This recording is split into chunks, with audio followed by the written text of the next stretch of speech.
that I start my stuff on time. So if it's 10 o'clock, it's 10 o'clock, not 10:02. So welcome. For a few of you, I have not seen you guys in forever, Mary, and a few others. It's really, really nice to get together and do a live event. We're kind of playing around with the logistics, so if you're in the far, well, right now we don't really have a far back. Paul, Chris, can you guys hear me okay? Matt? Okay, so I'm going to try to keep the projection of the volume about here.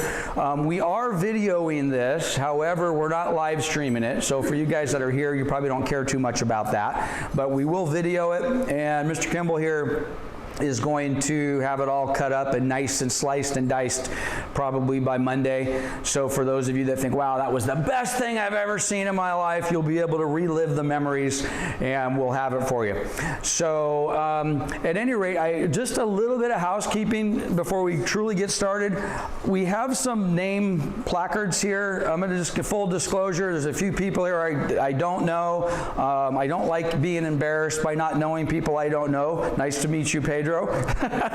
So if you don't have one of these on your little table, don't worry about it right now, but at some point this morning, please grab one of these cards or we'll get one to you, write your name on it. And then the same thing with the lanyards. To be honest with you, I don't really care so much if you guys wear these lanyards around your neck. However, if you don't mind, if you don't work here, by the way, raise your hand if you don't work at Coldwell Banker Town & Country. Okay, so we've got a few of you. If you're currently not an agent here, and you've already, at least one of you have done that, if you just put one of these on your neck, then I'll know, okay? And if my staff would make sure they have a white one around their neck, then I'll know. For example, Chuck's got the blue one. So it'll just kind of help us figure out who's who, and if I'm being honest, if you don't work here, I do want to single you out and at least say hello, because why? Because I want you to come work here. That's one of the reasons that we're doing this in the first place. So just to give you a little bit of an idea of what to expect today, we're going to go for about 2.5 hours. I am not going to take a break between now and 12:30. So if you have to use the restroom or go out and grab the phone, that's fine. Just sneak yourself out the side door. We will break at 12:30. We're going to have lunch in this room. So we'll probably break, I don't know, at 12:25. They'll bring lunch in. We'll give you guys, I don't know, 30, 45 minutes or whatever to eat. And then we're going to get started as soon as everybody is generally done, because my intention is probably to go at least until 3, maybe 3:30, maybe 4. So for those of you who are like, whoa, wait a minute, I thought this was going to end at 11. We're going to go a little bit longer than that. So again, the rules are pretty simple. If you have to bug out early, you will not insult me. If you get up and you take off, I get it. You know, we've all got things going on. So, but we will probably, or at least I will go. I don't know how many people will be left here. I'm probably going to go at least until 3:30, maybe 4.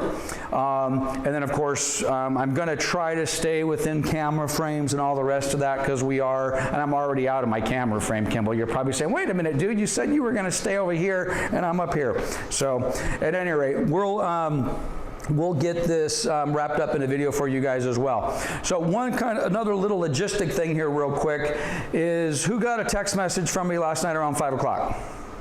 From the 855-855. Okay, so you got a text message which basically had the link. So the link that we're using, you guys, if you don't know this, for those of you that work here, you know I love Linktree. I love it, okay? So it looks like several of you guys have laptops. Everybody else, I'm assuming, has a phone. If you didn't bring your laptop, you might be saying, darn it, I wish I would have brought my laptop, because the presentation that I'm doing, I'm a little concerned that this internet's moving so slow. The presentation that I'm actually going to have on the screen, you guys have right now. So if you click that link that I sent you yesterday, and you go down to the center link, the 2021 Business Planning Overview, and you click it, it will open up the presentation, all right?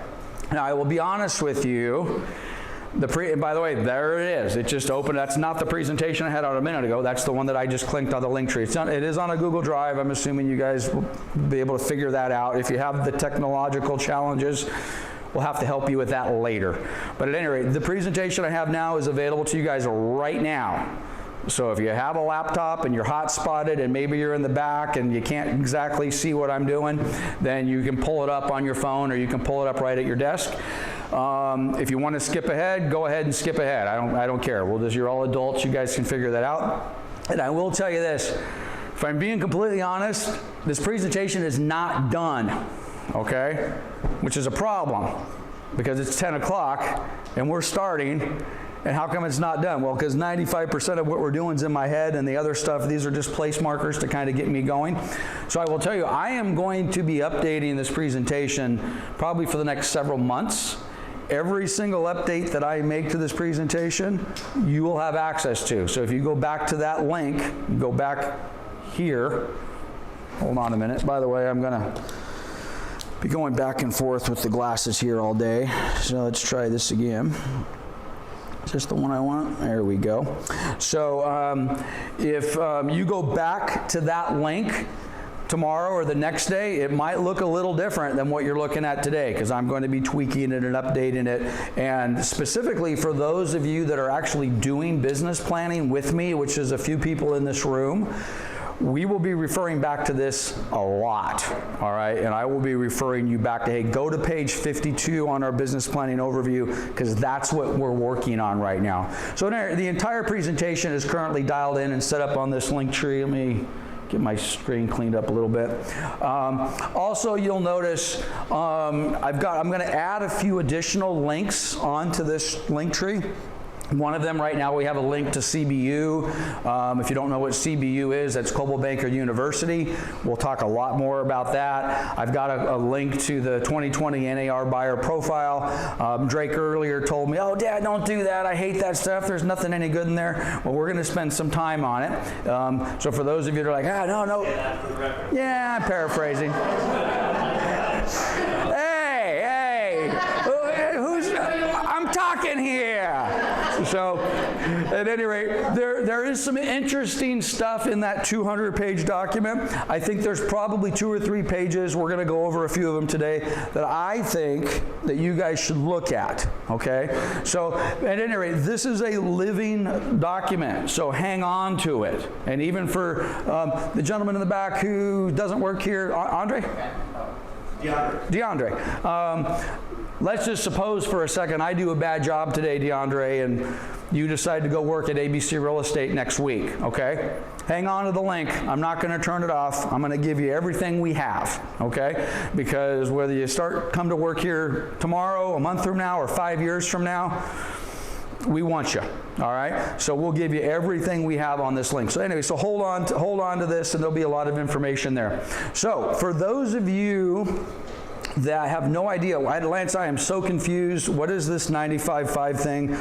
What is this? And frankly, there are agents that work in the company that have heard me say, we're going to do 95.5, or it's a 95.5, or occasionally I'll post something on Facebook in a real estate group. Matter of fact, Randy and I had some fun a couple of weeks ago in one, I don't even know what it was, one of these real estate mastermind groups, and somebody was complaining about an agent in the industry. And I was like, well, what is this? And why are they doing this? And I replied back, 95.5. Knowing full well that 99% of the people that were in that group had no idea what is Lance saying? What is this coded 95.5 thing that he's referring to? Now, Randy knew, and the agent said, oh yeah, Lance, you're right. It must have something to do with these high commission splits that agents are getting, the 95.5 commission split, which by the way, is probably a pretty reasonable thing. And when we throw around 80-20, 90-10, 75-25, 95-5, because if you're in our industry, it's not unreasonable to say, oh, they're referring to a commission split. A 95 split to the agent, a 5% split to the broker. Anyway, that's not what we're talking about. So this gentleman, his name is Pareto, I believe. I might be pronouncing it incorrectly. But by the way, I guarantee you I'm going to mix something up today. I'm going to get my words out of order. I'm going to say something that is absolutely 100% false. Please, somebody have the courage No, Lance, what? Are you sure that's what you meant? It happens every single one of these presentations. I'll go back and I'll play the video and I'll say something absolutely stupid and not one person in the room says, what? So please, if I say something stupid, it's guaranteed, by the way, please say, are you sure? Because it's possible I didn't mean to say that. So at any rate, Mr. Yeah, that's right. Exactly. So, at any rate, the Pareto principle is the 80-20 rule, not in relation to commissions. Everybody familiar generally with the 80-20 rule? 80-20 rule has been around for a long, long time. I'm not sure exactly how old this gentleman is, but he's been labeled with the inventor of the 80-20 rule. I can remember 34 years ago, as a brand new realtor at the age of 19, got my real estate license, went to my very first broker, and I can remember 34 years ago being introduced. At that time I had never heard it, but being introduced to the 80-20 rule. Okay? And the 80-20 rule 34 years ago is the same thing it meant today, which is basically 80% of the 20% of the people, yep. 80% of the business. Yeah, I was going to, thank you. That's what I was going to say. What it says on the screen is a little bit different. Basically, 80% of the effects come from 20% of the causes. So 80% of the production comes from 20% of the people. 80% of the real estate sold is done by 20% of the agents, basically. And by the way, that was true 20 years ago. 80% of the houses sold. Actually, I meant to say, see, I made my first mistake. That was true 34 years ago when I got in the business. 80% of the houses sold were sold by 20% of the real estate agents in the business. And we have thrown that out for years and years and years. And I've looked at it and it was true. And then several years ago, that number started to change dramatically. And it went from 82% 18, and then 83% 17, and then 85 15. And I'm not 100% sure where it is right now, so don't hold me to, Lance, I did all the research, and it's not 95-5. It's not even 90-10. It's actually 86-14. Okay, that may be the case, but I can point to certain, who in here farms? Anybody we have? Okay, if you are a farmer, and you are truly doing it right, you should be a 95-5 in your farm as an individual agent. In other words, 95% of the business in your 300 home farm is done by one agent. It's done by you. Now, if you're farming right now, like, oh gosh, Lance, I'm not even close to that. Well, that's your goal. Your goal should be that you as one individual agent captures 95% of the business in your farm. So anyway, the bottom line is, the theory is this. This is my theory, at least I'm claiming it, is 95% of the business that's being done in our industry, if it's in certain areas, if it's not already there, it's going to be done by 5% of the agents. Okay? And by the way, I went and I got a whole bunch of domains. I went to GoDaddy and I got 95.5. And then I thought, well, wait a minute, if this trend continues, I better get 96.4. So I did. And then I said, well, shoot, I better get 97.3, which I did. Which, by the way, these are hard to get because they're like radio stations. You know, you go in there and you get 97.3. Well, 97.3 is a radio station somewhere, right? So I think I went and I got all of them. All the way to 99.1, and I probably should get 99.5-0.5. Now, is that a little extreme? Probably.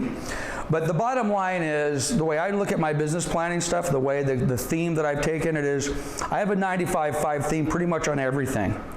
And I think if you guys take that theme and you apply it to your personal life and certain things that you do, I think you might find that that rule applies to a lot of things that we're experiencing right now. I don't know about you. Are you guys experiencing a lot of shitty customer service lately? I am. By the way, I might say shit a couple of times today, and I might drop an F-bomb or two, so I apologize in advance.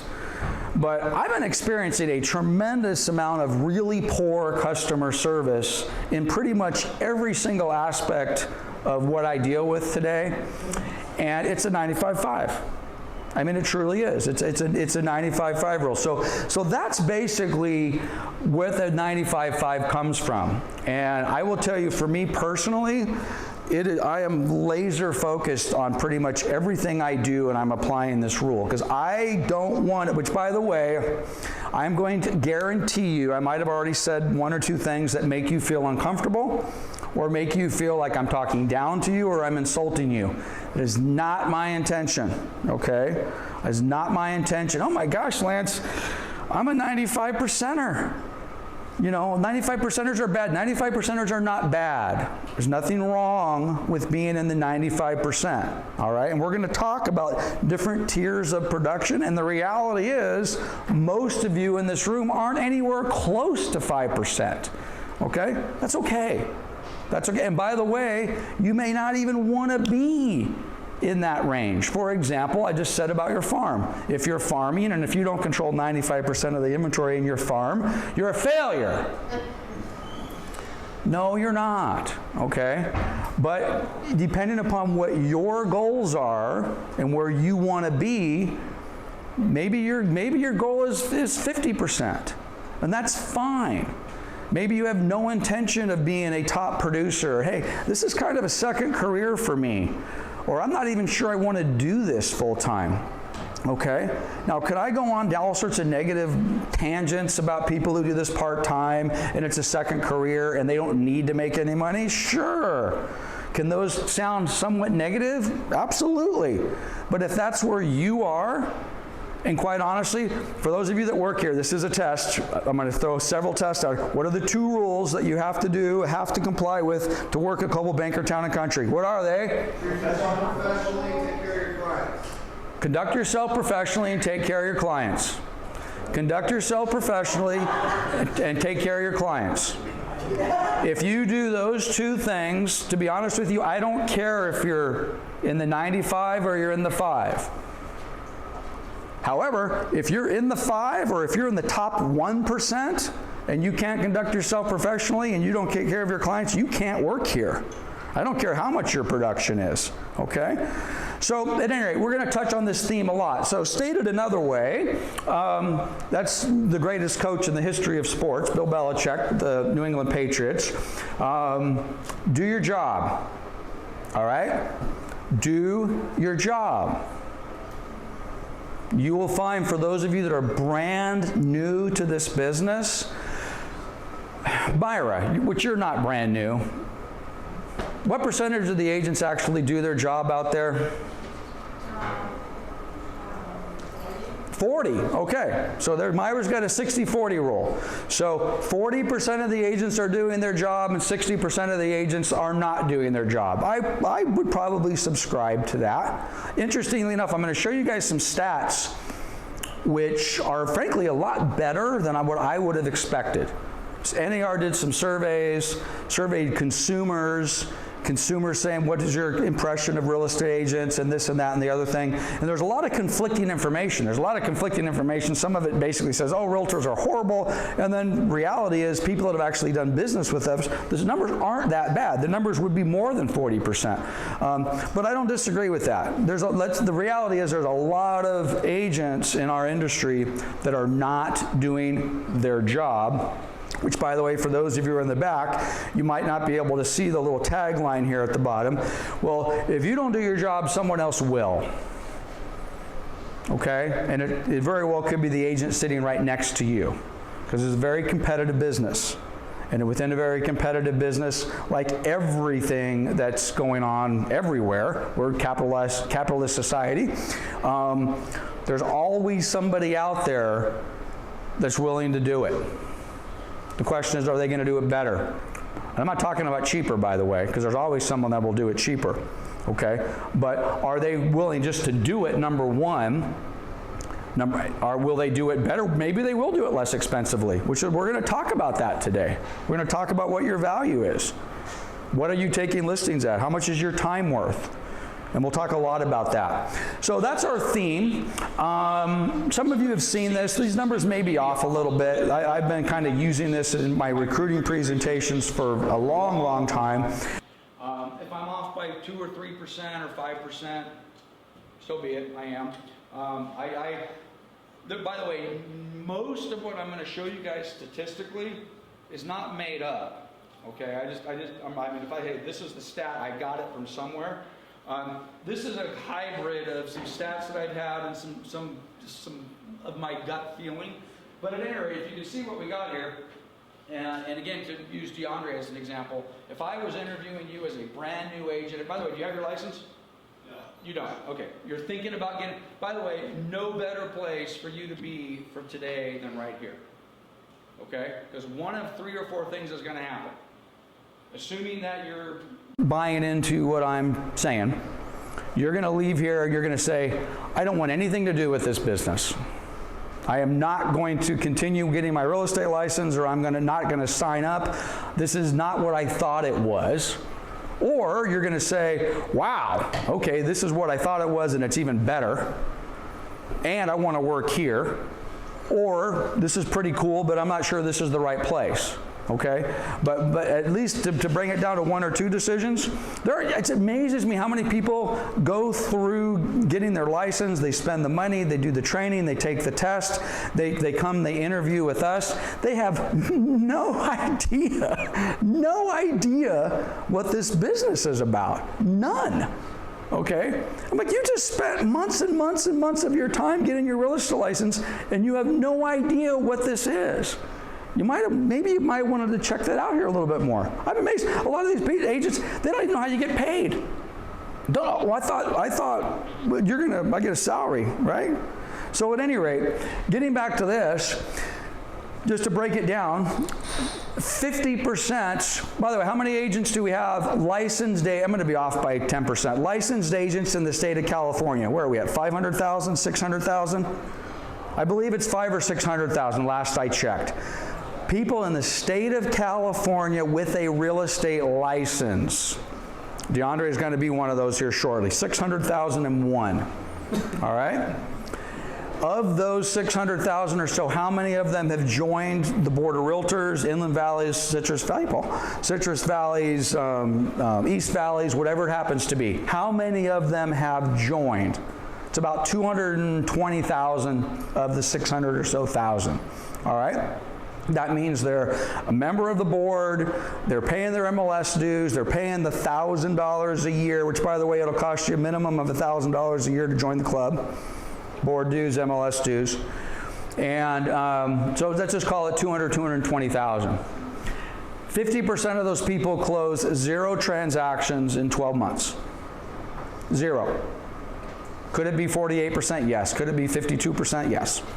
But let's just say 50% of the 200,000 agents that are paying their board dues, they're carrying around a business card, close 0 transactions in 12 months. By the way, I'm not talking about the brand new agents who just got their license. I'm talking about all of the agents. There are agents in that bottom 0, 50% closings that have had their license for 2, 3, 4, 5, 10, 15, 25 years. Okay? They close nothing. Now, Lance, it sounds like you're passing judgment on those people. I'm not. Some of you are in this room. It's okay. As long as your business plan says, my plan is to close no transactions this year. If your plan, and by the way, we have great agents that have gone for a period of a year or 2 or 3 and closed no transactions. And some of that was by design. Had some health issues, taking care of family, needed to do something else. That's fine. Those agents are welcome to work at Coldwell Banker Town & Country as long as they conduct themselves professionally and take care of their clients. Which means, by the way, if you're taking a year off to take care of mom or dad or some personal thing in your life, and you decide to do business, in other words, I'm going to take Jasmine's listing at the same time I'm going to take care of grandma, Well, I owe it to Jasmine to conduct myself professionally, take care of my client, as I'm simultaneously taking care of Grandma, which means I answer her phone calls, I show up on appointments, I do what I say I'm going to do, and I take good care of my client. If I don't do that because I'm distracted with Grandma, then I probably shouldn't take Jasmine's listing. I need to refer that listing to Iran. I say, can you help me out? I'm busy this year. By the way, we're going to talk about teams and partnerships and those type of relationships. Got a pterodactyl flying around in here. Everybody in this room is going to need to have some relationships with some other agents in this room, not just for the Grandma situation where I need to take some time off, but there are going to be times when you are full-blown busy, going crazy, and you're going to need to take some time off. And I'm going to need to turn to Iran and say, Iran, can you help me out for the next 2 weeks? Because I'm in trouble here. I need to check out, okay? By the way, for those of you who've been in the business for a while, how many people have been in escrow in the past 12 months or are in escrow currently where the agent on the other side is checked out? Checked out basically meaning, I'm in escrow, I cannot get this individual to return my phone call, return an email, not professional, not taking care of their client. Anybody want to put a percentage on that? Myra was bold enough to say 40% are doing their job. I got to tell you, there's a lot of agents, and I would say, and again, I'm going to use this word loosely, there are a lot of what you might look at from the outside looking in as very good agents. Good agents, great agents. Man, their name's on a billboard. They got a billboard on the 10 freeway. They got to be a great agent, right? That completely check out. Which, by the way, takes them out of the category of a great agent. Huge production and large volume of transactions does not necessarily make you a great agent. Might make you a great producer, maybe something else. But at any rate, 50% of the agents close nothing. Over there, approximately 10% of the agents close 1 or 2 transactions a year. Not necessarily part-timers. There are full-time agents in there that are closing 1 or 2 transactions a year.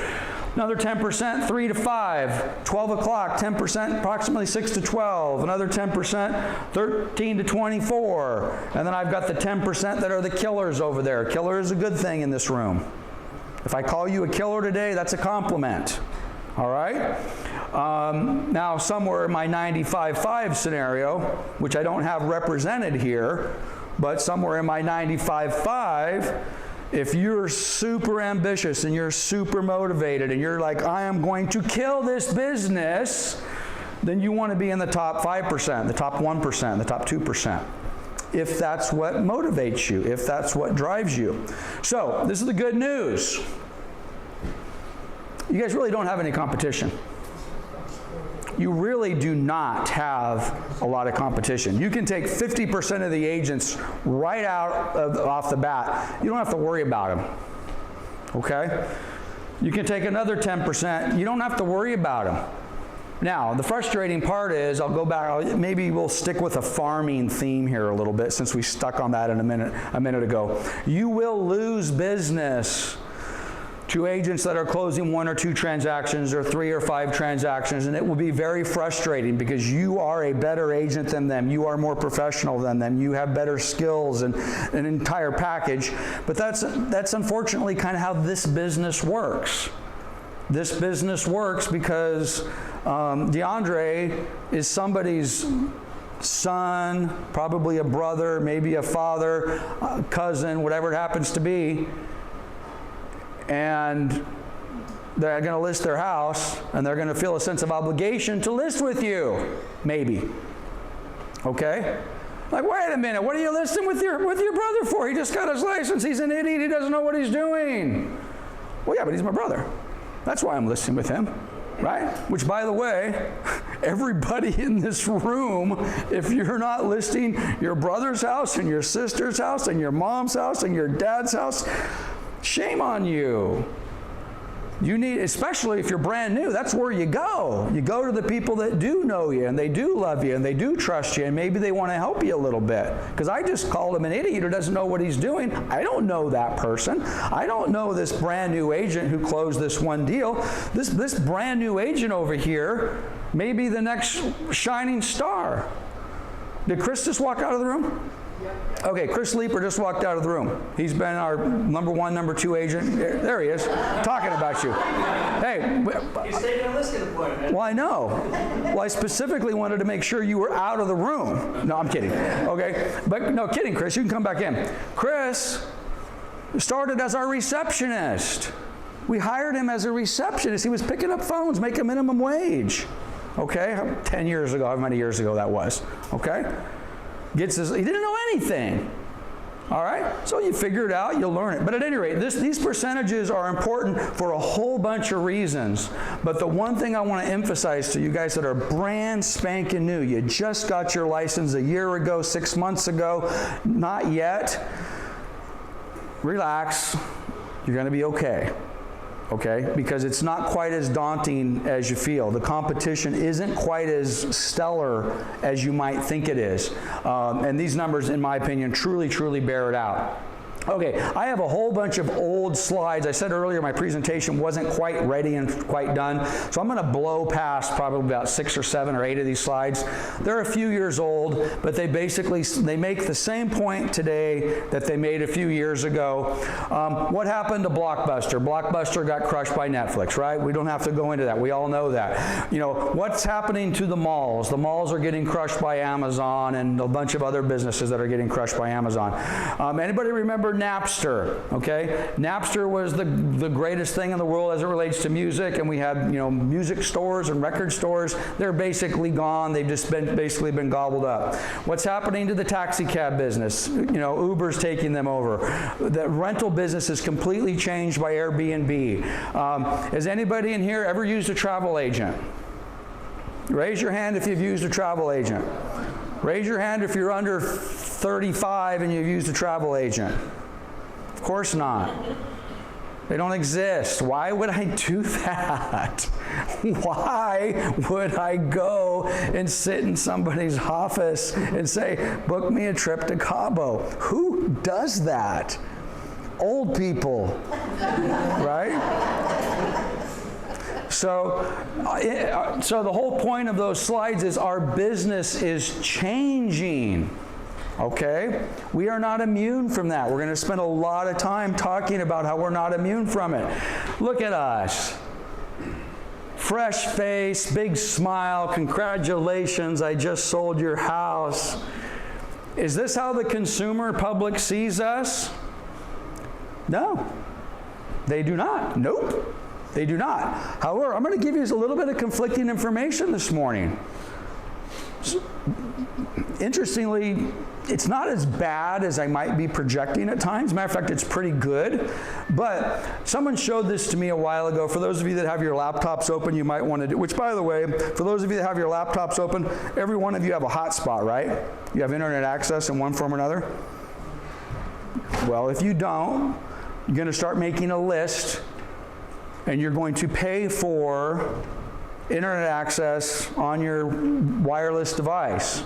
You don't want to rely on the Wi-Fi at wherever you are, because the Wi-Fi, I have no idea whether it's any good in this building or not, but you don't want to rely on the Wi-Fi anywhere, because if you are somewhere where the Wi-Fi is no good, you can't do business, because what do we need to do business in this business?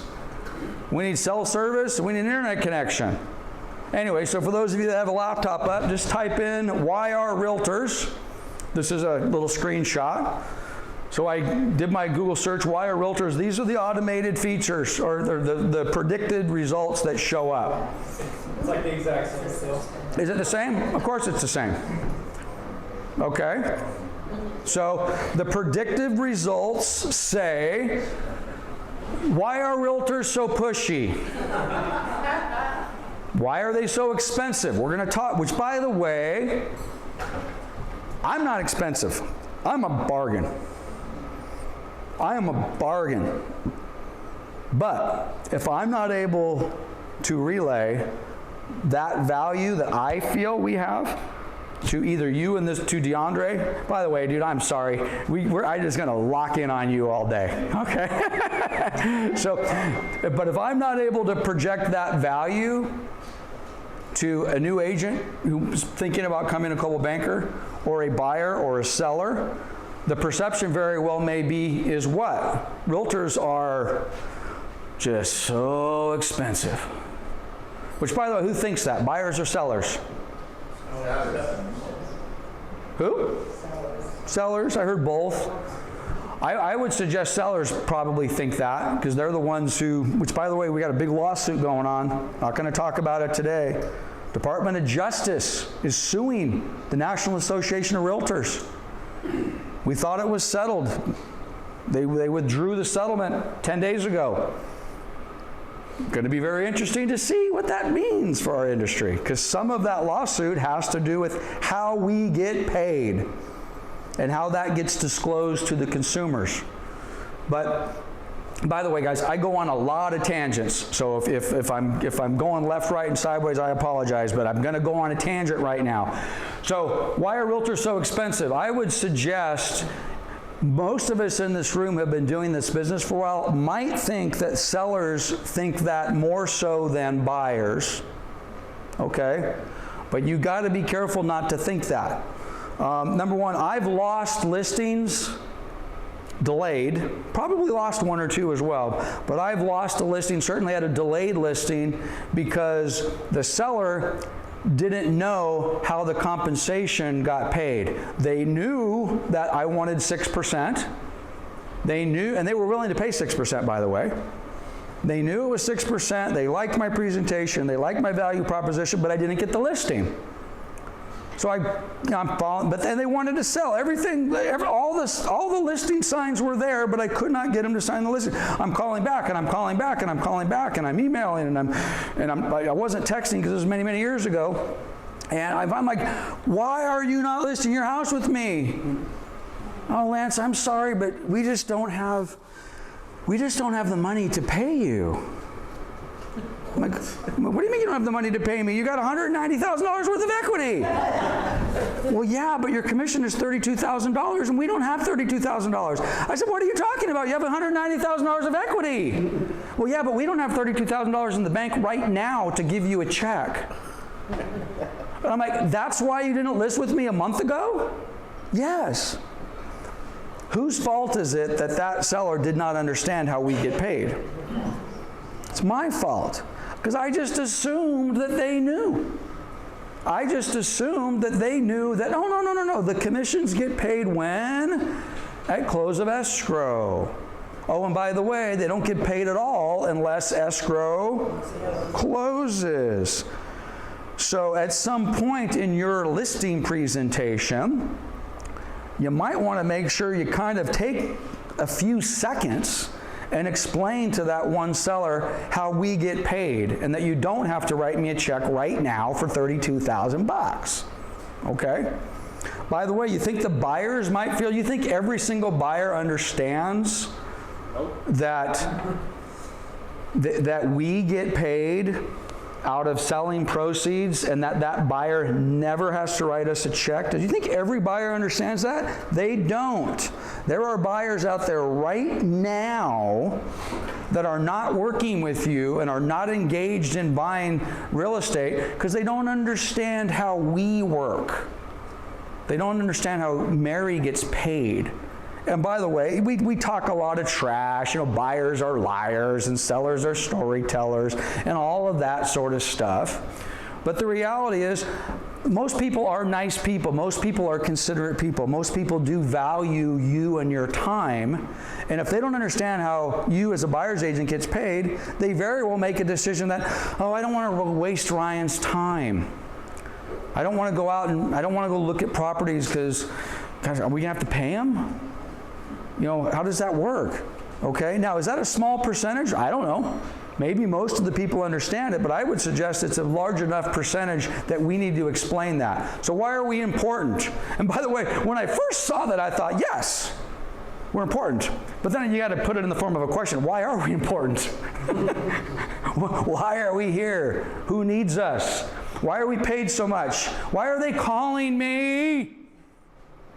Because we all love that, right? I love this one. Why are realtors still a thing? Ouch. Why are travel agents still a thing? Now, this is one of those moments in time.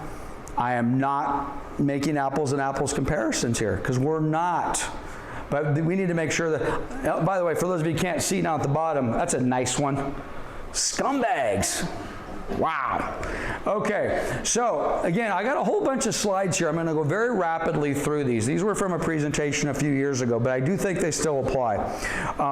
For those of you that are getting brand new into the business or have been in the business, I'm telling you, we've been having this disruption conversation for a long time, okay? Basically meaning our industry is changing. It's always changing. So the whole point of our business planning is to make sure that we're adapting to whatever those changes are, whatever that disruption is, and to put yourself in the best possible position to run that business. So we got a whole bunch of people in here that in theory are disrupting it. Is there one particular name that really jumps out at anybody up there? Because this slide's about 2.5 years old. Okay, why does that jump out at you? Why? Who said help yourself? Oh, Wilson. Okay, well, okay, back in the day. Back in the day. Okay, is Help Yourself still in business? Yeah. Are they local? Yes. They are. Anybody know what their market share is? It's got to be close to 0. Okay? Which, by the way, for those of you that aren't familiar with Help You Sell has been around for as long as Wilson and I have been around, a long time. Discount broker, you know, they kind of went with the, if you're a for sale by owner or you want to save some money, come with us. I believe their model generally has been, we'll sell your house for like $4,900 or something like that. And we as a traditional broker who charged more than $4,900 because our value was more than $4,900, we said, away with you, Help You Sell. Another one. The one that's no longer in business. Purple Bricks. Wow. Does anybody wonder if Purple Brick's timing was wrong? In other words, would they still be here? Did they just have was it bad timing? Seems like they had good marketing. They had good marketing, which, by the way, anybody familiar? I used to have one of their commercials up.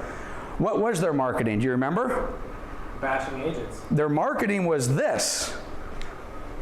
This was Purple Brick's marketing. Basically, realtors suck, therefore, why pay them? Realtors are too expensive, therefore, why pay them? We will do it for less.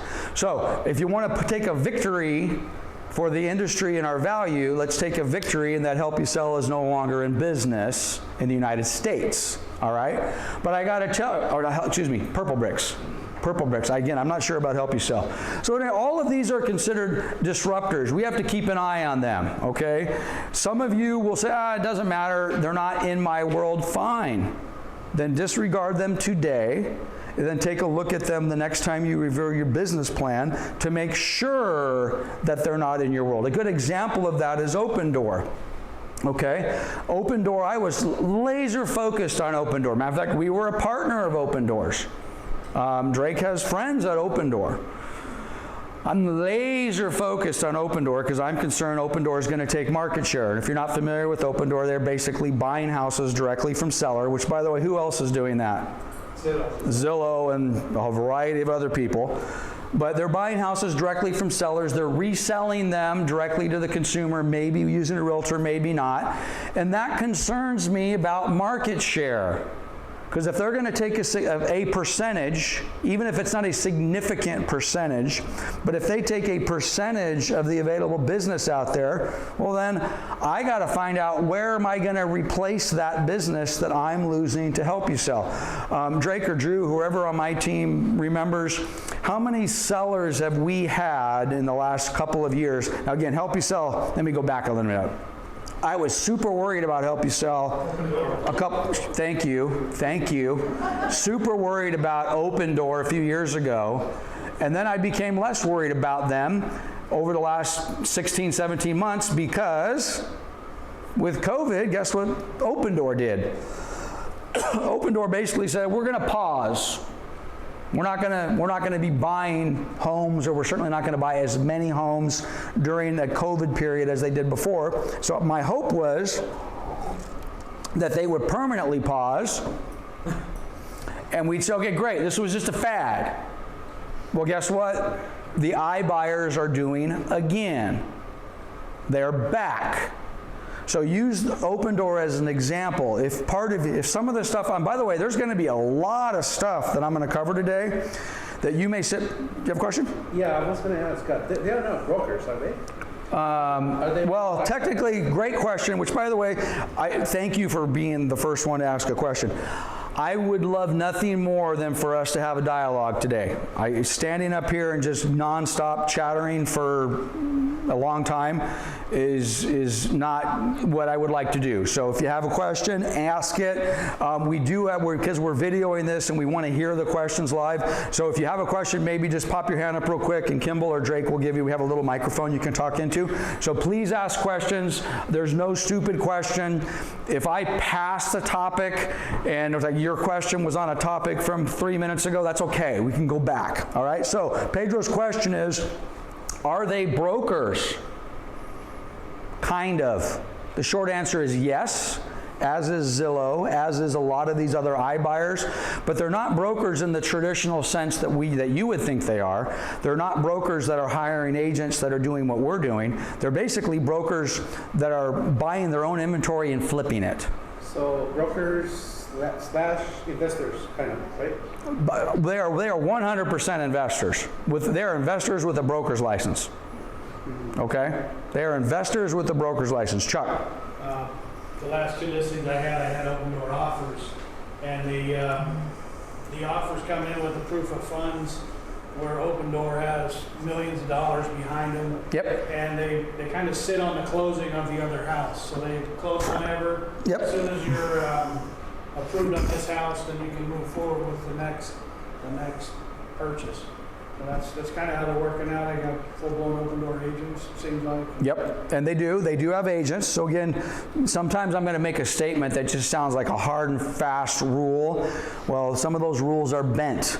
The rule that Open Door is an investor with a broker's license, well, that's kind of sort of true, but you'll see them in the MLS. You'll say, wait, I work for Open Door. We had an agent, is Richard Harp here? He registered, I don't think he's here. Richard Harp went to work for Purple Bricks for a period of time. I was kind of hoping he was here because he would stand up and say, oh, the worst experience, the worst decision I ever made in my life. Okay?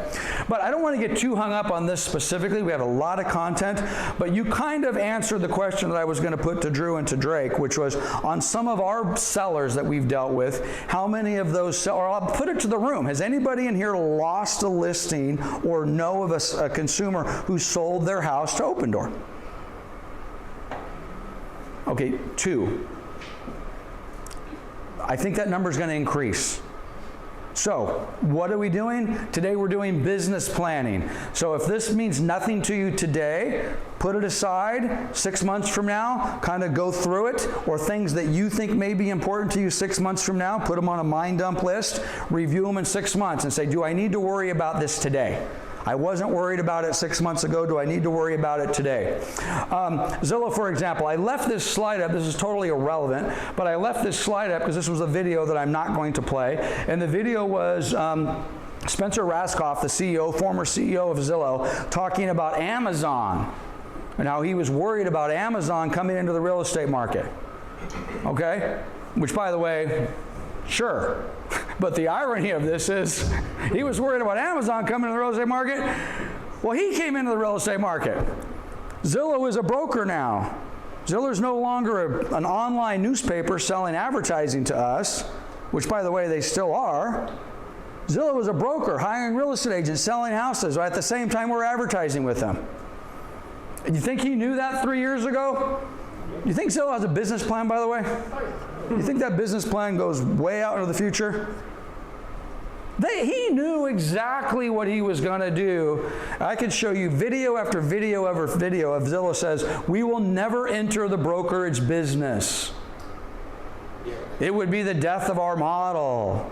They say it with a straight face. Myself and a lot of other people in the room said, bullshit. It's just a matter of time. And guess what? Zillow is a direct competitor of ours now. A direct competitor of ours. Anybody in here paying Zillow? That's okay, Diane. Dan's like, yeah. Well, guess what? We are too. We're paying Zillow. Problem.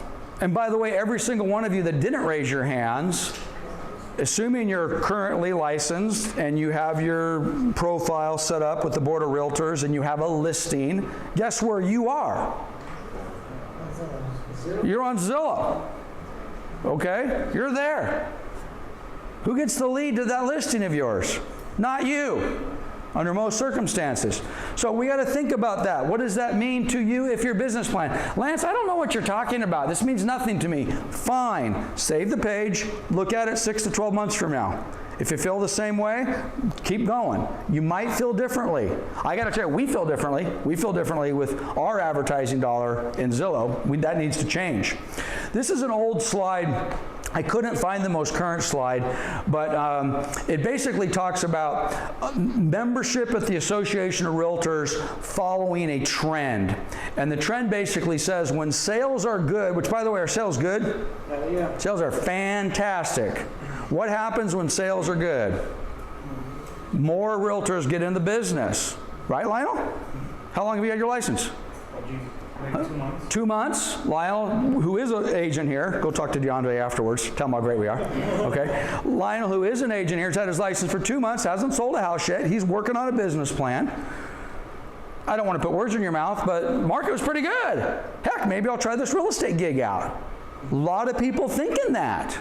Means more agents. More agents. By the way, I am not a believer of a static pie.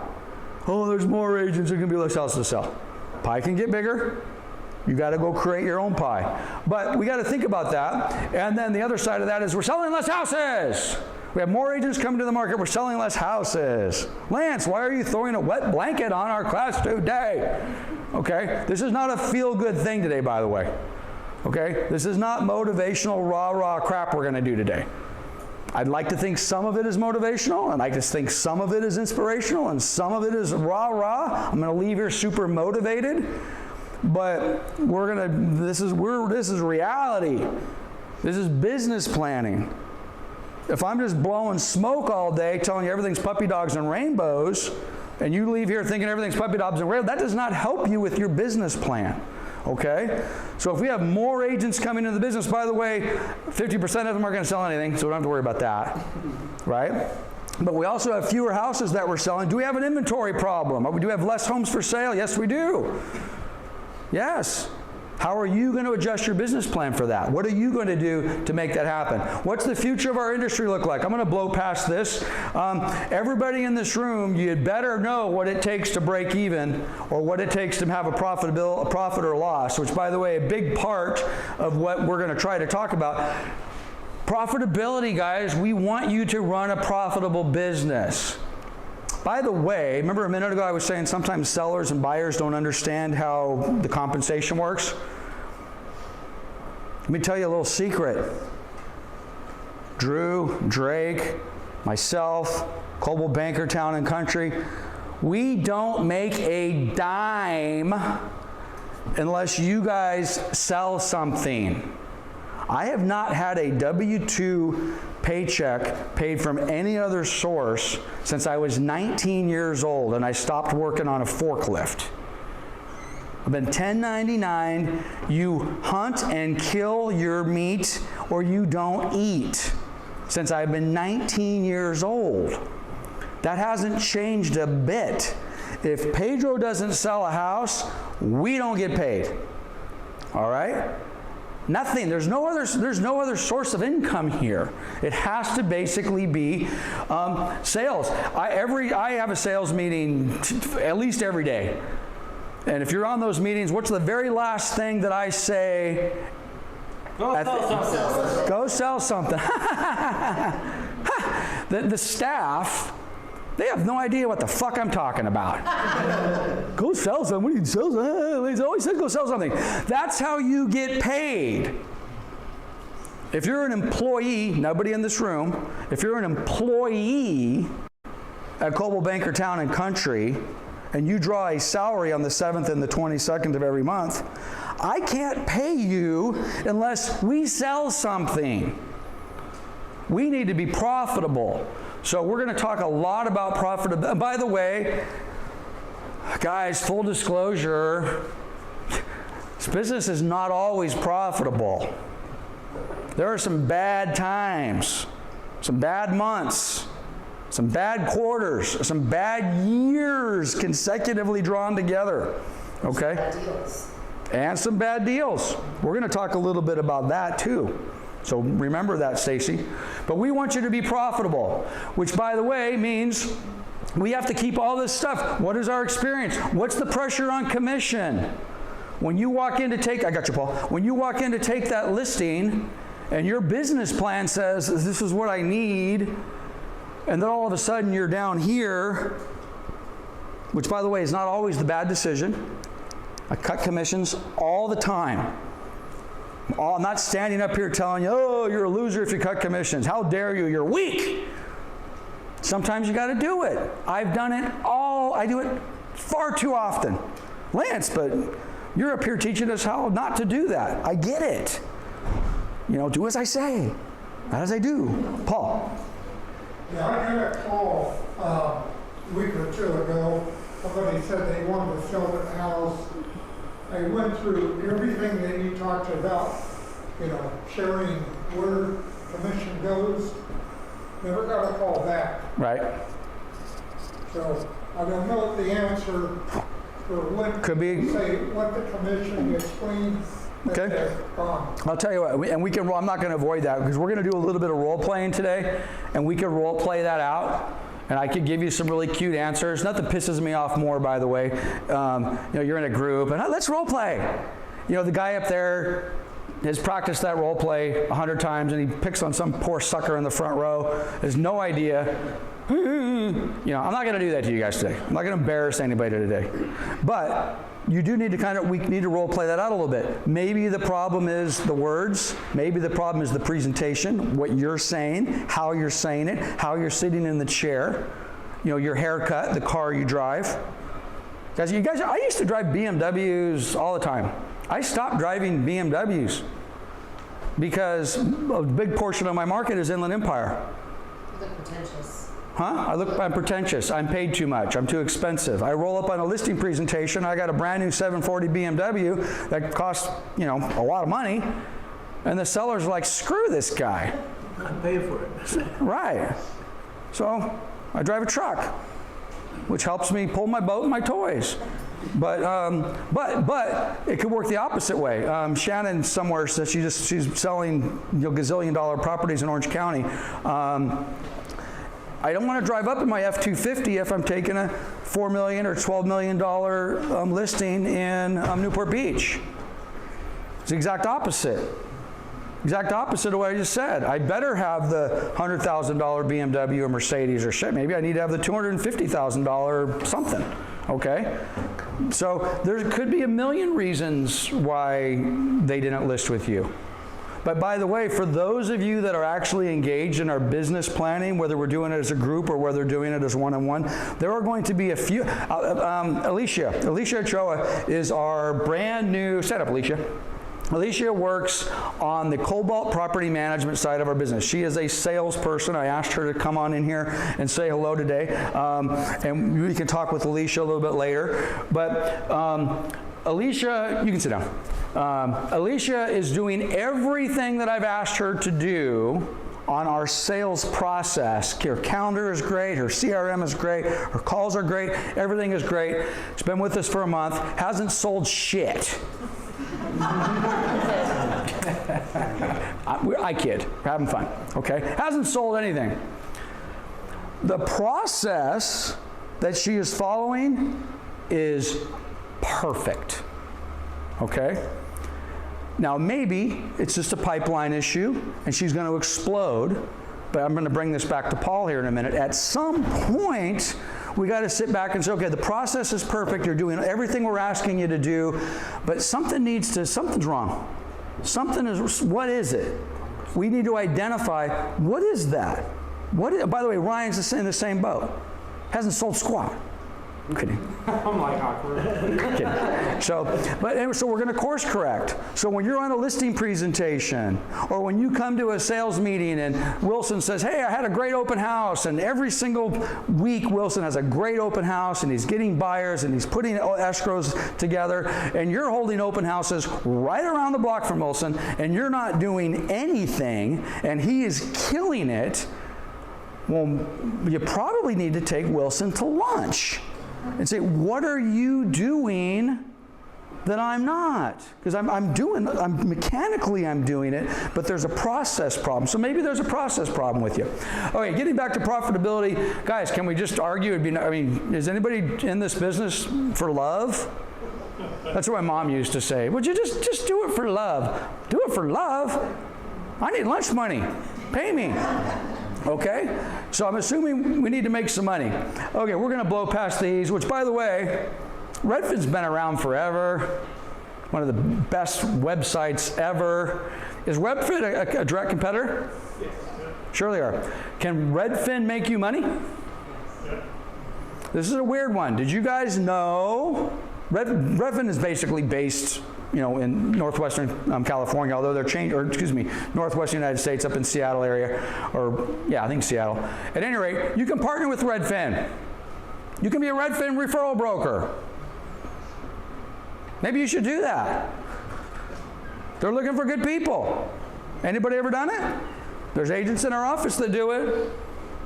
They'll do referrals. Pedro. I read quite a few reviews about Redfin. Yep. And they're having a lot of problems. Having problems. Sure. Good. That's what we want. Problems for Redfin. All right? Give them problems. But as long as they're around and people are using their website, and if they're willing to give you referral business, you might want to check that out. Right?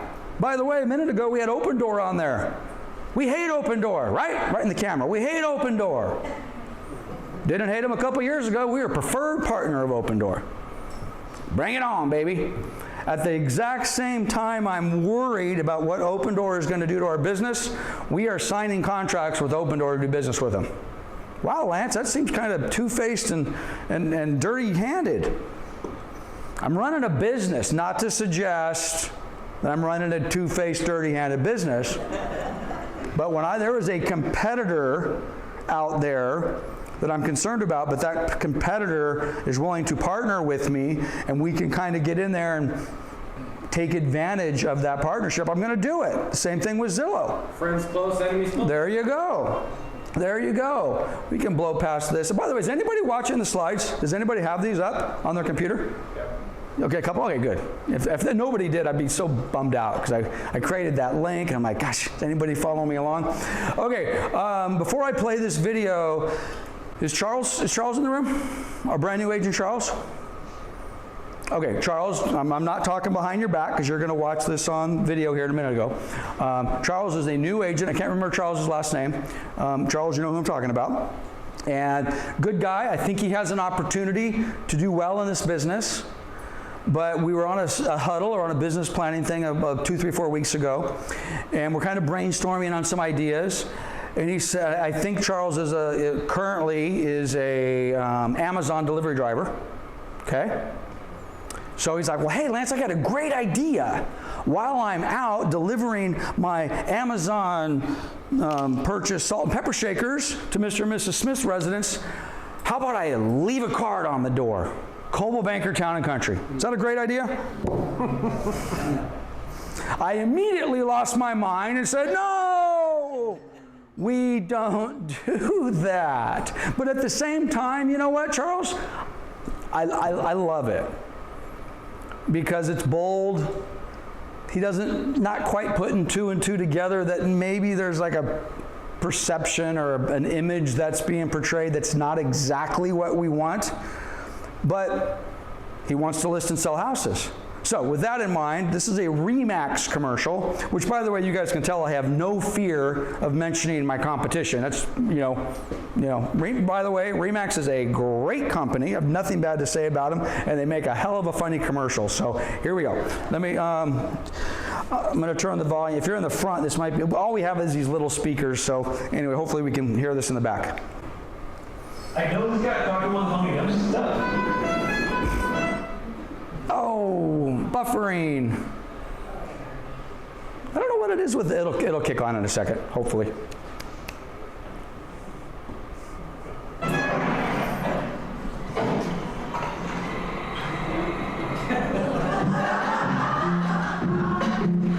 Anybody seen that one before? It's not, I think that commercial's a year or two old.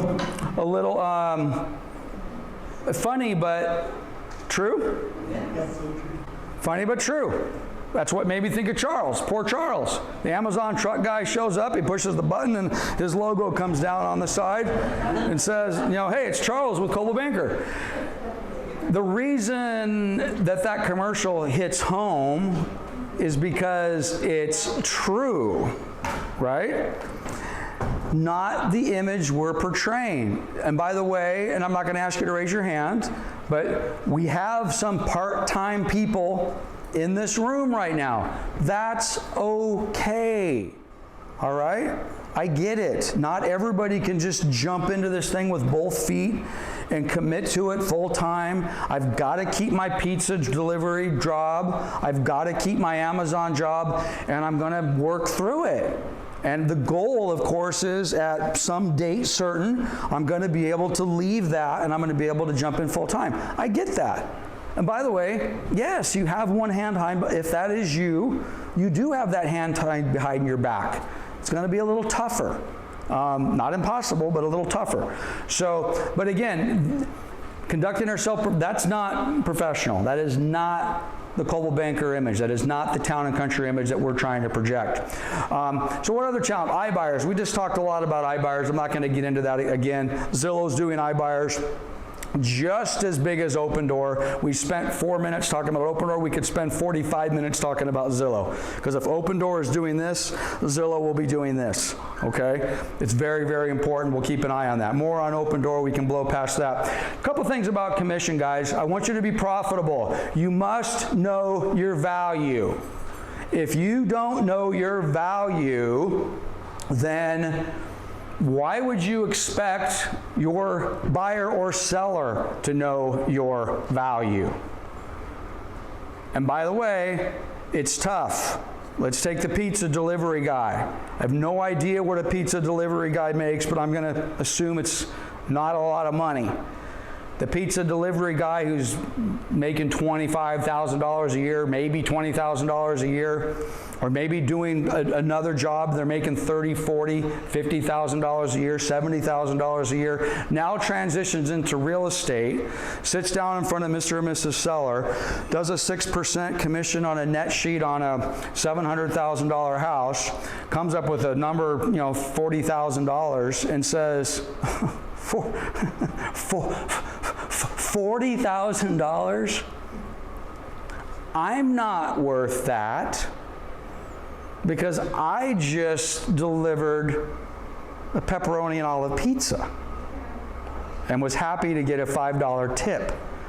I can't be worth 40 grand, which, by the way, you want to know why there's so much downward pressure on our commission? Remember that chart I had up a minute ago?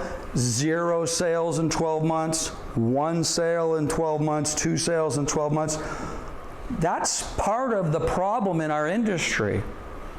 Because if you're not selling anything, and by the way, this is Ken Hill, for those of you that haven't met Ken. Ken is our rock star recruiter and may be responsible for several of you sitting in this room right now. But if I don't know my value proposition, and I'm leaving a job at Shakey's or whatever it happens to be, and I now sit down with Ken as my seller, and I haven't sold a house in ever, or maybe in a year or two, What's the easiest way to get the listing? What go to the easy thing is? Man, I'll do it for free. Well, I'll do it for what? You ready to list, Ken? Yeah, sure. Well, how's 3.5%? How's 4%? Because I have no value. I don't know my value. I'm desperate, which frankly puts a lot of pressure on us as a consumer level. You must know your value, and you have to believe it. Okay? For any of you that have been in the business for any period of time, who has had a transaction that ultimately closed, or maybe didn't close, that at the end of that transaction, you truly just wanted to cry? Tears of, not joy, just absolute agony, pain. What am I doing this for? Nobody appreciated me. I did all the work. Okay? By the way, for those of you that have not had the pleasure of that experience, it's coming. Okay? It's coming. Okay?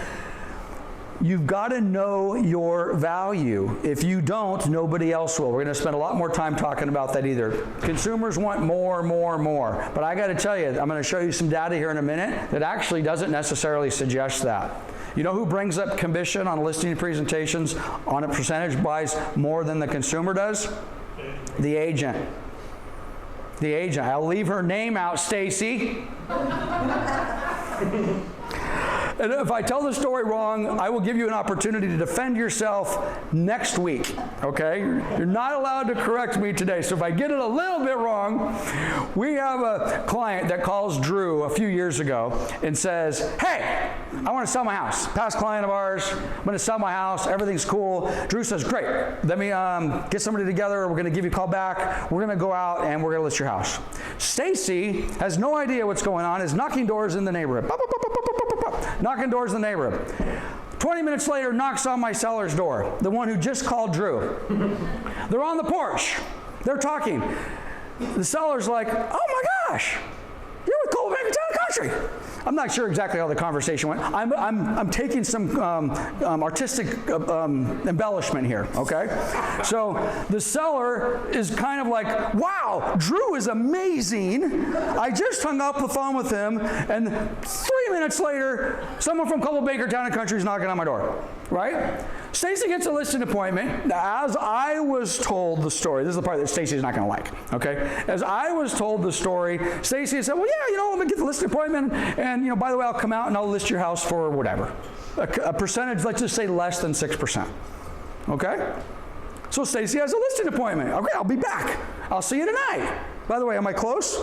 I'm close. Okay, so she's not in an agreement. So an hour later, Drew calls back to the seller and says, okay, hey, I did a little research. And the seller, before Drew can say anything, goes, oh my gosh, I can't believe how great it was. You sent Stacy over and she's fantastic and blah, blah, blah. And she's coming out tonight and she's going to list my house. And Drew's like, Stacy who? Stacy from Coldwell Banker. Stacy Guevara with Leaper's team? Yeah, she's wonderful. We love her. She's coming back. Oh, and by the way, she's going to list her house for 5%. Thank you, Drew. We just figured that we were going to pay 6. Like, WTF? What? Okay, now that's a painful story if you're Stacy. Okay, that happens every single day in this business. You have a consumer, in this case, our past client, that we had worked forever. I don't know how many years we had worked with that client, but we had developed, what had we developed with that client? Level of trust, rapport, professionalism, value. That client saw value, was not even questioning the listing commission. Wasn't even questioning it. I'm going to pay 6%, or I'm going to pay whatever you guys charge. And here's Stacy just rolls on in there. I'm going to do it for less. Okay? But by the way, that happens every day, 95% of the time. Okay? I've done it. I've done it. I have voluntarily offered a commission lower than I normally want when the seller never even asked for it. I've done it. You will do it. Try to bite your tongue next time that comes up. Don't do that. Show your value. And we do that because we want the appointment. We want the listener. I really like Chuck. I really, really like. I would rather have 20 Chuck listings than one Pedro listing. Pedro's a pain in the ass. Don't want to work with him. I want to work with Chuck. And you know what? And because of that, maybe I'll do it for less. All right. So just guard your commissions. We're going to blow past this. Actually, I do like this. So I'm going to go. This is an old slide. Success breeds complacency. Complacency breeds failure. Only the paranoid survive. I don't know who Andy Grove is. I think I should. I think I knew and I forgot. I will tell you though, guys, I live in a state of paranoia. Constant. Okay? I'd like to think I'm pretty relaxed. I got my act together. And, I've got a decent life. I've done okay. But as it relates to my business, maybe it's a little OCD. Maybe I need medication. I don't know. But when your income comes 100% upon production and selling something, it's a little hard not to live in a little state of paranoia because there's no guaranteed commission check twice a month, right? So I would suggest, and by the way, if you have some success, this is easy, you're going to be in trouble. So for those of us that kind of live on that edge of nervousness and it relates to our business model, I would suggest that's a good thing. Now if you're just happy-go-lucky and all the rest of that, then God bless you. But I don't know that works so great with business. Okay, so why are you here? I'm asking you guys for 6-7 hours of your day today. It's a lot of time to ask. I'm asking you to trust me, not just with today, but tomorrow, next week, next month, next year, your real estate career. So why are you here? You need a why. By the way, if this sounds very touchy-feely, salesy, okay, it is. But I am a firm believer if you don't have a reason, actually you all have a reason to be here. Is it a reason that actually fits with your business model? As opposed to, I had nothing else going on today. Thought I'd get out of the house. Lance is feeding me. Don't raise your hand, but some of you are here only because we're providing lunch. Not a joke. For those of you that have been doing this business for a while, we used to do these things called brokers' open houses. Basically meaning the brokers would hold an open house for other brokers. You want to know what gauge the level of attendance at the broker's open house? Bottles of wine. So the food and beverage that's being served, or the quality thereof. Really? Really? I thought I'm a professional, I want to go see this house because it's going to help me evaluate the neighborhood. No, I'm going there for the food. Okay? So, I hope you have a why. I hope you have a driving force. I have a cool video that I just love. I'm assuming most of you guys have seen it, officer and gentlemen. I'm going to play about a minute of this scene. I love it. Now, why would a slick little hustler like you want to sign up for this kind of abuse anyway? I want to fly jets, sir. My grandmama wants to fly jets. I wanted to know the kid. We're not talking about flying, we're talking about character. I've changed something. I've changed some. This part of your just shine it up. Tell me what I want to hear. I want your D.O.R. I'm sorry. I want your D.O.R. I ain't gonna quit. Spell it. D.O.R. I ain't gonna quit. Yeah, you can be free, you can get it, you get drunk, and go home chasing together, huh? No, sir. D.O.R. I ain't gonna quit. But you can get it. You're out. Don't you go ahead. Don't. You. I got nowhere else to go. I got nowhere else to go.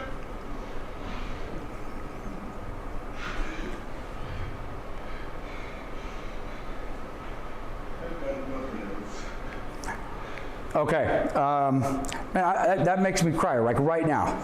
Okay, I can't remember last time I saw that movie, but does anybody connect with that?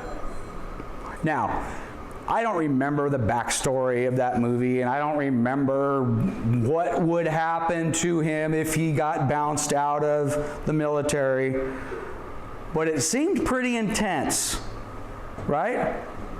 So I don't know if any of you have a why that's that extreme, but if you do, you're going to crush this business. You are going to crush this business, okay? Why will you crush this business? Is because you have nowhere else to go. You have no fallback position, okay? Therefore, what? You got to do it. You got to succeed, all right? Now, the challenge is, I think for most of us, and by the way, I'd like to think I have that in much of my real estate business career. I had nowhere else to go. It wasn't always fun. It wasn't always puppy dogs, but I had nowhere else to go. Therefore, you do what you got to do to get it done, to get the sale, to pay the rent, to pay the employees, to pay the bills, to keep it going. So I hope for you guys that you've got a why that's close to that. All right? Now I'm going to skip ahead, so this will shorten the presentation later. There's another video that I'm going to share that ties in with this. And the video that I showed while we were all getting ready, Denzel Washington, we were all talking over it. I'll play it again at the end, and we'll all be tired, and we're going to talk over it again. But if you like that sort of motivational type stuff, Denzel Washington does a commencement address. We played it in the beginning. It's 12 minutes long. And part of his speech was talking about a fallback position, kind of like a fallback position in life, okay?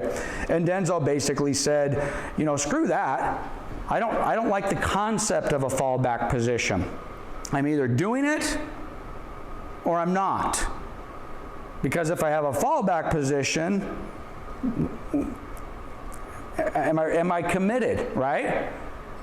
Am I committed? So I'm going to tell you a story, and I haven't later on in the presentation, but it segues in here even better.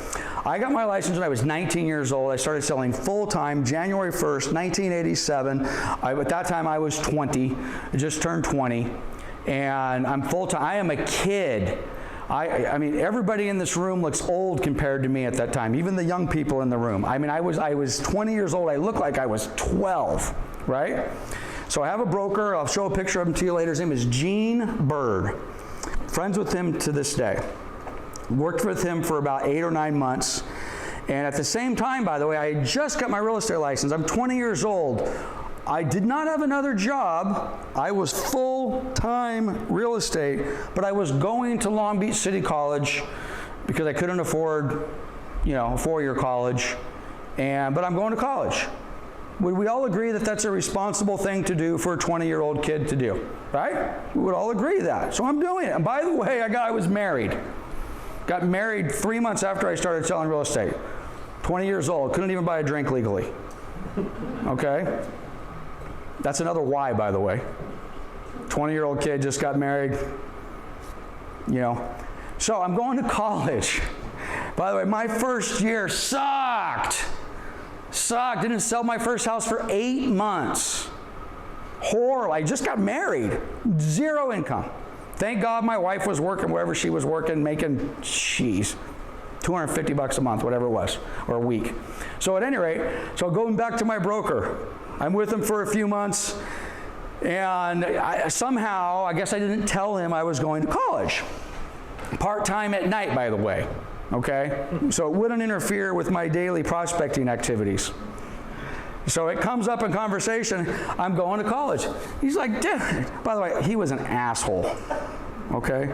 And when you hear this, you're going to agree with me. What? What are you doing? Gene, I'm going to college. At night. I'm still in the office every day, and I'm still working 10 hours a day, and I'm working Saturdays, I'm working Sundays. But yeah, I'm going to college. Who in the world could say that's a bad idea, right? Gene Bird could. Exact words. Lance, if you're in real estate, you don't want a fallback position. Look at Mary. No fallback positions. So I'm like, what an ass. Who would say that to a 20-year-old kid, right? I mean, who would say that? That's horrible, right? And I thought that that was horrible for probably 10 or 12 years. And I left his brokerage. I left his brokerage about 3 months after that, and I hated him. I mean, I don't say that about anybody. I mean, you very rarely, a name will come up. Oh yeah, I hate that guy. I don't hate anybody. I hated him. Hated him.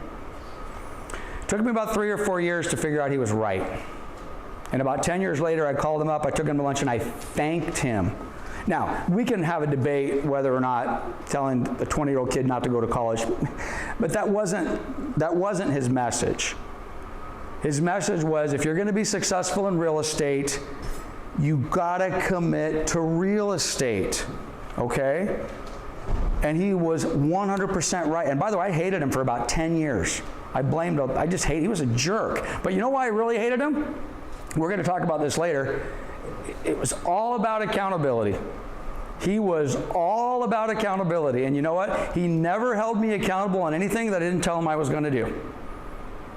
Hey, Gene, what are you doing this weekend, Lance? I'm going to hold an open house. Cool. Where at? On Main Street. Blah, blah. Cool. Great.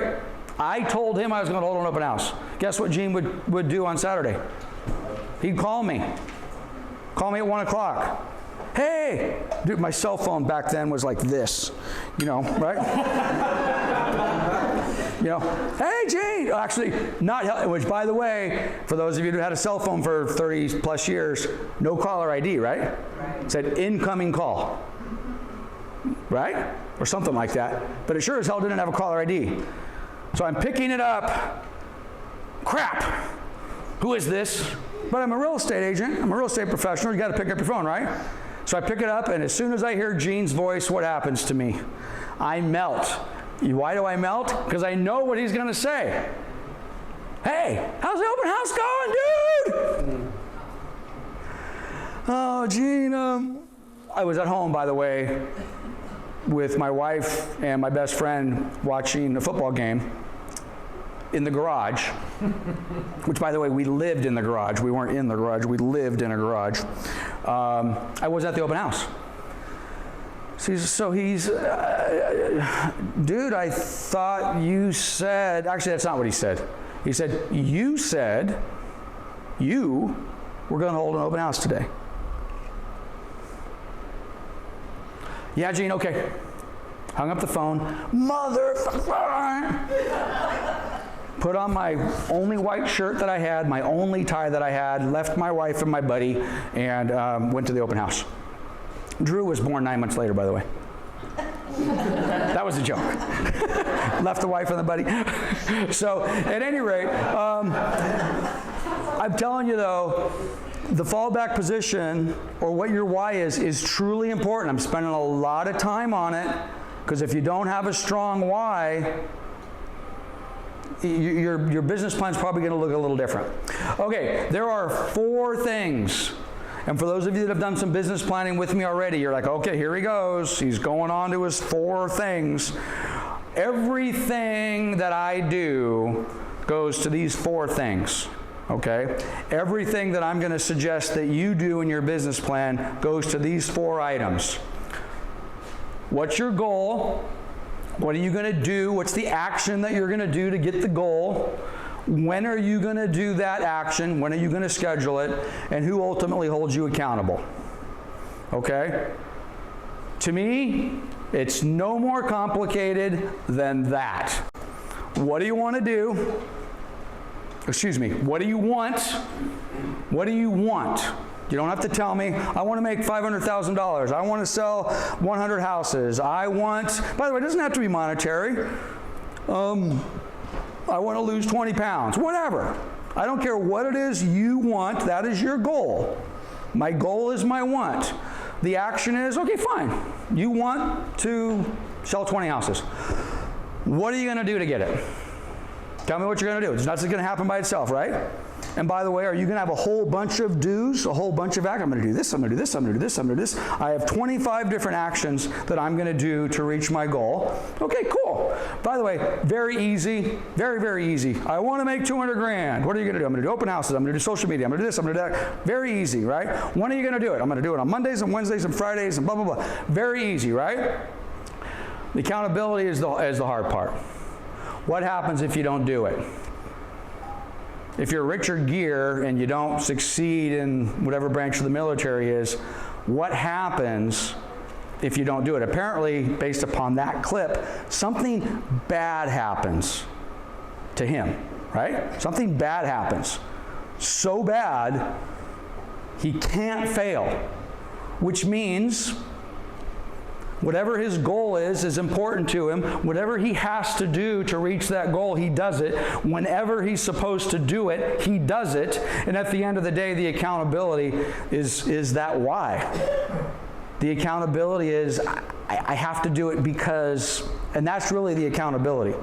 All right? By the way, for those of you that don't need coaching or you hold yourself accountable for everything, then this is easy for you. That's not most people, by the way. You know, that's, I don't know, a large percentage of people, we need the help because we get lazy or whatever it happens to be. I would suggest we get lazy because our why sucks. Anybody, again, I don't want to bring the room down. Anybody have anybody they know now or maybe in the past that got really sick, had diabetes or cancer or some health-related problem? Of course we do. We all have that. I'm assuming the person didn't pass away right away. What immediately happens after they get that diagnosis, assuming that they're not going to drop dead? Bucket list. They get, well, okay, Ryan said bucket list. I was going a little different direction. They get healthy, right? Oh my God, if I don't lose 20 pounds, I'm pre-diabetic, I got to get healthy. I got to do this. And look at, wow, what happened to you? You look great. Well, what happened to them was they got a why. They got a why. Their why was, if you don't lose that weight and start eating better, you're going to die, right? Whereas for the entire 10, 20, 30, 40, 50, 60 years of life, anybody here smoke? Anybody used to smoke? Why did you stop smoking? Because you probably thought you were going to die. And by the way, everybody quits smoking at some point. Generally, it happens when they get to be a little older. And they go to the doctor for the 50th time. They're like, Paul, you need to stop smoking. The lung x-ray is not getting any better, right? You got a why. So these 4 things, if we do business planning one-on-one, it's going to be over and over. What do you want, Ryan? What are you going to do to get it? When are you going to do it? Who's going to hold you accountable? You need me to hold you accountable, which, by the way, I'll try, but it doesn't work. I've done this one-on-one coaching for years. And if you're looking for me to hold you accountable, I'm telling you, it don't work. Because I don't have the power to say, if you don't do it, you will die. Or I will take everything away from you. I'm not a doctor. All right? So these 4 things are critical. So let's get a little bit closer into it. So our goal. Anybody from Argentina, by the way? Anybody Argentina fans? Hey, well, congratulations. Argentina upset Brazil in the Copa America last weekend. So hey, what do you want? What's your goal? What are you going to do? That's your action to get it. When are you going to schedule it? We are going to spend a fair amount of the afternoon talking about contact management programs, CRMs, client relation management. I'm going to say this now, I'm going to say it again. We're going to talk about a whole bunch of stuff today. A whole bunch of goals, a whole bunch of actions, a whole bunch of stuff. I'm telling you guys, very important, mark the tape. I don't want you doing anything in the real estate business, anything in the real estate business until you get a contact management program that you will commit to use every single day of your life. If you're not willing to commit to some sort of a system that you can immediately say, this is where I need to be, this is what I'm doing, this is when I'm doing it, this is when I have my time off, this is when I'm working, And you need to project it out as far as you possibly can. If you do not have a contact management program, everything stops today at 4 o'clock, and you make a decision on what's the contact management program. And if you have one and you're using it, check it off the box. But you have to use it. I don't want you doing anything. There's nobody in this room that knows everybody else in this room. All right? I got to tell you, if I'm in this room at lunchtime and maybe after, I'm going to go talk to DeAndre. I'm going to talk to Lionel. I'm going to talk to I'm going to go talk to Wilson. Maybe I'm going to go talk to Chris or Paul or Chuck or whatever. Okay? And I'm going to get to know them. Chuck, I'm Lance. I'm thinking about joining the company, or I just joined the company, and I noticed that Lance talked to you a lot, so you must be a really big deal. So maybe I want to know who Chuck is. Do you need any help with open houses? I'm new. Can I help you with that? Do you have any buyer overflow that you need? Can I help you with that? Oh, by the way, can I get your cell phone number? Right? We need to be doing that. Who's ever held an open house? A brand new agent has held an open house. How many people have you had through your open house? Just give me a number. 75? Woo! That's a big number. Okay? But in this market, not as much as I'm shocked, not shocking. How about 10? We hold open house every single Saturday. I get 10 people. At the end of the year, that's 52 Saturdays times 10. I got 520 people. Do you have those 520 people in your database? I would suggest that most agents in this room that have, okay, do you have those 75 people's name and address? Do you have one of their name and address? How many do you have? 2, 3? Where do we stop? I'd probably say 3. She had 70. Okay, I'm going to pick on you. 75 people came through the open house. You spent your time, your effort, your money.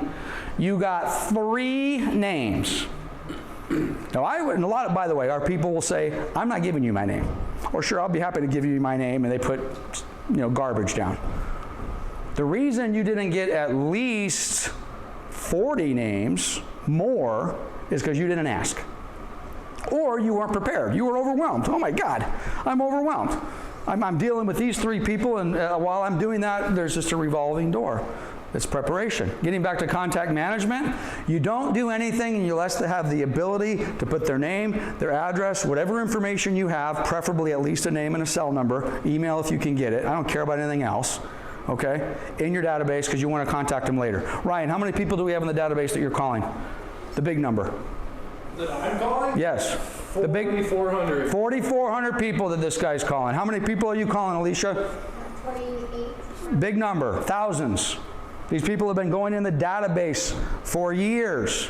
They're calling them. I haven't talked to them for 10 years. How many people? I called 2 or 3 people yesterday. 2 or 3 of them I haven't talked to in 10 years. 10 years. 10 years. Hey, it's Lance. What's happening? Who? Yeah, who? That's fine. With Coldwell Banker Town and Country. Yeah. It's been a long time, but actually you spoke to Amber and Gil and so. Oh, by the way, we do the real estate market forecast. Oh, that guy. Okay. You got to put him in your database. Notes. Everybody goes in the database.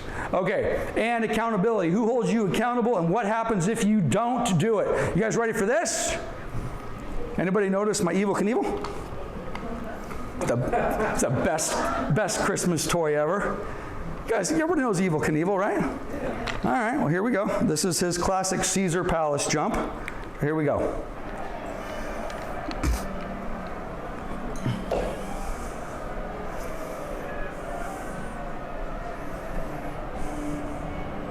I think I was 6 years old. I think it was 71, 72.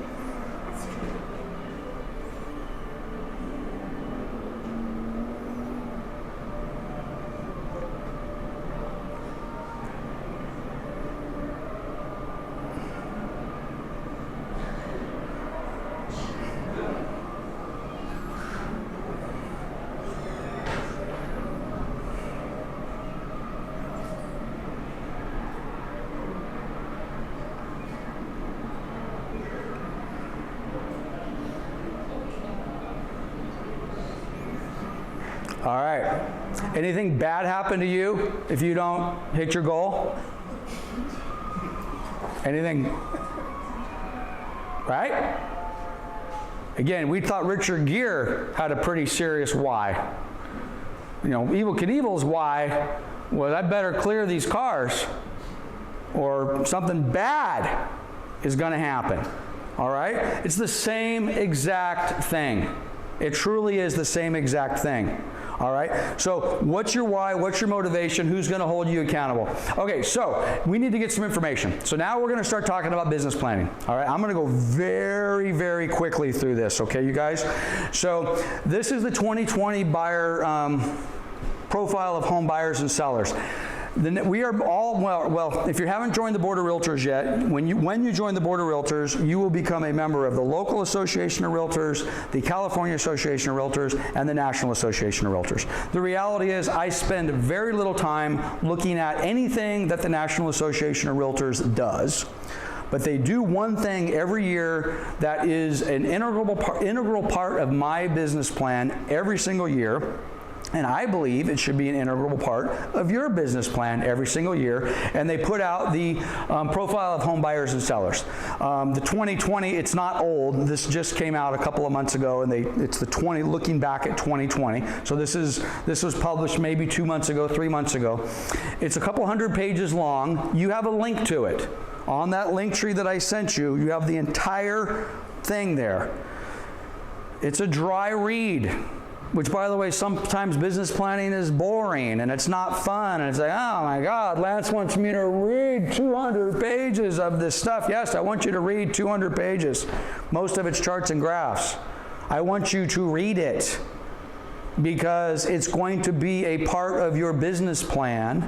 And I guarantee you there is information in that 200 pages that will give you an idea of something to do. Or it will say, ooh, I'm doing this wrong, or I need to course correct, or I need to stop doing this. Because according to this, there's nobody in this market that's buying and selling, and that's the market that I'm targeting. All right? So we're going to spend a couple of minutes going through this. So I've just highlighted a few pages. So Chapter 1, Characteristics of Home Buyers, Adult Composition of Home Buyers and Households from 1981 to 2020. Let's see if I got this up straight. So I'm supposed to look for page 16. Let's go to page 16. You guys probably can't see that very well, so let me escape out of this. I can zoom in. So what do we have here? By the way, the far left is 1981. That's last year. So what do we got there? 40 years. 40 years of data. So what is this 40 years of data? Well, it basically, well, let's define these charts. So the top bar are married couples. Okay? So the percentage of married couples that are buying homes is about 20% less than it was 35 years ago. Kind of makes sense, right? More divorces, people are getting married later in life, whatever it happens to be. So you take that for what it's worth. All right? What's another one that I might want to look at? This one, it shouldn't surprise me, but the first time I saw it, it really, really surprised me. This light blue bar, single females. Single females. Would you be surprised to know, I was, that the next largest buying population is single females. 18% of the market are single females buying houses. By the way, the blue down at the bottom is single males, 9%. Twice as many single females are buying real estate than single males. What does that mean? I don't know. I think you need to put it into your business plan. So if you're targeting a specific market, and let's just suppose you're at the singles club, all right, and I want to list and sell real estate, not because I'm a guy, but I think I probably want to focus more on the women than I want to focus on the men because they buy twice as many houses as the men. Okay, so what does that mean? I don't know. Put it in your business plan and we're going to find out.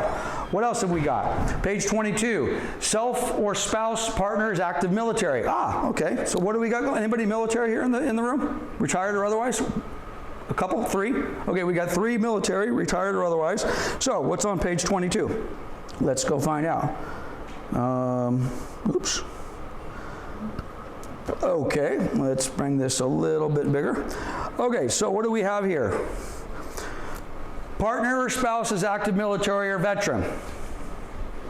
18% are veterans. Another 2% active duty. By my calculation, 20% of the buying population is in one form or another active duty or a veteran. 20%. So if you're a vet, or maybe if you're not a vet, but you think maybe I'd like to support that marketplace, there you go. There, we have March Air Force Base. We could walk there from here. It's a long walk, but we could walk there from here, okay? So if you're a vet, maybe, just maybe, you want to get your business plan somewhere around marketing to veterans. Or maybe you're not a vet, but you think, okay, I like vets. It's 20% of the market. We have an office that's 2 miles away from March Air Force Base. Maybe I could get involved in what's going on at the March Air Force Base and market myself to veterans. Don't know, just throwing it out there. What else have we got? Information sources used in home buyers. Search. These are searches of first-time and repeat buyers and new buyers.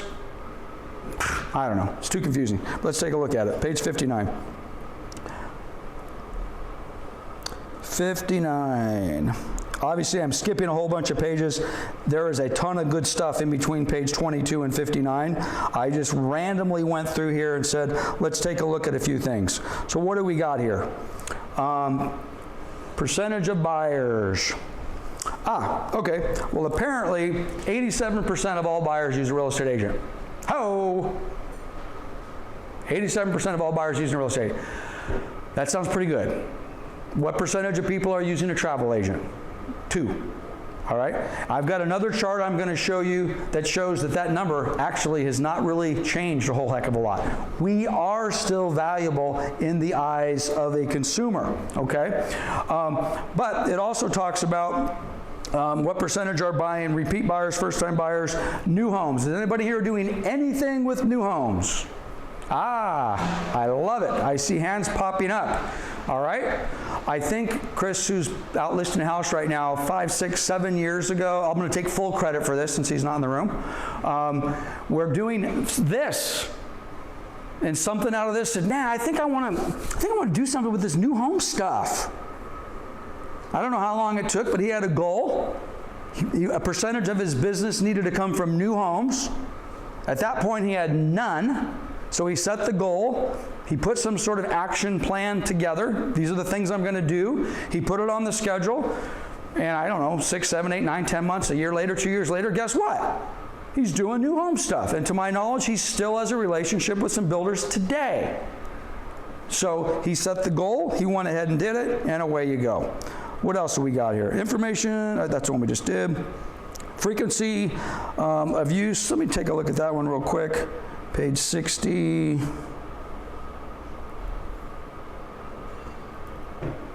I don't know why I found this interesting, but let's find out. Frequency of use of different information sources. Okay. So what this is referring to, the dark blue is I'm using it frequently. The little bit lighter blue is pretty occasionally, and I'm not using it at all. So this is, if I'm in the light blue, the consumers don't use it very much. If I'm in the, and by the way, it's a mixture of stuff. So basically 64 plus 23, so again, 87% of the population says I need an agent to help me find my home, either frequently or all the time. They're using their tablets all the time. Okay, 25%, to my surprise, 25% of the people don't use a mobile device. That seems wrong to me. That seems wrong to me. But why do I put that on there? Who has a website in here? If you work at Coldwell Banker Town and Country, everybody in this room has a website. So for those of you that didn't raise your hand and you're new, you're forgiven. If you've been here for a while and you didn't raise your hand, you either didn't want to raise your hand or you don't know that you have a website. Okay? You have a website. It's a great website. Put it on your list. You got to use it. Is your website user-friendly? Or is it something that just came out of the can that nobody wants to look at? Is your website mobile friendly? Now this was a big thing years and years ago, and then I think people forgot about it. You guys know what I'm talking about? You're on your phone, because we're always on our phone, and then you go to something and it doesn't render well on your mobile phone. And what does that do? Just infuriates me. I'm like, what is this? I need to get this so it looks well on a mobile device. That's important. Does your stuff look well on a mobile device? If it doesn't, put it on the list. You now have a goal. The goal is I have to get my website mobile friendly. What is the action I'm going to do that? I'm going to call the IT guy. When am I going to do it? I'm going to do it tomorrow morning. Okay? I want a better mobile rendering on my device. I'm going to call my IT guy tomorrow. I want it done by Friday. What happens if it doesn't get done? Who's going to be accountable for that? By the way, anybody ever call the IT guy and then 6 months later realize you forgot? The IT guy never did what they said they were going to do?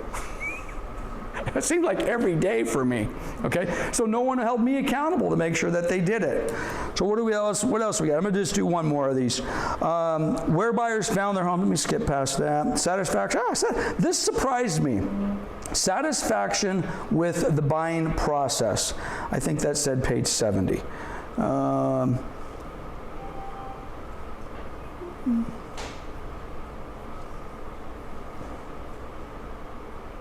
All right, this was a surprise to me. Consumers satisfaction, this is the buy side. Consumer satisfaction with the buy price. 64% were satisfied. 30% somewhat satisfied.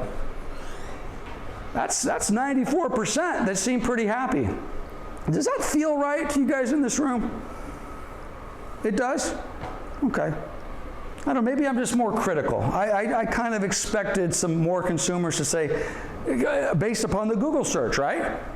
You've got these Google search that says not so kind things about our process, at least the realtors, but then you have 94% of the people that say, hey, I think the process was okay. So that one surprised me, that really did. I think somewhat satisfied is negative in my mind. Okay. Then that would make more sense. I'm just gonna do one more, and then we're gonna blow past this. Page 81. This should make you all very, very, very happy. Number of real estate agents interviewed by first-time or repeat buyers. The dark bar is 1. By the way, there's another chart that talks about number of agents interviewed by sellers before they actually listed the house. It's actually even a larger number that the consumers interviewed 1 person. All right? Seems a little surprising. So if you can get in front of a buyer in this case, or in the other chart that I'm not going to share you, but it's in the charts, if you can get the appointment, as a general rule, you have a significant percentage of getting the listing. The consumers don't apparently want to go out and interview a whole bunch of others. So what else have we got on our chart here? Importance of real estate skills. By the way, guess what the consumers want? Competence. We want you to be competent. Not very surprising. Would a buyer use the real estate agent again? Page 85. The answer is significantly high. Yes. That doesn't necessarily say they do. It says they would. Well, why wouldn't they if they said they would? They don't ask. Because what? We don't ask. We don't ask. We don't call. You know, I was at one of these business planning with Chuck Whitehead at Coldwell Banker Associated Brokers. He has a slide. I don't know who he stole it for, but I love it. And it basically says, I'm going to paraphrase it. It says, why would the consumer, your customer, reward you with additional business in the future? That's not what it says. I got to pull it up. But the gist of it is why is your customer going to do business with you in the future? You think that they forgot about you. And the reality is they think you forgot about them. You don't call them. You don't email them. You don't text them. You don't do anything. There's no communication after a sale. That's the norm. That is the norm. My 95-5 rule, that applies. 95% of agents who worked with the buyer, in this case, let's say, after close of escrow, abandon their client. No future communication, nothing. Crazy. The buyers, they'll tell you, yes, I would work with you again, Stacy. But it's been 5 years, I haven't heard from you once. You must have forgotten about me. And by the way, I'm getting all these other communications from somebody else. That is the norm. Sad. Sad, sad business. Tenure of previous home, I won't pull this up. Somebody, give me a guess. How long people stay in a house before they move? The average used to be 7. Okay? 10. It's now 10. All right? So, why is that important? Well, if you're moving into a farm area or if you're doing some marketing, are there ways to determine in that neighborhood how long someone has lived there? Yes. Maybe we market to those people. All right? Maybe we skip the people that have moved in less than 10 years. What method do they use? Method use, again, they've got 20, I'm going to skip past that one. Number of agents contact, okay, this is the exact same chart, only now they're asking the sellers, not the buyers. And the answer is 1. That's how many they've done. Negotiation commission rate. This is where I put Stacy on blast. She's going to kill me. I apologize, Stacy. You know I love you. I love you. Okay, so what was that chart number? 135. So you go to page 135, and what do we got? Agents initiating the discussion of compensation is 44% of the time. 44% of the time, before anybody asks about what the commissions charge, the agent says, hey, I'll do it for 5. I'll do it for 4.5. Consumer hasn't even asked. According to the survey, only 23% of the sellers brought it up. 23% of the sellers brought it up as an issue. Okay? 15%, again, this is bad. This is bad. 15% of the sellers don't even think it's negotiable. Okay? Whatever you tell me it is. Right? Which, by the way, that's one reason that the Department of Justice is suing the National Association of Realtors, because they want to make sure. By the way, does it say on the listing agreement commissions are negotiable? Yes, it does. But 15% don't even know. I like this group. The client did know commissions and fees, and they did know that they could be commissions, but they didn't even bring it up. So 13% of the sellers surveyed, by the way, these people sold houses in 2020, just so you know the data sample here.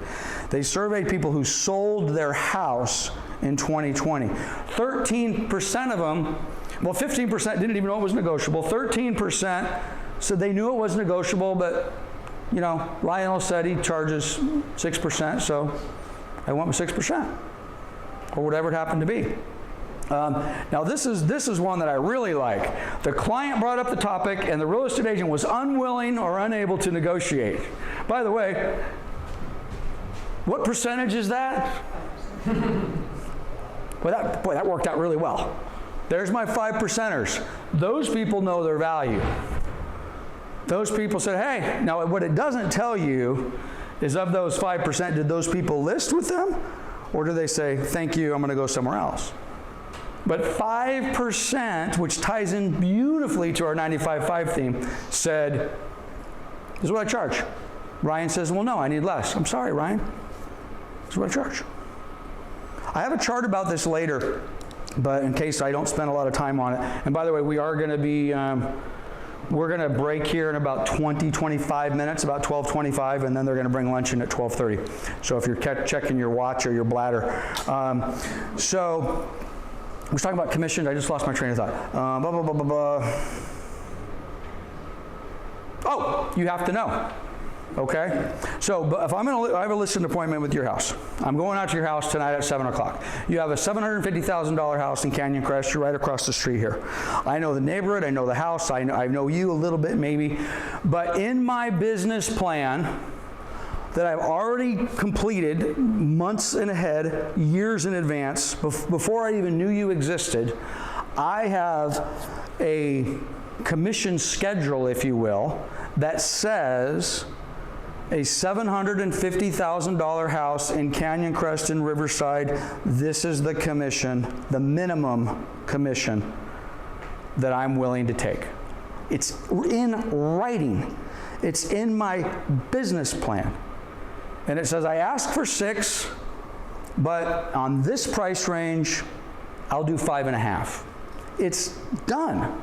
Okay? So when I go into Pedro's appointment, and I'm doing my thing, and at 6%, and at 6%, we're doing 6%, and he starts to push back, right? So, oh, well, Lance, I thought this, and I've been hearing that, and, you know, my neighbor said, and I'm getting the pushback. I'm doing an assessment. Let's suppose, by the way, he says, yeah, you know, I really like to do it, but I'm kind of hung up because, you know, my neighbor just sold it for 5.5%, and they used the Coldwell banker in Riverside, and you're over in the Redlands office, and what did he say? He said he'd list it for what? 5.5%? What does my business plan say?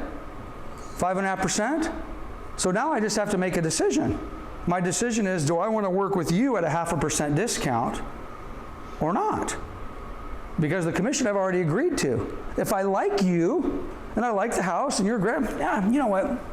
Maybe I fight a little bit more for 6. Maybe I don't.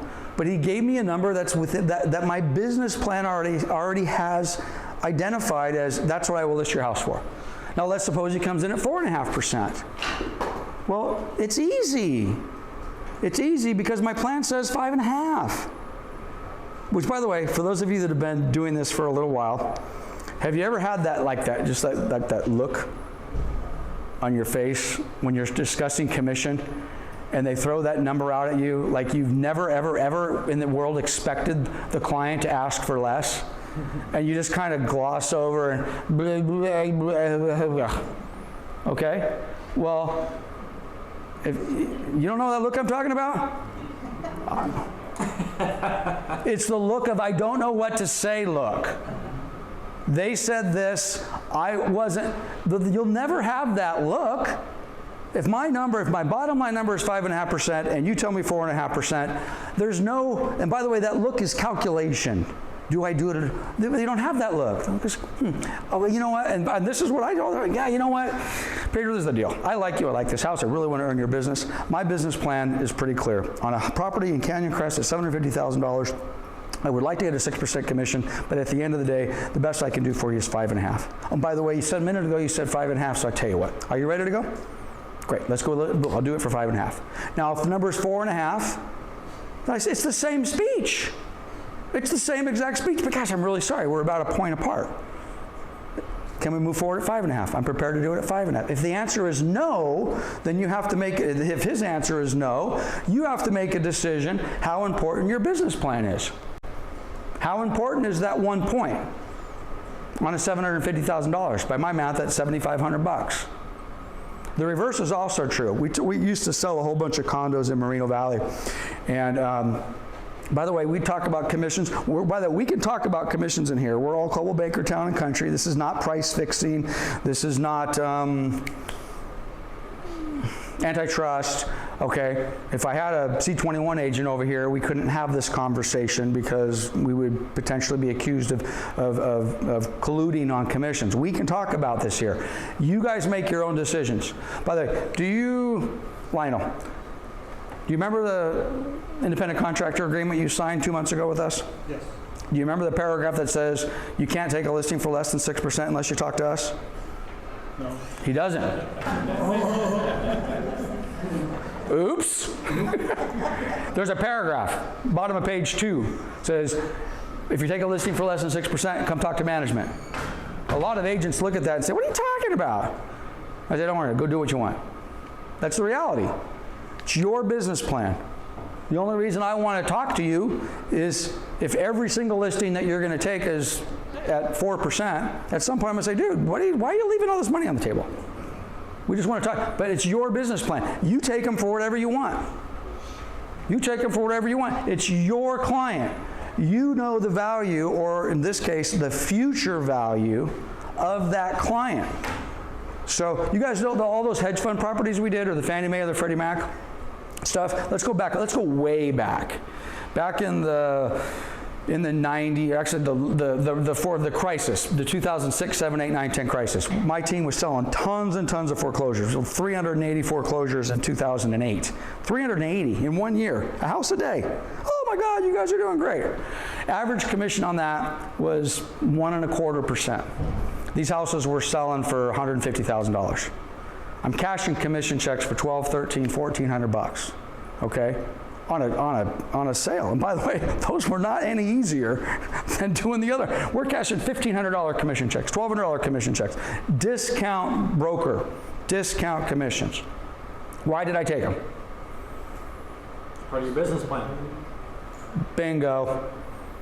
That's the answer. If you didn't hear them, I took them because it was part of my business plan. And my business plan said, you want to do business with Fannie Mae and Freddie Mac and all of the banks. And the reality was, when I made that business plan, I knew that if you want to do business with Fannie Mae and Freddie Mac and the banks, you're going to take a discount commission. That was my plan. If my plan said, no, I'm not going to do that. I'm going to go do something else. All right? So you just have to plan it in advance. That's really the point I'm trying to make. Okay, so let's try to get through this. Okay, a lot of this, let me go back real quick.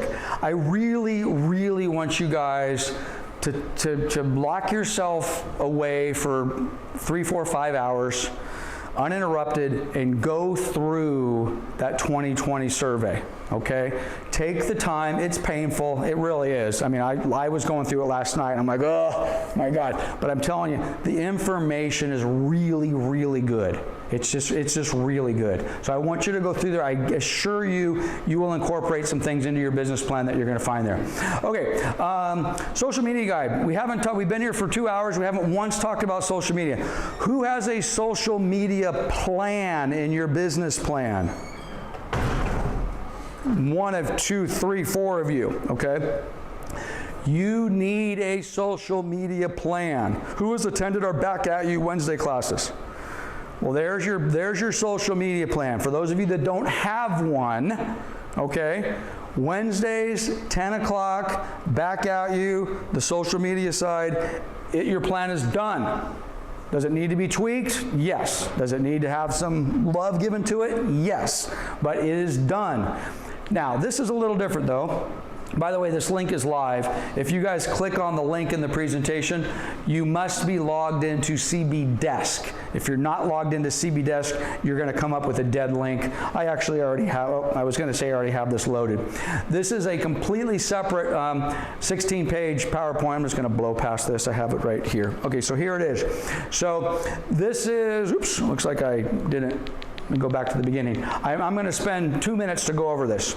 So this is a Coldwell Banker product. This basically talks about, in order to have a social media plan, you actually have to have some social media, okay? So what are we going to do? Some instructions to help you get going with Facebook. Personal page, business page. If you're going to run ads, which you're going to be running ads, you got to have a what? A business page. Most of you do not have business pages right now. You need one, okay? You can't boost stuff on a personal page. So there's a very simple thumbnail guide to help get you going on what to do with Facebook, how to set up that business page. We can help you as well, but at the end of the day, you're going to need it. Now, which by the way, it wasn't that long ago where I said, oh, this is nonsense. Good God, all these people scrolling, and my wife is spending hours and hours on the phones, and this is for kids. This ain't for kids, guys. This is business, okay? This is big business. Okay, so anyway, you need to get your social media game up. You need to get your Facebook stuff going. You need to get your Instagram game going. I'm like, geez, man, I just got Facebook figured out, and now I gotta go figure out Instagram. Yes. Okay? You gotta figure it out. Okay? Twitter. I don't know that Twitter really does a huge amount in the real estate game, but I know there are some of you, I'm pointing to John, he's nodding his head, that are very active on Twitter. Okay? So I want you to take a look at all of the social media platforms. You must engage. My LinkedIn profile is embarrassing right now. I mean, don't go there right now. It's embarrassing. I haven't looked at it in a couple of years. And before that, it was probably 2 years that it's 3 or 4 years out of date. That is bad. That's bad. So there you go. I have a goal. My goal is to freshen up my LinkedIn. What am I going to do? Am I going to do it myself? Probably not. I'm going to delegate to somebody in the office that's going to do it. When are they going to do it? I want it done tomorrow, because I think if someone just spent 3 hours on it or less, it would be perfect. Okay? And then what? It's got to be on my calendar. It's got to be a follow-up. And then what happens if they don't do it? Or more importantly, what happens if I don't do it? So it's the same system. What do I want? I want to fix my LinkedIn. What am I going to do? I'm going to do it myself. I'm going to delegate it, whatever. So it's the same thing. So I want to get your LinkedIn. YouTube. Guys, this is a video business, folks. Who has a YouTube channel? Their own YouTube channel? If you do, that's fantastic. There are far too many of you that have been in this business for a while. You need to get your own YouTube channel. You need to get yourself in front of the camera. My hair's a little weird. I got a thing over here. I've got this thing going on with my neck. My neck is getting old, and I'm not. Why? I mean, this is, you know what? I don't mind the Zoom calls. I could do Zoom all day long. That goddamn neck of mine is, I mean, it's driving me crazy. But guess what? It's my neck. It's me. So, I mean, it is what it is, right? So, ladies and gentlemen, if you don't like the way you sound or the way you look or your turkey neck or my hair or the this or the that, get over it. And I can tell you, it ain't going to get any better. You know, my wife and I look back at pictures from 10 years ago. I'm like, damn, we looked good. You know? We didn't think we looked so good. A little pudgy, got this, you know? At any rate, we need to embrace video. Now, in the beginning, steal our stuff. There's a whole bunch of content out there that you can steal and you can put on your own YouTube channel and you can disperse. But I'm telling you, that's not the answer. The answer is you need to get in front of you need to do what I'm doing right now. You need to do this. You need to put it out there. Who's got an active video YouTube campaign going on right now? That's a 95%er right there. Actually, that's a 98%er. Okay? There's no way, in my opinion, you are going to be in that top 5% if you're not embracing video. You gotta do it. And some of you are, but Wilson, you didn't raise your hand, okay? I don't see a lot of like real estate related videos. Anybody friends with Wilson on Facebook? Yeah. I love, Monica's laughing. I love Wilson's Facebook page. Half of the stuff I don't understand because he posts it in Spanish. And I'm like, what the hell is going on here? But I love it. And it is a lot of video. It's not the video that you're thinking of. You know, you're doing the sea-doos, or you're doing this, or you're doing something funny, or you're dressed up with a funny hat. To me, that's money. Now, is that by accident or is that a plan?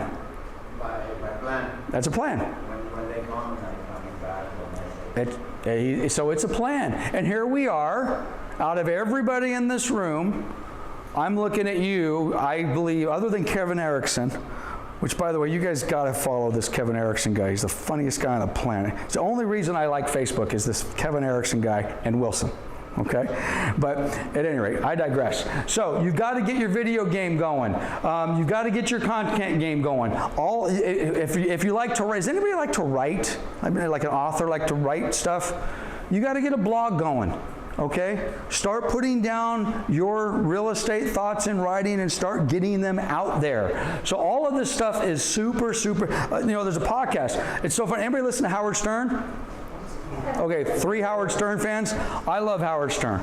To this day, if you mention the word podcast in front of Howard Stern, he loses his mind. Oh my God, I've been in the business for all these years. All these yahoos coming out there, they have podcasts, and how dare they have a podcast? You know, I went to broadcasting school and all the rest of that. You know, the podcasts are the bomb right now. Okay, now how do you get a following like Joe Rogan or all the rest of that? Well, it's going to take a little bit of work. It's going to take a little bit of content. But you guys can start doing podcasts tomorrow. Right now, you can start doing a podcast for nothing. Okay, so we need to get that stuff out there. You need to get it going. Okay, so where am I on time? Okay, I'm going to go because we have so much to do.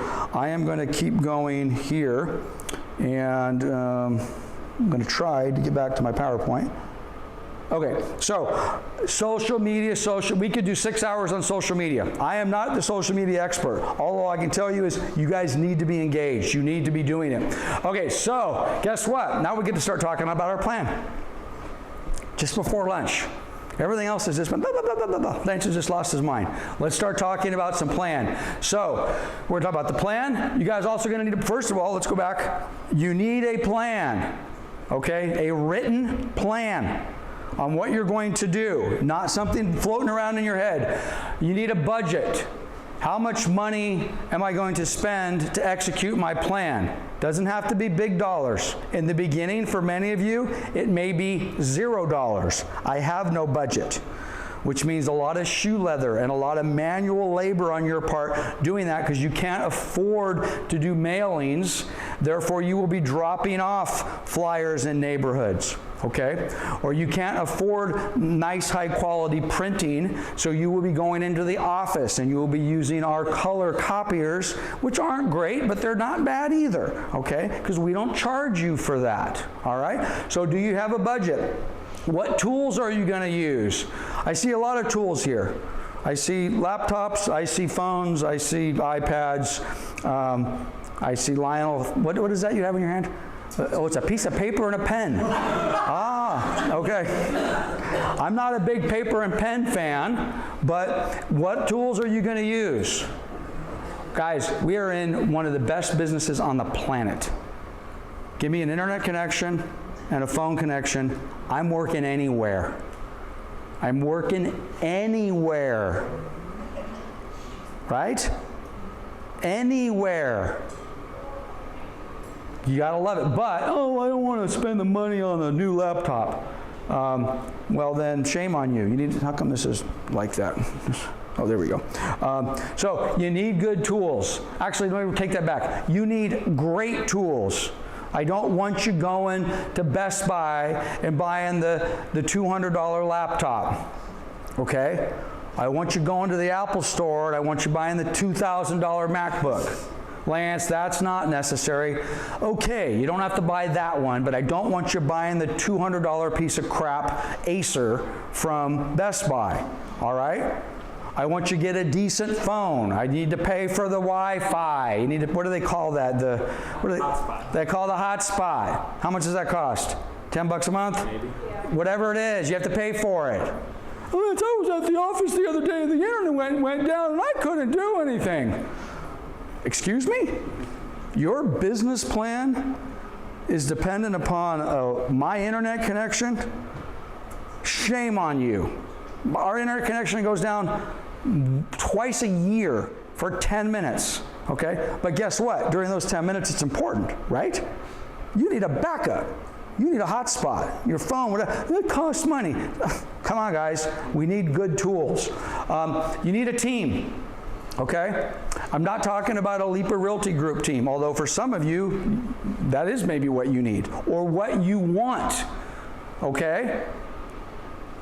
A couple different conversations with team. If you want to be a Leaper Realty Group and at the top of Leaper Realty Group, that's a plan.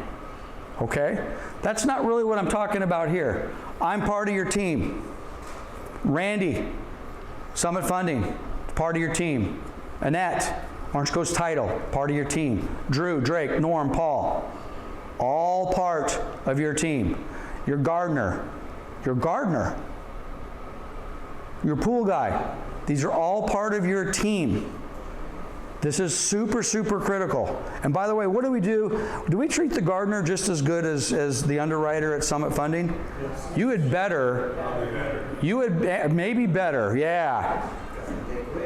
You had better. I got to tell you, I have lost commissions because of a pool guy.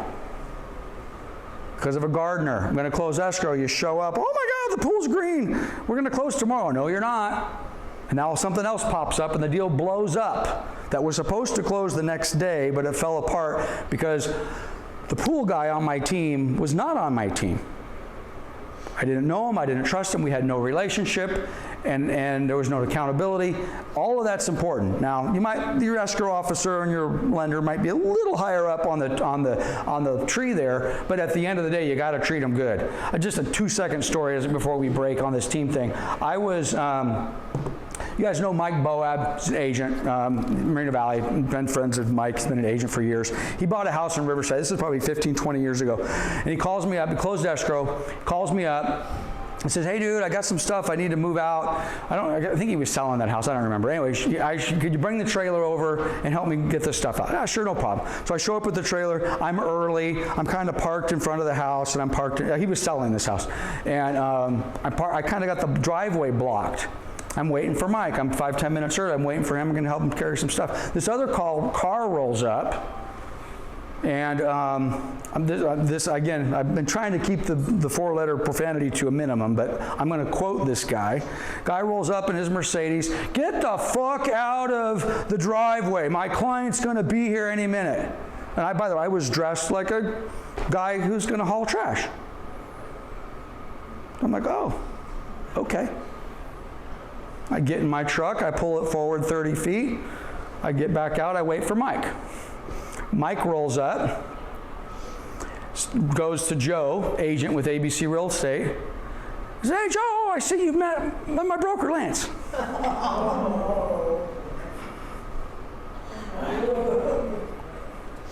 Not good.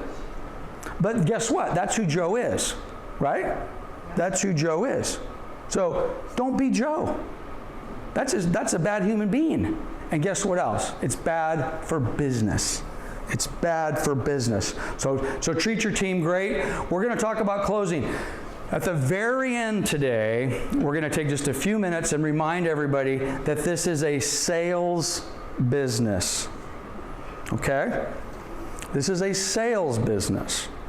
So for some of you, you may have all of the skills down pat, but you might be missing that little bit of sales ability. It can be learned.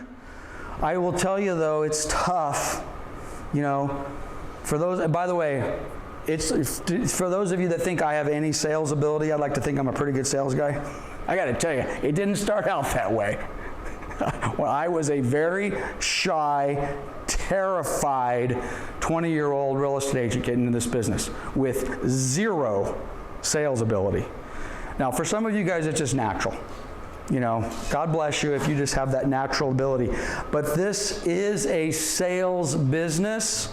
So for some of you, maybe all of you, a portion of your business plan needs to be skill building and salesmanship and learning how. And I don't want to pick on Paul because I have no idea what's wrong with the listing that you didn't get.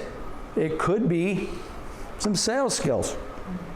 Maybe you're asking the wrong question. Maybe the presentation isn't as great. So I got to tell you, you cannot. I'm going to play a video. You guys have probably seen this if you've been around me for a while. I love the video of Wolf of Wall Street. You know, sell me this pen video. We'll talk about that a little bit later. But this is a sales business for sure. Okay.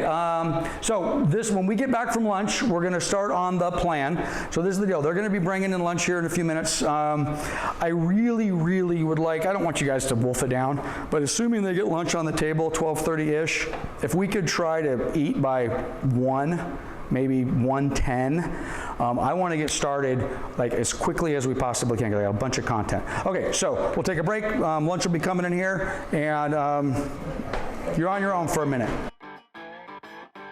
Has anybody used the business? I think it's called the projector on Coldwell University. No? Okay, well, we're going to play with it today. If you're not currently an agent with Coldwell Banker, Ryan and I were just talking about, they used to have guest passwords, so if you're thinking about, hey, can I log in and play with this tool before I'm actually an agent here, we'll work that out. But the bottom line is there's a variety of different tools, kind of projection tools, and they're very old school stuff. There's nothing special about this. And it goes from how many calls should I make before I get an appointment? How many appointments turn into a sale? How many sales do I need to hit my goal? And it truly is math. I mean, if you make enough calls, you're going to get an appointment. If you get enough appointments, you're going to have results come out of those appointments. I mean, I'm looking at Ken in the back and Ryan and Alicia right now, and frankly, everybody else in this room, because Ken and Ryan and Alicia, they're on my team, and pretty much all they do all day is prospect. They're making calls, setting appointments, appointment. Those appointments turn into Lionel, which ultimately is an agent who is signed up and is working here. Make enough calls, set enough appointments. It's the exact same thing for what we're talking about as part of our business plan is if you guys do a certain number of something, will that turn into a certain number of appointments? Will that certain number of appointments turn? For example, if I do 50 open houses in the next 12 months, basically one a week, a couple weeks off, how many people will come through? 75. Don't expect that on every one, okay? 75 people come through. Of those 75, how many actually are really interested that want to work with me? Of those, how many of them that will turn into some sort of a contract? Of those contracts, how many of those will turn into a sale? And do those, thank you, and do those sales ultimately get me to my goal of whatever that is, X amount of dollars. So there's tools that are associated with that. You plug in a spreadsheet, you put in a number here, and it tells you this and it tells you that, okay? It's the same exact tool that I used 34 years ago when I got into the business. So the question is, do we have that? Will we give it to you? The answer is yes, okay? We're probably gonna work on our own tool because the ones that I'm even gonna share with you today, to be honest with you, I don't really like them. It does what it's supposed to do, but we need to do a better job. Remember, I need to get with John.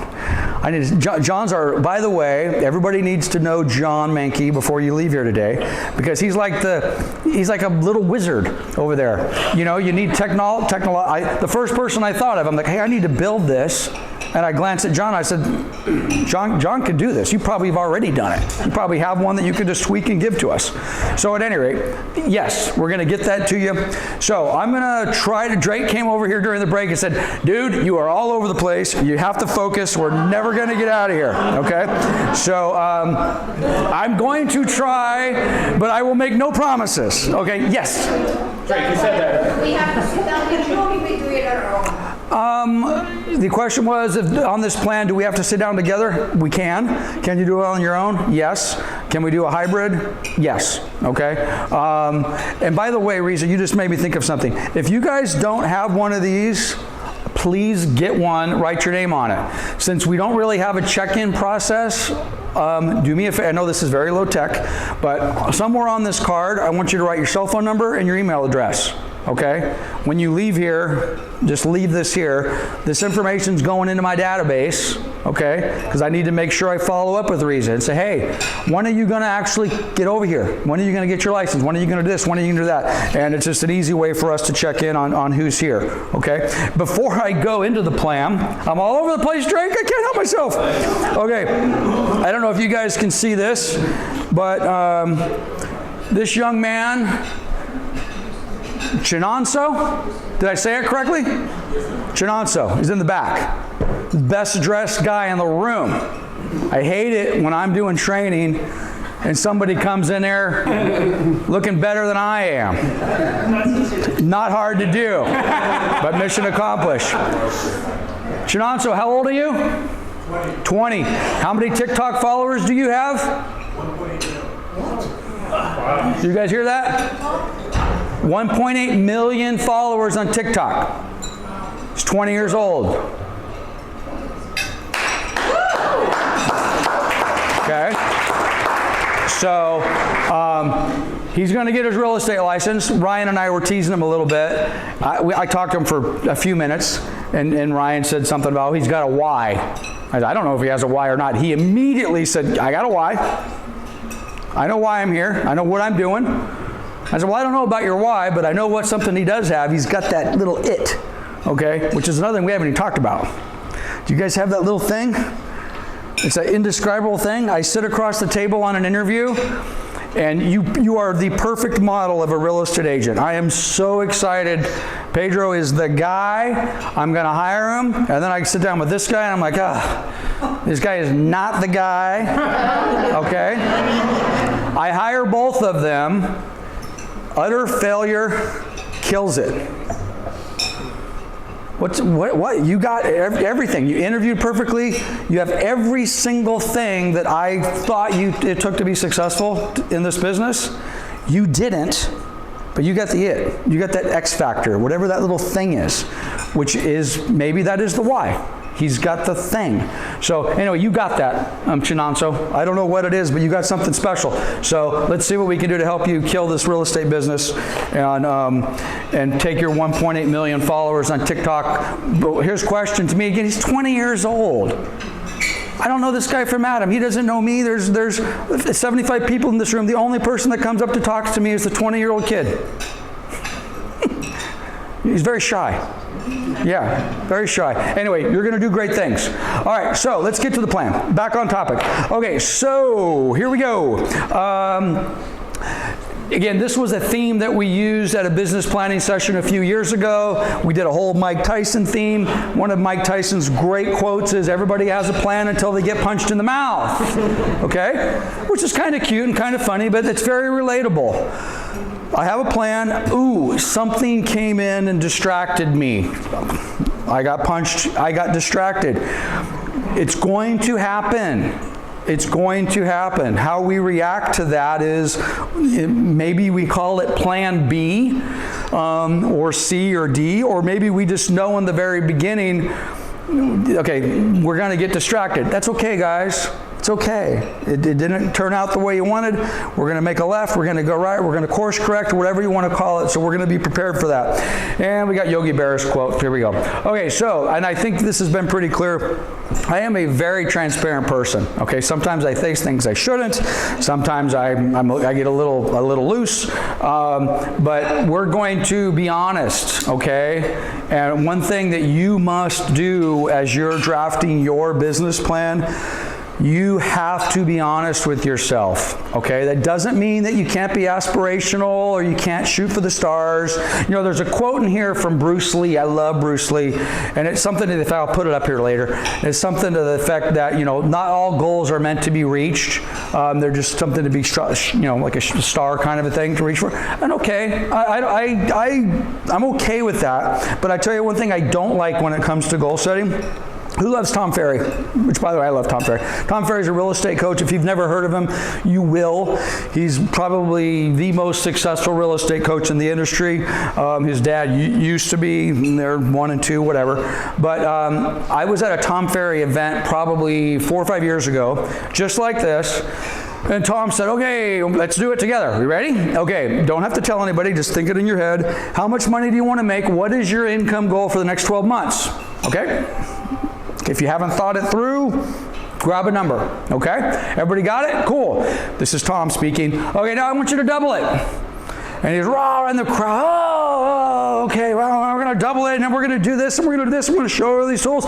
Now I want you to double it again. And you could almost feel the audience.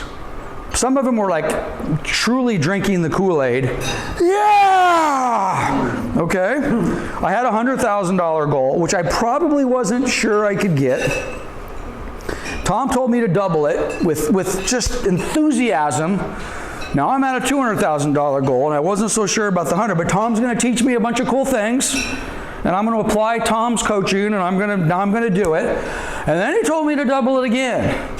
And now I'm at 400 grand. Now for some of you, that might be like, yeah, I need that. And guess what? For a percentage of Tom's audience, they probably did it. They probably went from that goal that they thought was unreachable, and they doubled it, and they doubled it again, and I'm assuming that a few people in the audience did it. Okay, which by the way is probably why Tom does it, because then he can stand up a year later and say, look at this kid. I took him from nothing to $800,000 in production. Okay, I'm perfectly cool with that as long as you guys are cool with it. But let's not kid ourselves, okay? If you've never sold a house, or last year you made 20 grand, you're probably not going to make $800,000 in real estate next year, okay? Is it possible? Sure. Okay, but we need to be realistic. Let's not kid ourselves, because my experience, and I've sat down with hundreds of agents one-on-one with Reza, one-on-one, set goals, that the goal itself became demoralizing. Okay, the goal itself was like, okay, so my suggestion is let's take it in small pieces. Now, if you're a big thinker and the big goals and that's who you are, then great. Then do exactly what Tom just said a second ago. But I think we need to be honest with ourselves who we are. By the way, is this an easy business or hard business? Trick question. You will make some of the hardest money on the easiest transactions and some of the easiest money on the hardest transactions. I've cashed tens of thousands of dollars worth of checks, and I truly felt, oh, wow, man, I just found that money. Geez. And then I've closed the most difficult transaction ever, and I got paid $1,500. Okay, so it's a little bit of both. Okay, so let's start with the basics. What are the basics? This is a business. This is not a job. I'm going to slaughter your name again. Chinonso, 20 years old. The young man has not had, I don't know anything about him, but I'm just going to assume because he's 20 years old, he has not had many jobs. And if he has had jobs, they're jobs around his going to high school, and I don't know if he went to college or whatever it happens to be. Some of the rest of us who are a little bit older in here who didn't start as your first career in real estate, you have had a job. Raise your hand if you've had a job, Monday through Friday, 9 to 5 kind of a thing. You're poisoned. Okay? I'm kidding, but it's a little bit true. Okay? This is not a job. This is a business. There is a huge difference. When you had a job, you were working for somebody or some entity that had a business with a plan. You showed up, you did what you were told, you took your break, you took your lunch, you went back to work, you did what you were told, you took another break, and you went home. And for most people with jobs, when they went home, what happened to work? Kind of got shut off a little bit, which, by the way, for those of us that operate businesses, sometimes the thought of having a job sounds pretty good, right? What did I tell you earlier? I live in a constant state of paranoia. When you're running a business and there's a problem in your business, sometimes that keeps you up at night. When I work for the post office, and I don't mean to, degrade anybody who works at the post office, but when I come home, maybe there's a problem at the post office, I might not carry that along with me in the same way as if I was responsible to run the post office. So you really truly have to think of this as a business, and it's very difficult. It's very, very difficult, frankly, for people who have had jobs for 10, 20, 30 years. You will constantly find yourself falling into this job mentality. So this is not that. So we need to truly think of everything we do as a business. So we're going to need to answer some questions. What questions are we going to need to get answered as we start operating our business? Okay, our business plan. What form is it going to take? Most of you, who has a business plan just kind of floating around in their head right now? General idea, I want to make X amount of money, I'm going to do the following things. Okay, of those people, who's actually put something on paper? Okay, I see some more hands going up. Good. Who has just a one-page, which probably nothing wrong with this, by the way, just a one-page simple business plan? 1-2 pages? Okay, Paul and a few others? Okay, very good. Who has this? Who has the 300-page, super detailed, I pulled it off the internet, I have a mission statement. Anybody have a mission statement? No? Oh, yes. Why does it not surprise me? Because I was trained that way. Why? What was that? Why do you have a mission statement? Because after being a CEO of major corporations, you get trained that way. You get trained that way. Okay, so Julio, you're working in Covina, right? Or Claremont? I work, yeah, it's like, Okay, all right. Julio has a background as a CEO, has probably drafted many business plans for various projects, which, by the way, business plans have business plans within a business plan, right? yeah. And then that business plan has another plan within that plan. Okay? So he's done this a lot. So when you're trained that way, well, this plan needs a mission statement. Okay? Nothing wrong with that. But most of us probably won't end up with a mission statement. But something tells me, and by the way, this is a really messy stack of papers. This is not Julio's plan, but it wouldn't surprise me if Julio's plan is dozens and dozens or hundreds of pages long, because that's who he is. And if that works for him, that's great. I suggest your plan must be electronic. It has to be in some sort of a form that you can carry around, access on your phone. You have to have it. Your business plan needs to be a living document. All right? I have the same business plan that I had originally wrote 23 years ago on a Word document. Is it the same as it was? Of course not. I've changed it a lot. But the original document was created 23 years ago. Sometimes, if I'm being honest, 3 years go by. Not good, by the way. 3 years go by. But I better dust that thing off. I teach business planning all the time. I probably should look at my own. Okay? It's going to happen. It's going to happen. I would suggest, though, that if you're truly operating your business and you're truly paying attention to your business, you can't look at it every 3 years. You know, I think at a minimum, you got to say, okay, am I on course every 3 months? For some of you, once a week. And part of your plan, you're going to be looking at a lot. But your business plan has to be a living document, meaning you want to change it all the time, do your mind dumps on it, whatever. Okay, so where are we going to start with our business plan? This is going to sound a little hocus pocusy.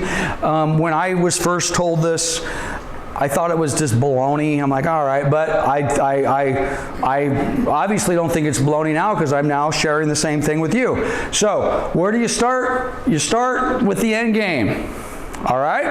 And the question that I was posed, if you can't see that in the back of the room, the question that one of my Coldwell Banker business ambassadors or business coaches asked me many, many years ago, and he was one of my favorite coaches, business planning coaches, was, and I had been, by the way, at the time he asked me this, I had been in business for 24, 25 years. I had had a business plan. I had, for the most part, worked my business plan. And then he asked me a question that says, what do you want your company to look like when you're finished? And I was like, what are you talking about? And it was kind of like, what is the goal? Not just the goal today, but in a perfect world, what would Lance's version, and Lance and Drew and Drake's version of Coldwell Banker real estate business look like when I'm done? Okay? Well, I knew what we want 4 offices and we want 300 agents. Okay, so are you done? So when you get 4 offices and 300 agents and X amount of dollars, is that the perfect plan? I got to tell you, I still don't have an answer to that. Okay? Because it changes. But I do think we need to at least have an idea of where are we going? I'll use, Chris, if I can use you as a quick example, and chime in if you want. When Chris first came to work at the office, he was our receptionist. He got his license, started selling, was doing very well as an individual agent, and then at some point said, hey, I want to build a team. Okay? At what point, Chris, did you decide you wanted a team? Was that on day one or The service for my clients was lacking. I couldn't service all my people. Okay. All right, so he adjusted, and at some point he said, I'm getting too big, which, by the way, is a good problem to have, but make no mistake about it, it's a problem. Okay? When you start to get successful and you're crushing it, other things start happening. Service to clients starts to go down. There's only so many hours in the day. I need help. I need a team. So without going too deep into this, I do at least want you to kind of think, where do I want to be? For example, most of you are a single agent working by yourself, and maybe that's what your real estate vision is. No, I don't want an assistant. I don't want a team. Who in here wants to be a broker and open their own office? It's okay. Raise your hand. 4. Okay. All of the new people.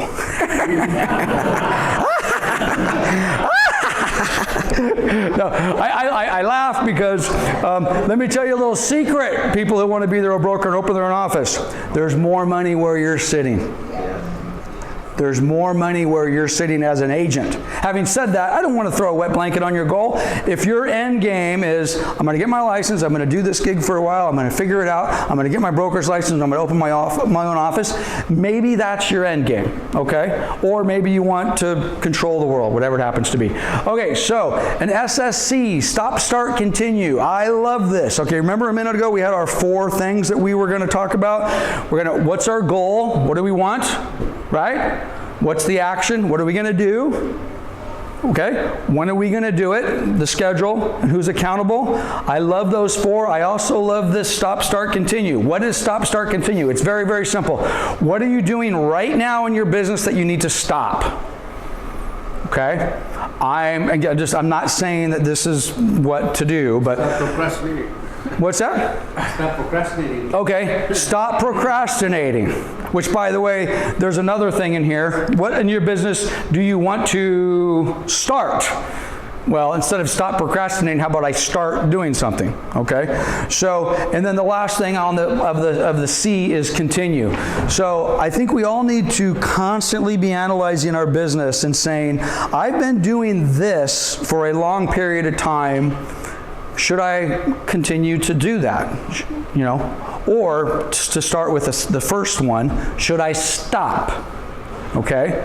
I will tell you from personal experience, there are things that we do in our business today that we do today just because we've done it that's how we've done it. Well, maybe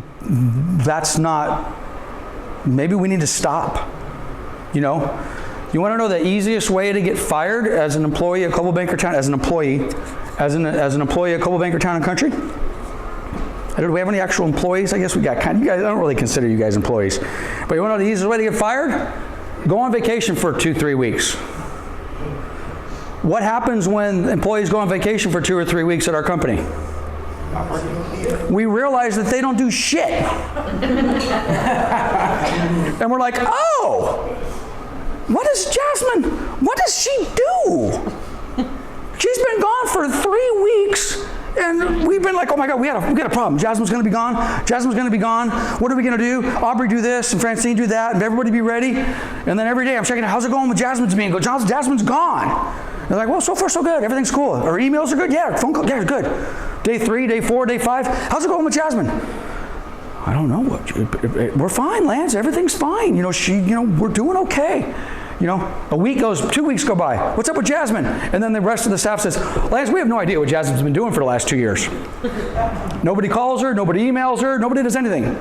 Why did Jasmine have a job? Jasmine had a job because Jasmine's job was necessary 10 years ago. Something changed in the last 10 years. We just kind of fell into this, well, we need Jasmine. Jasmine's not an employee at the company, by the way. So you need to analyze what you're doing and maybe make a decision that I got to stop that.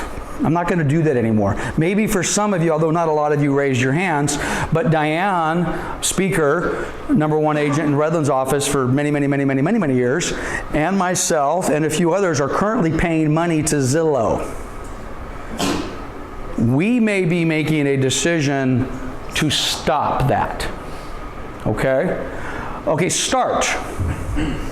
We need to do something. We need to stop procrastinating. What is it that we need to do? So we need to start that, and then of course the continue is, okay, this is working. Jasmine took 2 weeks vacation. Oh boy, did we need her back immediately. you get to keep your job. You're continuing. So I love this stop, start, continue. It's a very simple process. And I will tell you, the hardest part for most of us in that process is the stop. You know, why are you doing that? Well, we've always done that. Okay, well, maybe you don't want to do that anymore. Theft, this is another Tom Ferry thing. Nothing wrong with stealing stuff. Every real estate agent and office needs an R&D department. What is an R&D department? Well, an R&D department is a rip-off and duplicate department, okay? So, in this business, reality, guys, there's no new ideas, okay? I have nothing new. I'm sorry. I have nothing new. Everything that I'm sharing with you today, I stole from somebody else, or I learned along the way. But even if I learned it along the way, the reason I learned it is because I wasn't paying attention enough to what Chuck was doing, because I learned it the hard way, and all I had to do is steal it from Chuck, okay? So there's nothing wrong in this business with copying and emulating the success of another agent. And I got to be honest with you, the great agents, I consider myself a great agent. I really do. And a great broker, I'll give it to you. All you got to do is ask. The ones that hold on to it, quite honestly, you probably don't want to work with them anyway. You know, I've had feuds in the office. An agent who did a video, and then another agent did a video. That agent did a video! He sure did. Yeah. Oh my God. His video looks like my video. Yeah, it does. It's the same theme. You mean with the other 2,000 videos that are just like that theme that we can find on YouTube? Yeah! And you're upset with that? Yeah! That's stupid. It's stupid, okay? R&D, guys, take the good stuff, rip it off, duplicate it, send it out. Man, my postcard looks a lot like that other postcard. Yeah, don't they both look great?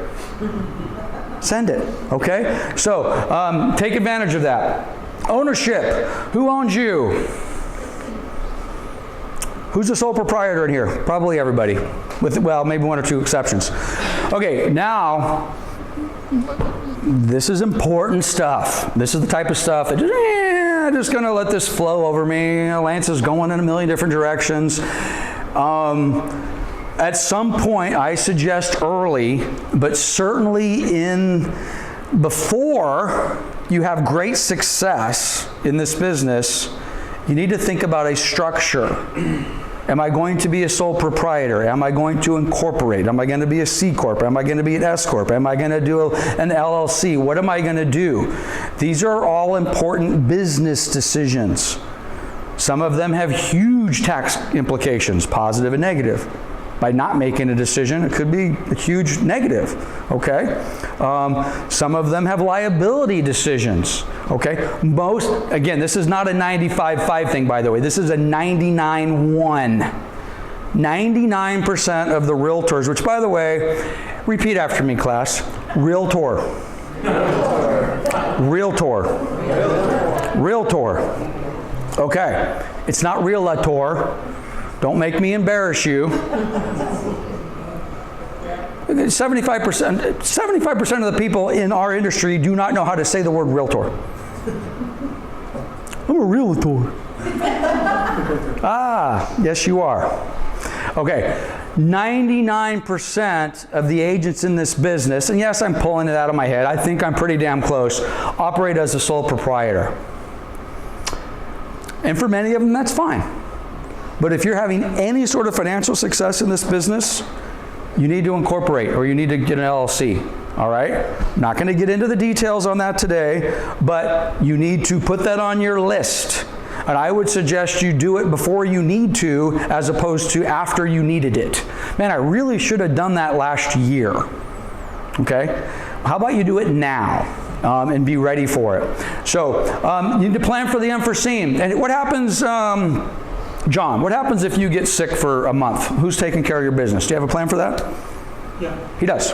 Fine. So what happens if, or something worse happens? Okay. Now, for many of you, you're like, well, if I get sick, I'm going to go home and get better. Or if I die, Okay. Is that what businesses do? It's not what businesses do. Businesses and corporate entities, they live on forever. Okay? Now, if you have no business and you're closing 0, 1, 2, 3 deals a year, probably doesn't really matter. Okay? But once you actually start generating some business and some income, first of all, if you're sick, it would be on, let's suppose I'm doing fairly well. I've got 3 or 4 open escrows and a couple of listings, and I got some buyers I'm working with, and I get sick. All right? It's irresponsible for me to just go check out, like we talked about earlier. I'll put an auto reply on my email. I'll leave a voicemail that says I'm really sick. That doesn't work for me. That doesn't work for your buyers and your sellers and your clients who are expecting to close escrow. By the way, does that happen a lot? It happens a lot. Okay? So you have to have a contingency plan. Who's going to take care of my business if I get sick? Who's going? And again, I'll use Chris as an example because he has a business that is sellable. Chris can put a value on his business. If Chris was to drop dead tomorrow, it would be very unfortunate if he did not have a plan that said, okay, my business continues. This is the direction that my entity is going to go. And Tina, or whoever he's responsible for to be the beneficiary of that, would be the beneficiary of all of that hard work that he's done to build that. Most realtors don't have that. Something terrible happens and they go from killing it to nothing. It's gone. Okay? By the way, that should be one of your goals in your business plan, should be to have a sellable book of business. A sellable book of business. And by the way, I'm not talking about a real estate office. As an agent, if you are doing a certain amount of business and have a database, by the way, if you have a database, CRM, contacts in it, 1.8 million TikTok followers, something tells me that that young man is getting paid. Right? Isn't that how that works? Look at that smile. Oh my God. If you have a database with a book of business, it is sellable. So let's suppose something in your life changes. The real story, Ron Caluzzi, RE/MAX, #1 agent in Moreno Valley many years ago. Something happened in his life. He immediately had to pack up and go to Chicago, which he replicated his business and crushed it. But what did he do with his business in the city of Moreno Valley at that time? This is 25 years ago. Sold it for $180,000 cash money up front, and took at the time, a 20% referral was industry, which, by the way, good job, Celia. I'm going to talk about you here in a minute with that conversation I overheard. And took a 20% referral on every escrow that closed for the next 5 years and sold it to another. This was a single agent working at RE/MAX 25 years ago. How nice would that be? As opposed to, hey, I'm going to Florida. I'm gone. What about what I've built here? I've built nothing. So these are the type of things I want you guys to think about. Are you prepared for that? Do you have a disaster recovery plan? What happens if something bad happens? Think about it. Put it into your plan. Okay? And of course, let's conduct ourselves professionally and let's take care of our clients. That's kind of a given. A DBA. Does anybody in the room have a DBA? I know a couple of you do. Raise your hand if you have a DBA. Doing business as. Oh, 4 or 5 of you. Okay. Do you need one? I would suggest that even though you may think you don't need one, I would do a couple of things. I might maybe DBA my name or a version of my name. A name like mine is difficult because there's a lot of Lance Martins running around out there. Martin's a very common name. The Martin Group, that's kind of hard to DBA. There's a lot of that stuff rolling around. But I would consider, again, Leaper Realty Group. I'll use Chris as an example. I'm assuming you've DBA'd that. You better have. If not, I'm going to go get it. I'm going to take it. And you're going to have to come to me to buy it back. So, do you need a DBA? I would think for many of you the answer actually is yes. Well, wait a minute, Lance, I don't want to be a team. I don't want to be the Myra Group. Okay, well maybe you don't want to be the Myra Group today, but maybe 10 years you want to be. So go ahead and DBA that. grab that. I don't know, how many DBAs do we have, Drake? Probably 30? About 30. 30 DBAs. 25 of them are just sitting over there doing nothing. Well, why does that cost money? Yes, it does. We have 6 corporations. 3 of them I don't even use. But why does that cost money? You got to file taxes on it. Yeah, I know. Anyway, think about it. Do you need a DBA? And again, I would think that many of you should. Designations. Who has a designation other than you're a realtor? A CRS or a GRI or whatever. Okay, what professional affiliations do I need? You're a realtor. Yeah, that's great. CRS, by the way, they don't call CRS anymore. What's it called now? RRS or something? RRC, Residential Real Estate Council. Okay, everybody in this room, there is one realtor designation that's worth a damn. It's not GRI, it's not the senior specialist, it's not the CDPD, it's none of these nonsense things. You get emails every single day. Come to our seminar for $100, we'll turn you into an energy efficient specialist. None of those have any value at all except the CRS or the CRB, which is no longer called that. I believe it's the RRC, Resident Real Estate Council. What percentage of, this is a National Association of Realtors designation, what percentage of the realtors have that designation? It's about 5%. The killers, okay? Why is it a big deal? Number one, it's hard to get, and it costs money. Okay, you can't just sign up for it and spend $100 and do an online class, take a quiz, and they send you. It'll take you months. You might have to travel to Vegas or Phoenix or whatever to actually take the classes. It'll probably cost you a couple $1,000. It might take you 6 to 12 months. But when you get it, anybody have one? Wouldn't everybody know what's magical about it? Number one, the agents that have it are killers. Okay, and number two, the agents that have it want to work with other killers. I was talking to, pronounce your name for me one more time. Chinazzo. Okay? I was talking to him during the break. And we're talking about referral business. He's like asking very thoughtful questions for somebody who's not in the business. Okay? I have a buyer that's moving to Florida. Someone in Florida has a seller who wants to sell in Riverside County. How do we connect those two? Well, one of the ways we connect it is Coldwell Banker. 3,000 offices, 90,000 agents, a great referral network. Go to coldwellbanker.com, connect those. Okay? Well, guess there's another way to connect it. CRS or RRC. Those people only want to work with people with Residential Real Estate Council because they're killers. So Stacy might be with Coldwell Banker in Fort Lauderdale. I'm with Coldwell Banker here. We would like to say, hey, we have a referral going back. Let's do a Coldwell Banker to Coldwell Banker. Well, the reality is, if Stacy's the CRS, she might say, well, okay, well, the first priority, I want to find another CRS. If they happen to be with Coldwell Banker, that's a bingo. But the reality is, Stacy will refer to a RE/MAX agent who's a CRS over a Coldwell Banker agent who's not. Why? Because they're killers. This should be good for 1 to 2 transactions a year minimum. Who would like to do an extra 1 to 2 transactions a year? Yep, 100% referral business. Which, by the way, it's somewhere, this is Drake said, wait a minute, he's going on a tangent. It's on a slide later on.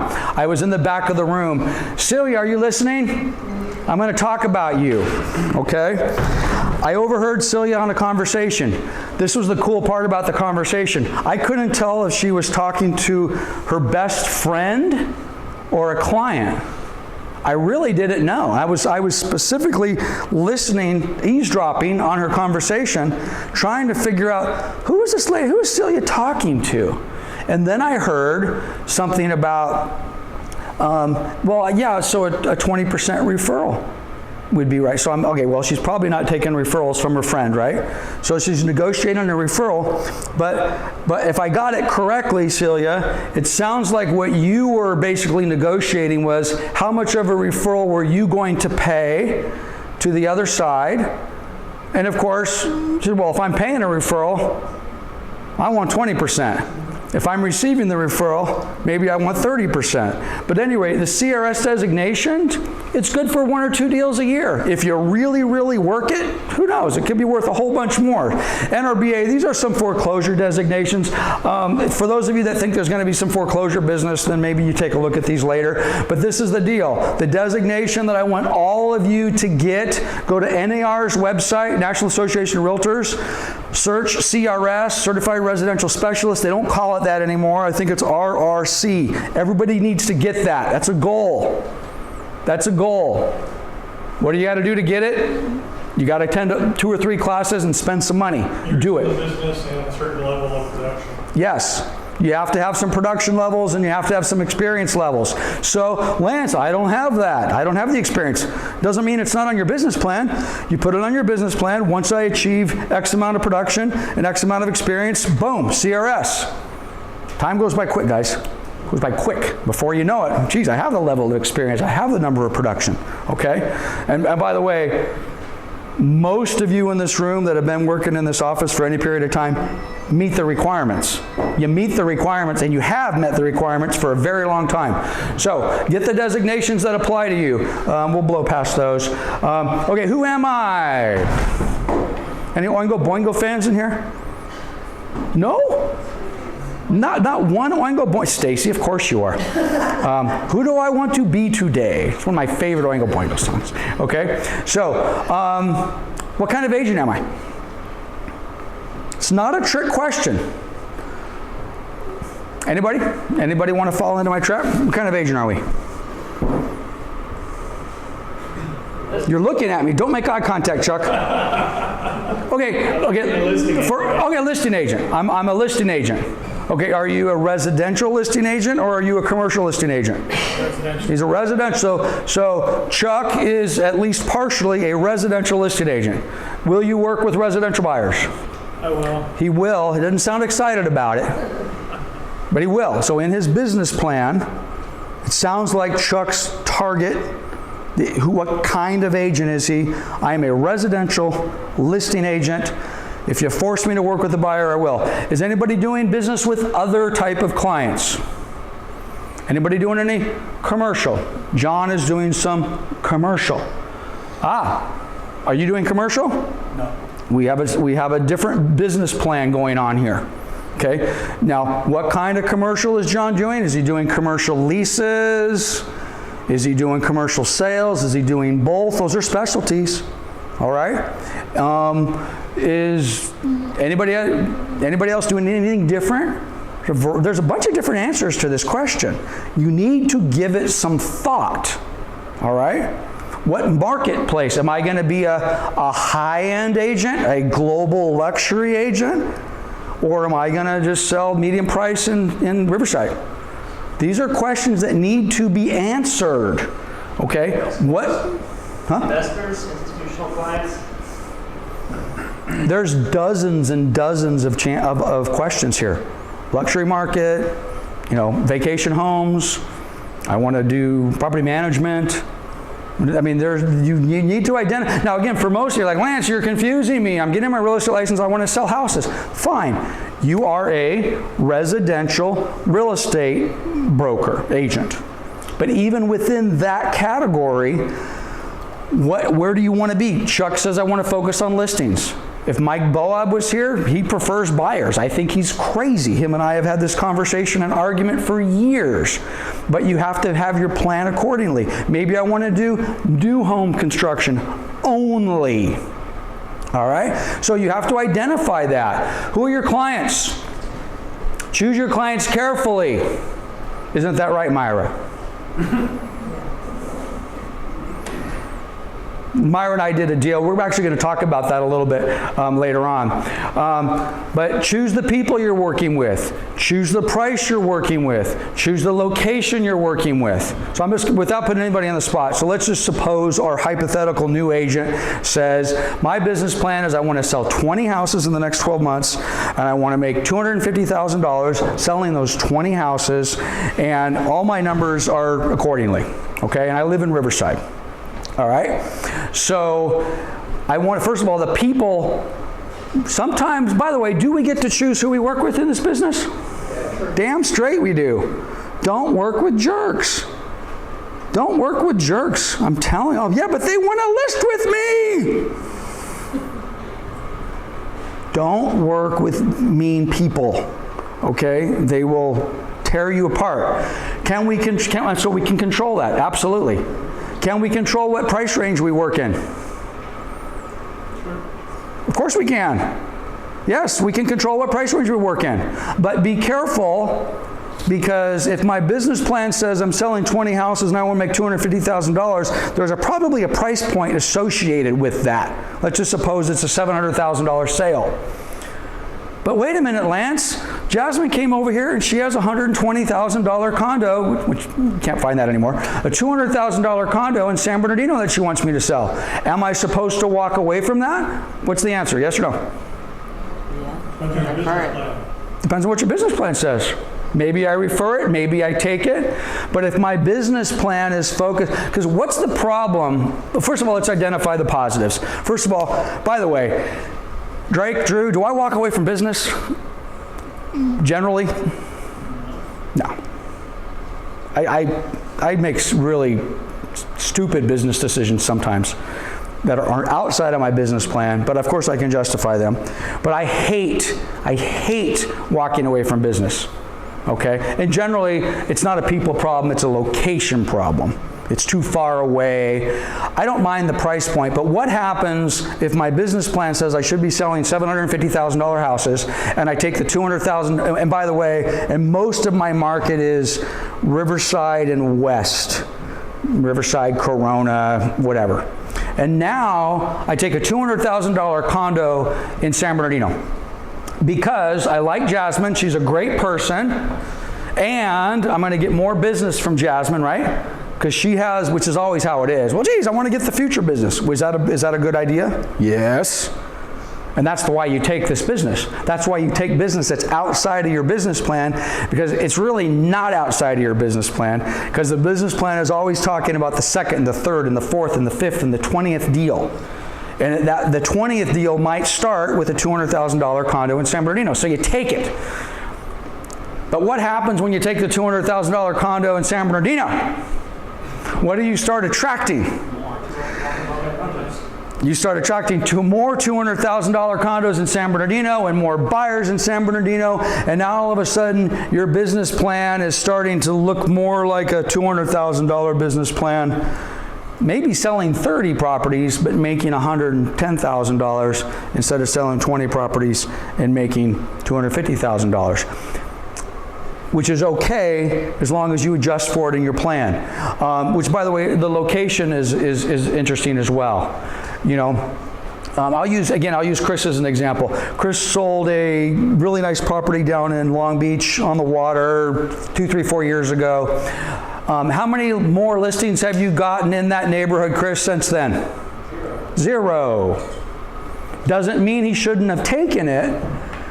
And he took it for the obvious reason. It was at a price point that was attractive, client, all the rest of that. But it wasn't necessarily inside that business plan. It's hard to leverage a property that's 50 miles away. Drew and Drake and I sold, how many houses in Bakersfield did we sell? 130? 132 houses in Bakersfield a year and a half ago. 132 houses in 1 year in Bakersfield. We had no business up there. But we're 5%ers. Okay? Can I sell 132 houses in Bakersfield? Damn straight. We did it. Clients thrilled, which, by the way, why do we sell? It has nothing to do with money. Well, actually, it does.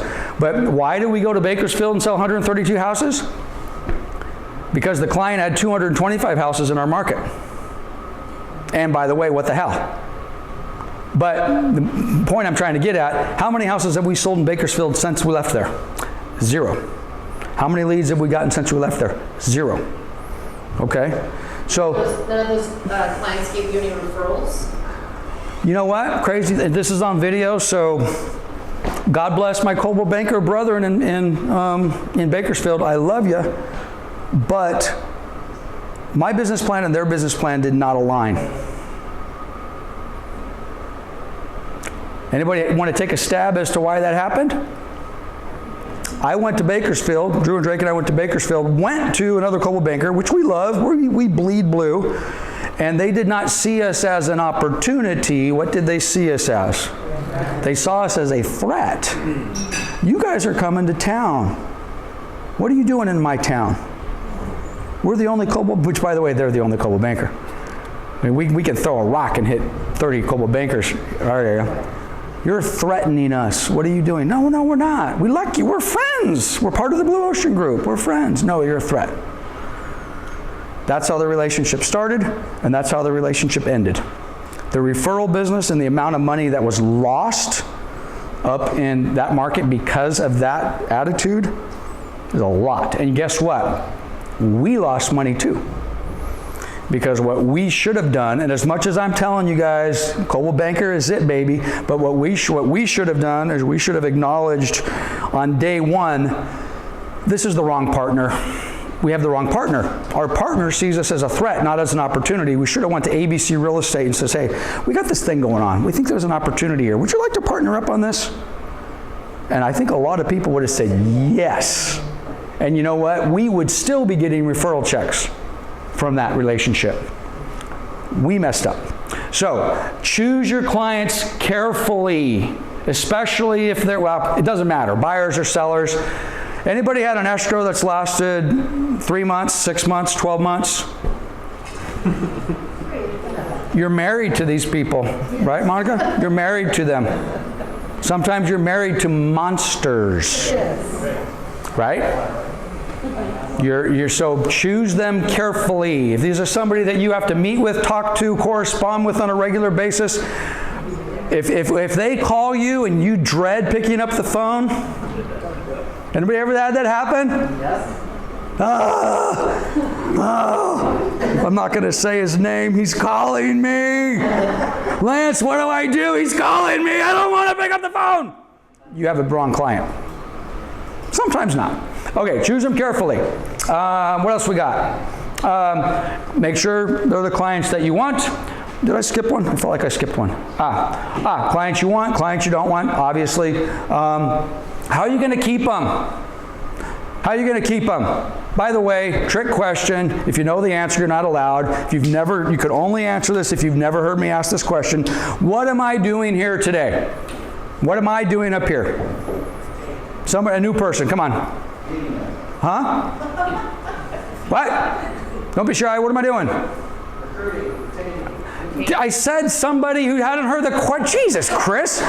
Okay, most of the time, the answer is pretty obvious. Well, Lance, we're doing a training thing. We're doing a business planning session. You're teaching, you're coaching. I ain't doing any of that. This is not that. I don't have anything in my business plan where the top line says, I train, I coach, I teach business planning. The top line of my business plan is recruiting, new people, recruiting, and retention. People that already work here. That's what I'm doing. If you don't work here, I want to create value that says, come work at Coldwell Banker Town and Country. In your case, you want to create value. Come buy a house with me. Come sell your house with me. It's the same exact thing that I'm doing. Instead of me doing this business planning class, maybe you're going to do a buyer seminar. Maybe you're going to do a seller seminar.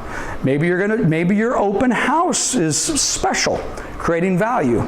If you already work here, Chuck and Jasmine and several others, how am I going to keep you guys are my clients. How am I going to keep you? By doing the same thing I'm doing to recruit everybody else. I'm trying to create value. So if you have a listing, anybody had a listing, it went great, and then they canceled, they fired you? Nobody? It's going to happen. Okay. Well, something broke down here. What did you do to keep that client? Something broke down. You overcommitted, you under-delivered, you said you were going to do something you didn't. Okay. I like that. That's a good one. Okay, but you have to have a plan. You have to have a plan to keep them. I got a delay on these slides. It's driving me crazy. Do you better know your value? We talked about this earlier, so we can go a little bit farther than there past this. But you must have a value proposition, and you must be able to articulate it. Quite honestly, there's a bunch of really cool like memory, like kind of tricks that you can play. There's one at Coldwell Banker that was done years ago. I have a horrible memory because I can't remember any of it. But it was basically a very simple way to kind of articulate your value proposition. Who practice scripts and role plays and stuff in here?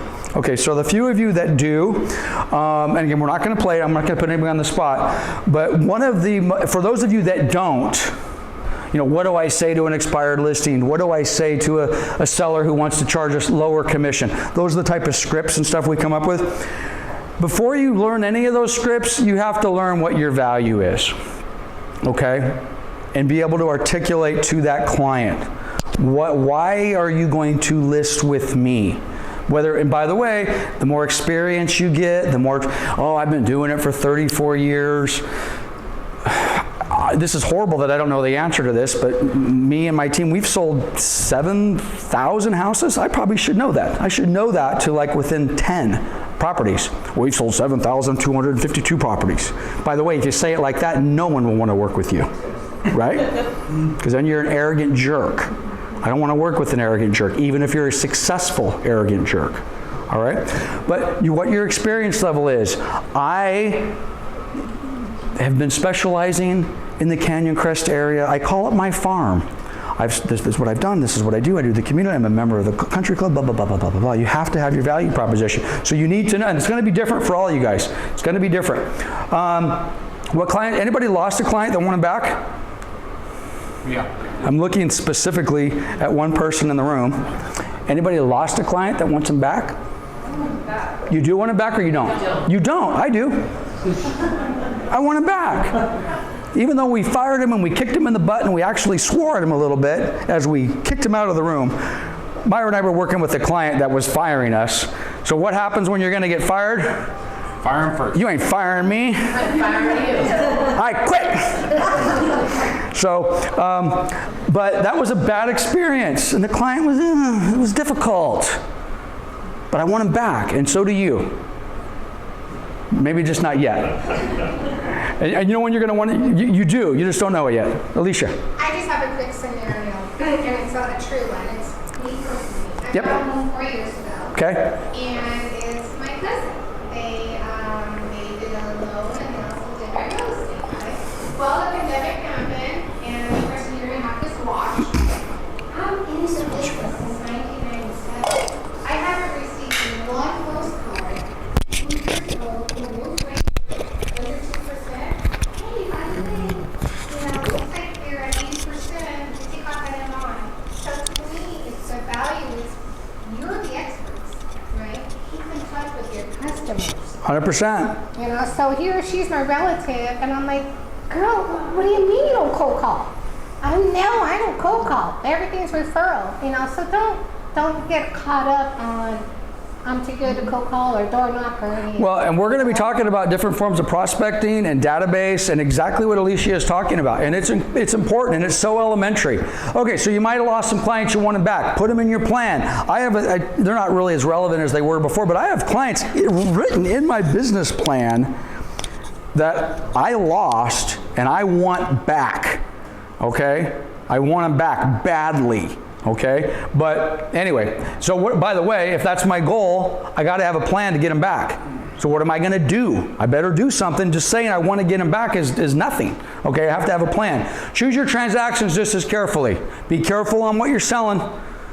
Chuck says he's a residential guy, and he has an opportunity to do a transaction on something that's outside of his wheelhouse. It's in his area, it's in his price range, it's with a client that he knows, it's outside of his wheelhouse. I'm going to do it.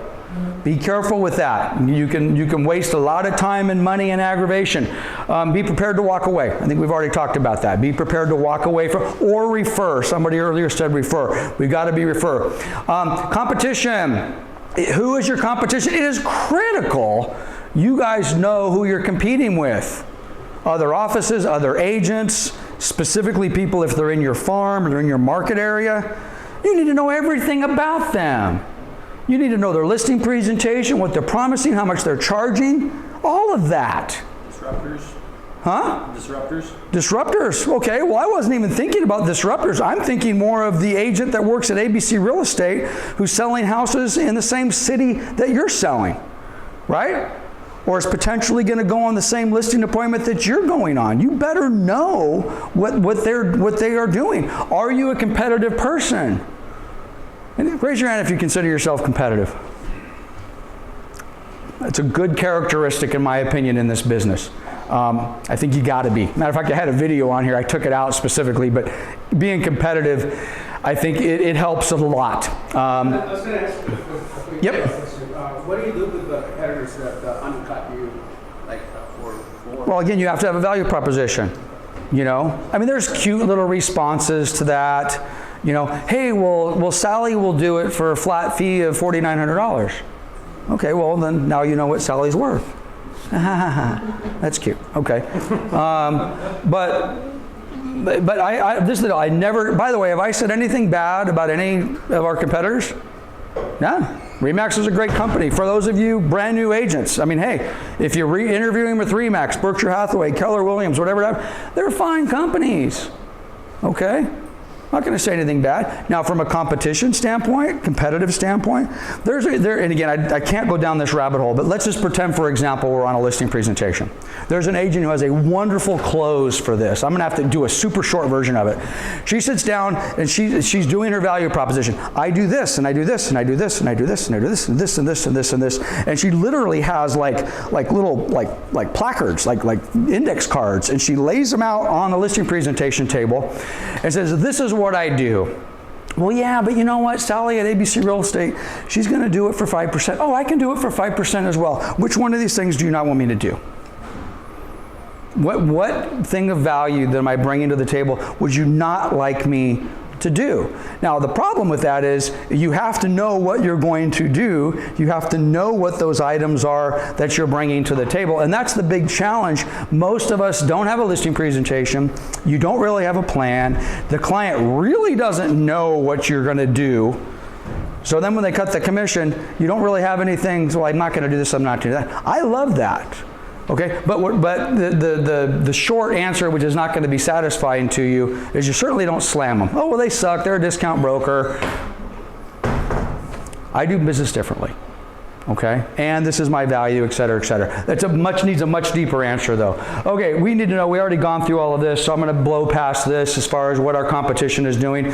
What's your target market? Does everybody know exactly where they're selling their houses? If you don't, it needs to be in your business plan. This is where I sell. Okay. This is where I sell. What's the future of my market? Am I going to be selling in this same location a year from now, 5 years from now, 10 years from now? Am I going to be shifting? Canyon Crest is a perfect example. If you were farming the Canyon Crest area for the last 15 years, quite honestly, this area sucked. Okay? Not that it wasn't a good neighborhood, there's just no turnover. Nobody was selling here. Okay? But now there's turnover. For the last 15 years, I would have been better off farming Orange Crest, 2 miles away. Turnover is ridiculous. No turnover here. I need to know my market. I need to know where my turnover is, where I'm going to be. And by the way, this can go really, really deep. Not just on that. What kind of agent do I want to be? What kind of real estate office do I want to work at? Do I want to be at a Coldwell Banker office 2 years from now, 5 years from now? Are we going to be leading? Do I want to be with this team? Where am I getting my data? Do I trust it? A lot of you guys are getting your data from me. If you don't trust me, or if I'm giving you bad data, ouch, for a lot of us. Because I put everything I'm telling you guys, I base my business plan on what I'm telling you guys. If I'm wrong and then we're all wrong together. So you better know where your data is. Which leads me to this. These are 2 old emails. I was going to take them out, but it's so funny because they're so appropriate. By the way, the previous slide basically says, where are you getting your data and do you trust it? So these are emails to clients that were shared with me. It says Saturday, December 1st, but that was Saturday, December 1st of 2018, I believe. And basically, this is an email to me talking about Coldwell Banker fees. Fees, commissions. Anyway, the bottom line is, this talks about my original asking price is $170,000. Where are you going to buy a $170,000 house? Not anywhere close. But anyway, it talks about my closing cost concerns. Are they always this high, et cetera, et cetera, et cetera. So she's making decisions based upon certain stuff. But this next email is the one that I love the most. This was November 5th of 2018. Matter of fact, is Jim Danielson? Jim, are you in the room? You were here earlier. This is an email that I stole from you, or you shared with me. This is an email to Jim 3 years ago. Jim, I want to wait a little longer. We are on the verge of a market crashing again as September home sales were the worst they've been in years. As soon as it crashes, I'm buying. So this was a buyer. This was a buyer in 2018 that said, Jim, I don't want to buy because we're on the verge of destruction. When it crashes, I'll buy. Has he bought a house? Well, if he has, he paid a lot more money for it after November of 2018 than it did today. He had bad data. Okay? He had bad data, which, by the way, he wasn't the only person in November of 2018 that thought the real estate market was going to pull back. So a lot of people out there that thought the real estate market was going to pull back. Not us, because our data is better than their data. Okay, budget. What are we going to spend our money on? Who in here has a P&L? You need one. Congratulations if you got one. You need a P&L. It's a profit and loss statement. How much money am I making? How much money am I spending? What's left over at the bottom? Okay? It's important. Ideally, maybe this is a little bit of an overstatement, ideally you need to be able to access your P&L within about 30 seconds on your phone and your laptop. Drew and Drake and I were sitting down in the meeting, I think it was last Thursday or Friday or maybe Monday of this week, I don't know. And we're going over some stuff and we're going over the P&L. And Drake is always the super analytical one, thank God. And he says, Dad, click on that button. And I'm like, I don't want to click on that button. You know why I didn't want to click on that button? Because I knew what that button said. And what that button said is we'd lost a little bit of money during that period of time.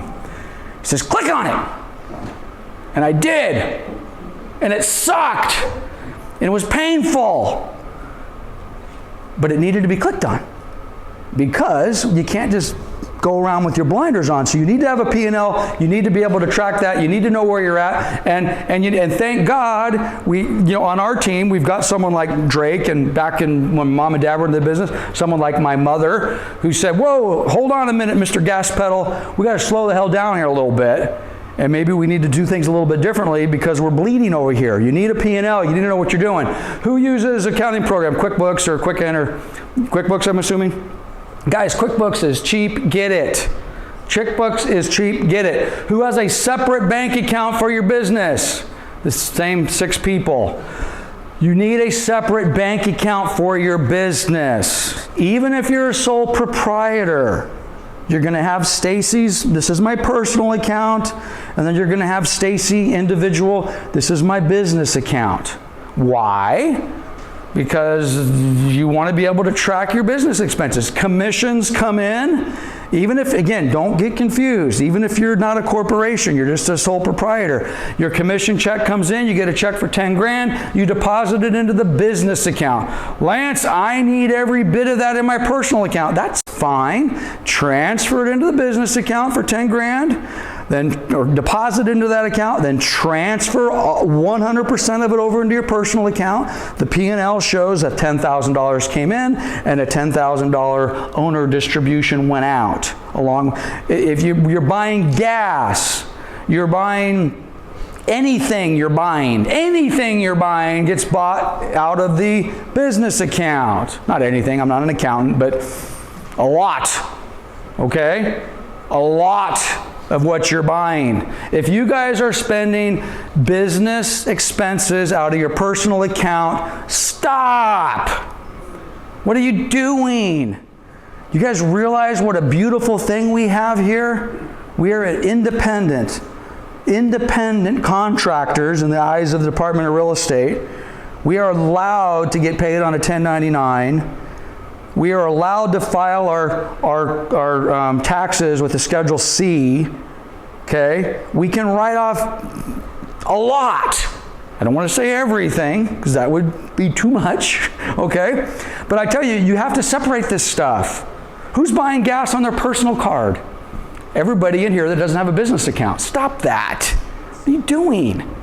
Well, yeah, but my accountant comes in and says it's 80% business and 20%. Stop that, all right? Get it straight. Have a separate bank account. Make it happen. What's your income? Oh, budgeting. Okay, we want to budget for income. I lost my train of thought. This is our goal. How much money do I want? I want to make a budget. My budget says I want to make X amount of bucks.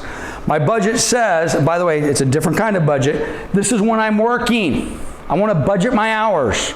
This is how many days a week I'm working. This is how many hours. This is how many days I'm not working. This is how many hours I'm not working. If you do business planning with me, I'll tell you right now, I will not do business planning with you on a one-on-one basis unless you have a calendar, and that calendar must say when you're working and when you're not.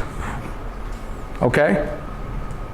And I'm off. You don't have to tell me what you're doing. I don't care. I don't care what you're doing with your off time, but it needs to, the calendar that you share with me needs to specifically say, these are the hours that I work and these are the times that I don't work. Because when we do accountability, number 4 on our thing, accountability, I look at your calendar. It's the very first place I start. You said you wanted to make X amount of bucks. You said you were going to do the following things. You said you were going to do those things on these days and these times. Let's start at the bottom. The days and times that you said you were going to do it, did you do it? If you didn't do the things that you said you were going to do, remember my broker called me, Lance, are you at the open house? There's no point in talking about anything else. There's no point about talking about the goal. There's no point about talking about, well, let's improve your open house. How can I improve an open house that you didn't do? Okay, so you must have a calendar. Let us know when you're working, when you're not working. How much of your money do you spend on promotion, if any? Lance, I'm not spending anything. Anybody have a number that's reasonable to spend? I made $100. How much am I going to spend on my business? Promotional, etc. 5%? 7%? 2%? We can talk about that, but you want to spend a certain amount of money back into your budget. How many houses do I want to sell? Okay? Next year, next period. For the following years, for the following periods. You need to be thinking about all of this. How many units am I going to sell? Dollars. Now let's take it from how many houses do I want to sell to how many if I sell, but you guys understand this, and by the way, don't fall into this trap, new agents. Well, okay, if I sell in this market, if I sell 10 houses, I'm going to make $150,000. But in this market, if I sell 10 houses, I'm going to make $750,000. Or, to put it another way, in this market, to make the same $150,000, I only have to sell 2 houses. That sounds better. Which means what? You're chasing a price range. Anybody here chase a price range before? I'm going luxury. I've had agents leave my office. I'm going to go move to Riverside, Lance, Moreno Valley. They're moving to. I'm going to move to the Riverside office because the price point's more, and I'm going to make more money.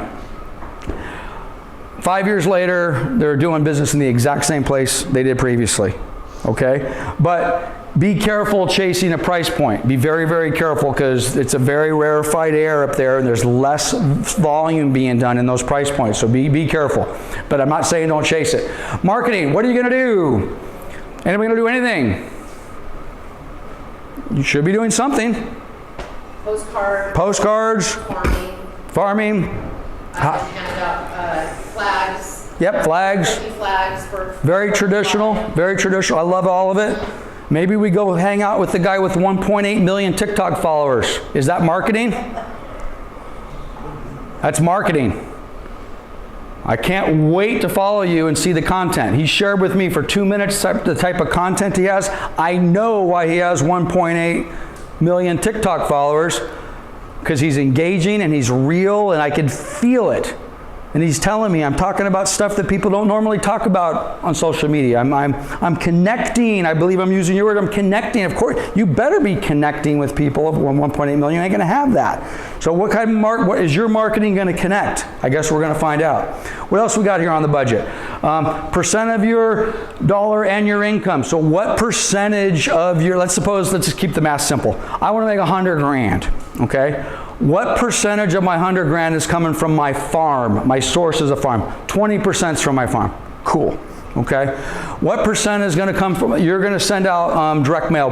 What percentage of your income is going to come from the direct mail pieces? You're doing that for a purpose. We need to put a return on investment on it. We need to put a dollar amount on that. 20%. I expect 20% of my total income to come from my postcard budget, my social media budget, my farm, my sphere of influence, my, whatever it happens to be. So we want to figure that out. Why do we want to figure that out? We want to figure it out because when I sit down with you or when you sit down with yourself, we're going to sit back and say, okay, how much money have you made? Like, look, you're killing it. You're on track. You've already made your 100 grand. You're only 7 months into the year. You've already done it. Let's take a look. Oh, do you realize that 100% of your income is coming from your postcards? Your business plan says 20% of your business is supposed to come from your postcards. This other 80%, you're spending all this time, energy, and this is a bad example, but stick with me on this. You're spending 80% of your time doing something that's producing nothing. How about maybe we double up or triple up or 4 times up on what's working?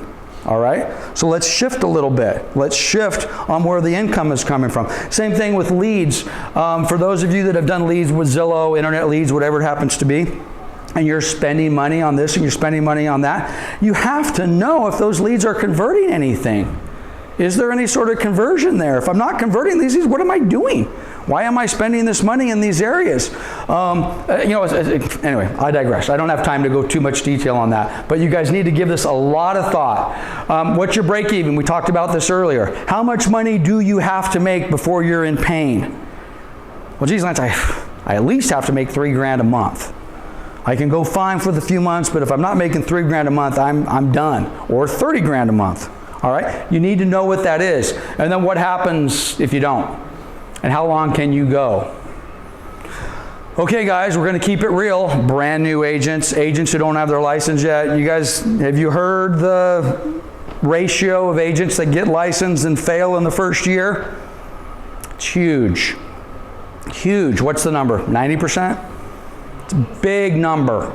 It's a big number. Normally, they fail because they're not making any money. And they don't have any other source of money. Therefore, it's a very understandable conversation. You come into oh, Lance, I'm sorry, I have to leave. I got to go back to the ABC company because I got to pay my bills. I get it. I get it. But let me give you a tip for those of you that don't have your license yet, or you just got your license, or you just joined us, okay? If you're not prepared to commit 2 years to this business, no matter, you cannot quit. You cannot quit for at least 2 years, then don't even start. So in other words, all right, I got 6 months of money saved up, and I'm going to do it, and man, if I don't hit it in 6 months, I'm out. Stop. Don't even get in. Don't even get in. I'm going to tell the story very, very quickly. My nephew was in the business 12 months, did everything I asked him to do, and did it well, okay? I could see it coming. He did it well, but it wasn't producing the results. It wasn't getting him to his goal. He needed to make money. He needed to make money, and he wasn't making any money. And I had loaned him some money, but he knew that wasn't going to go on forever. Anyway, long story short, Lance, it's killing me, but I got to go. I'm moving to Idaho. This isn't working. I'm out. December of whatever it was, 10, 12 years ago, he moves to Idaho. I'm not kidding you. This was sad. I literally had tears in my eyes. Phone starts ringing in January. Phone starts ringing in January. Yeah, can I speak to Kevin, please? Yeah, this is Joe up in Sycamore, whatever, up in Moreno Valley. And man, he's been knocking on our doors. He's been doing this. He's been doing that. We weren't ready, but now we are. Oh. Okay, Kevin's not here with us anymore, but let me see what I can do to help you out. We'll do this. That phone rang for a year and a half. Kevin, is Kevin there? Is Kevin there? Is Kevin there? He probably would have done 15 to 20 deals the following year, which for him would have been a life changer. Matter of fact, we'll never know how different his life would be today had he stuck with it for one more year. But you never know. You never know. Okay, so what else we got going on here? There's my 2-year. Stick it with 2. By the way, somebody mentioned this earlier. Something magical happens. Anybody been in here 7 years yet? If this hasn't happened for you, it's coming. Okay, assuming you've done everything right, and I know John's doing everything right. If you can stay in this business, it doesn't have to be 7 years. Maybe it's 3, maybe it's 10. But someone was talking about a referral business. Somebody said, hey, I want to do my business by referral. By the way, there's nothing easy about doing business by referral. But if you do a good job, professional, you take care of your clients, after 7 years, this business gets exponentially easier. Exponentially easier. Sometimes I'm like, what the hell am I doing up here? Why am I putting all this effort into growing these offices and doing, guys, we've sold a lot of real estate, okay? If I just worked with past clients, and I was an agent like you, which is why if those of you want to be brokers and own your own offices, if I just worked with my past clients, man, geez Louise, I got people calling me every day that I've done business with for 30 years. But I'm competitive. And that's not what my business looked like when it was finished. I wanted to do this. I want to do this. But if you guys can stick in this business for 7 years and you do it right, just think about, remember that commercial with and you tell 2 friends and they tell 2 friends, a shampoo or whatever the hell it was, and they tell 2 friends and they just exponentially grows. It's the exact same thing, and it is the truth. It is the truth. The referral business is ridiculous. There's a slide on that NAR report. I don't know what number it's on. I skipped it. So you guys go back through there, go through every single one of those. It basically says that clients that have bought and sold, I bought and sold through a year, it's good for at least 5 more referrals. 5 more referrals from that client that you sold that house to, if you did a good job for them. A SWOT analysis. Anybody know what a SWOT analysis is? Strengths. Oh, have you done a SWOT? Weaknesses, opportunities, and threats. You guys need to do a SWOT analysis on yourself immediately. Go home, sit back, and say, what are my strengths? What am I good at? That is going to translate into real estate, by the way. If you're, a fast runner, I don't know what that does for us in real estate, but what are your strengths in the real estate business? Are you a good salesperson? Yes. That's a plus. Ooh, I'm not. I'm shy. I clam up. Well, that would be a weakness. What are the opportunities? Is there a lot of opportunity in this business marketplace right now? Oh, yeah. I think, oh yeah, there is. And what's their threat? Are there threats? Are there disruptors? What's going on out there that I need to be concerned about? Somebody just moved into my farm. Oh, there's a new real estate company in town. Oh, there's downward pressure on commission. What are those? So you need to do an analysis on yourself, on everything. Do it on you. Be honest. Then ask whoever is closest to you to do it on you. But they have to be honest. Generally, you can't ask a spouse unless you have that super special relationship. For example, if my wife asked me to do a SWOT analysis on her hairstyle, it's the best thing ever. It's your best characteristic. Now, maybe one day it's not. Am I going to tell her that? Of course not.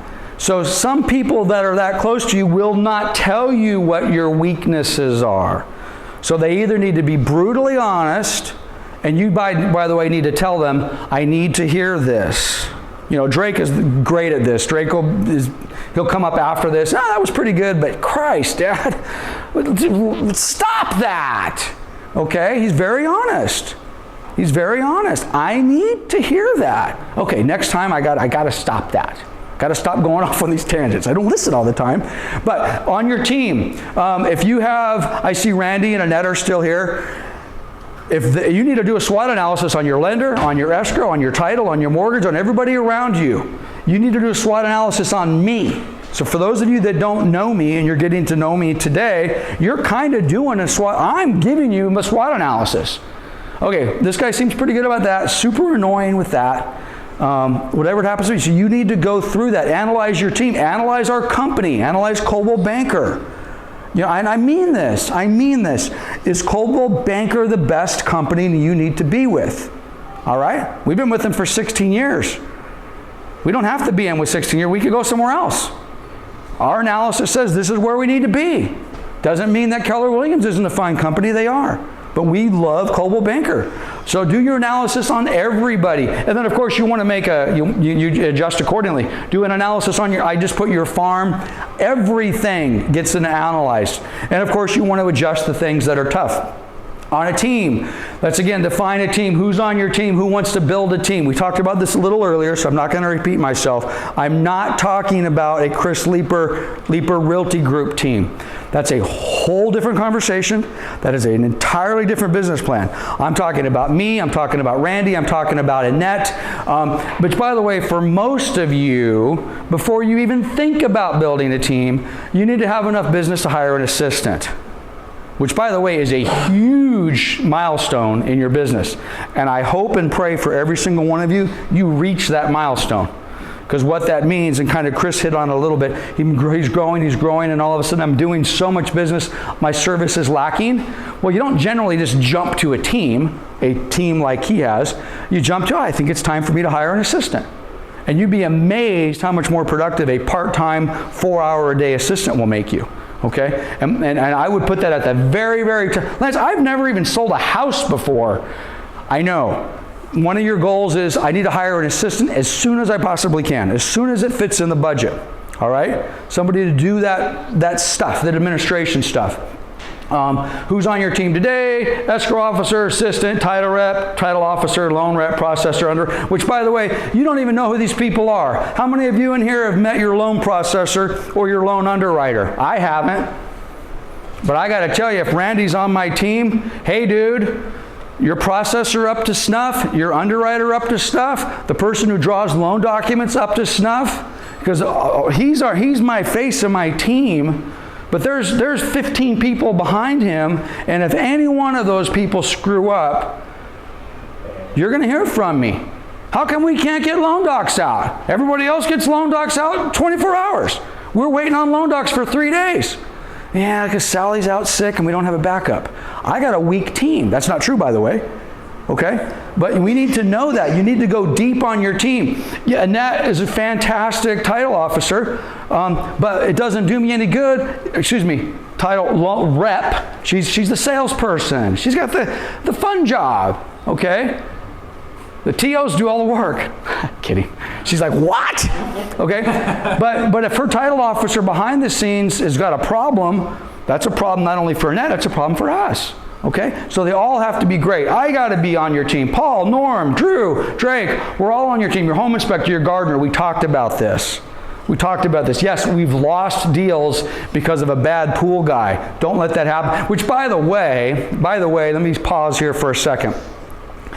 On that survey, the NAR survey, there's a survey of things that the buyers think are important to them. Randy, you're going to lose your mind on this.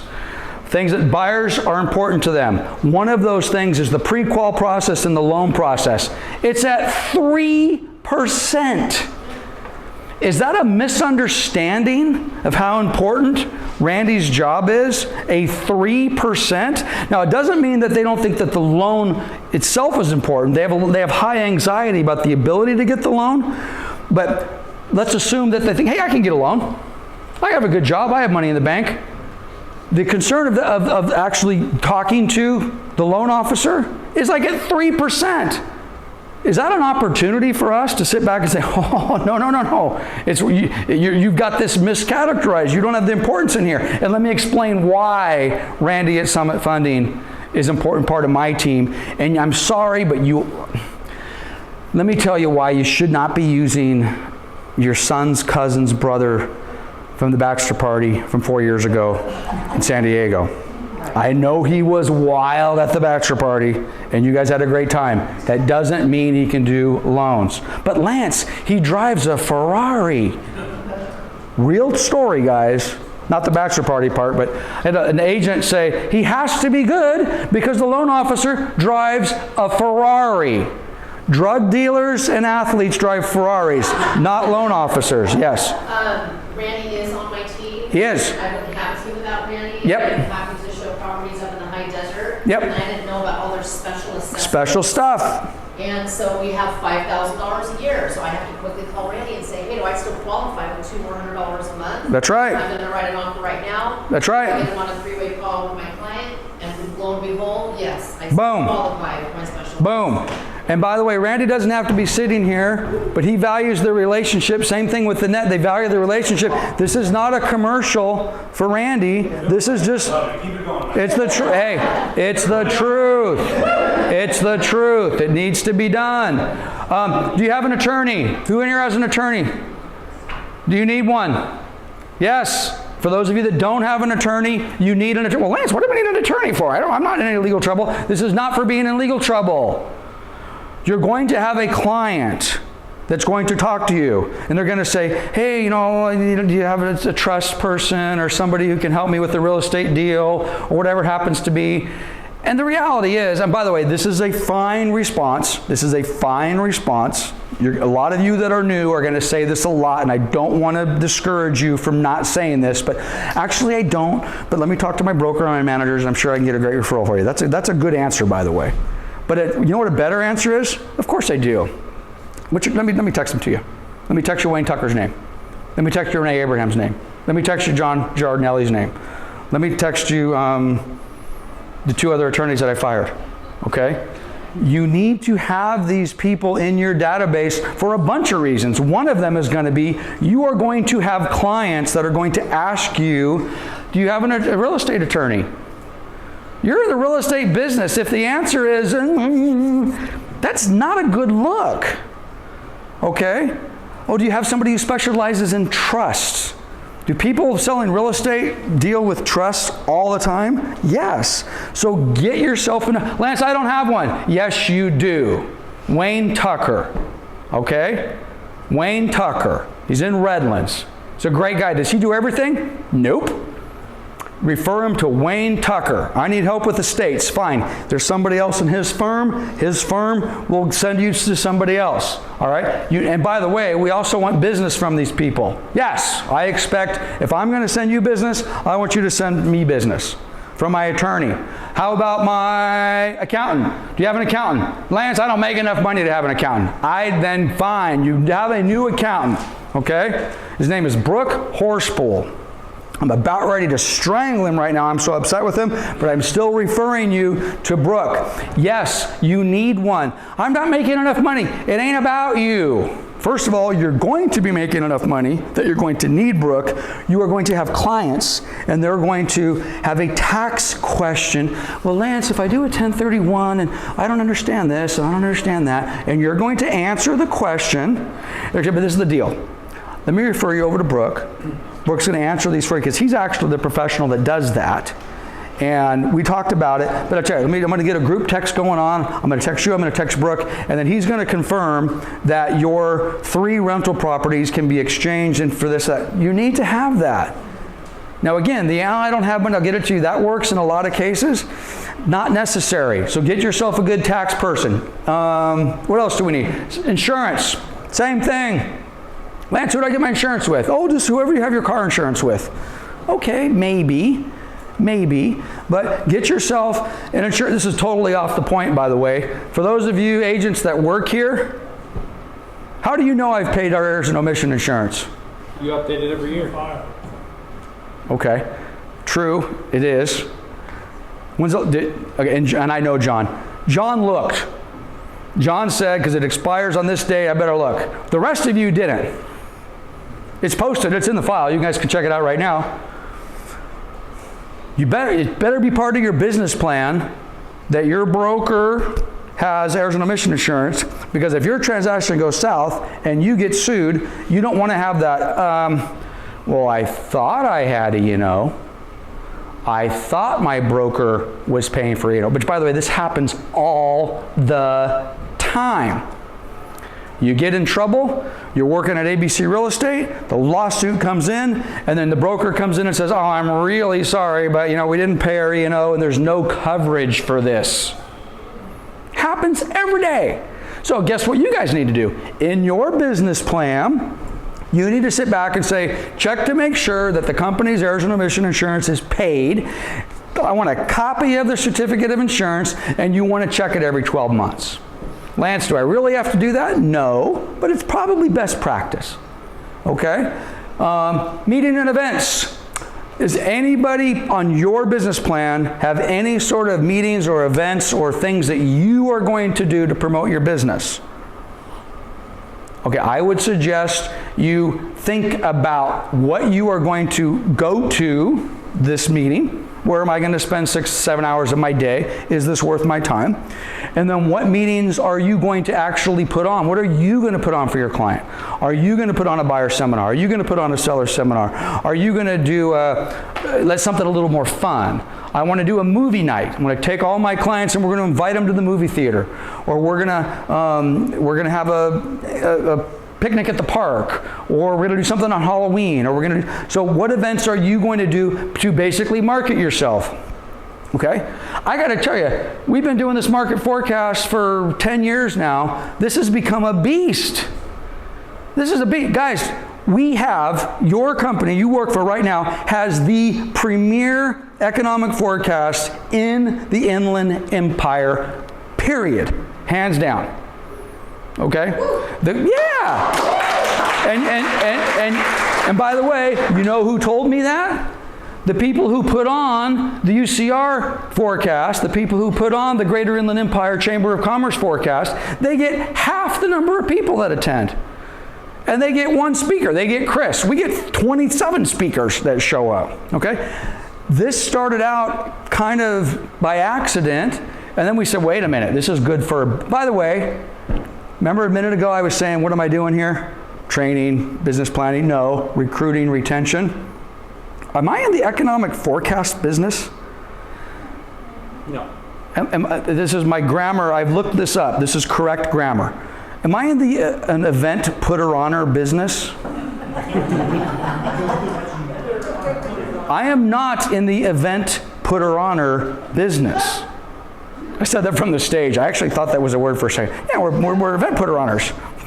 Anyway, I'm kidding. So, but I'm not. What am I in? What am I doing?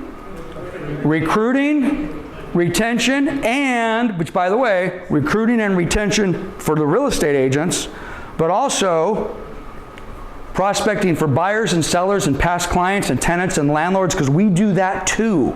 Okay? So you guys all need to have something you're doing. It doesn't have to be to this scale, but you need to have an event that you're doing, that you're going to participate in. We're now taking our market forecast and said, what the hell? We've been doing it for 10 years. Let's do a monthly market forecast. This is going to force us to do a monthly video that we're going to be able to push, and hopefully we'll get 1/10 of the 1.8 million followers that the gentleman in the back of the room has.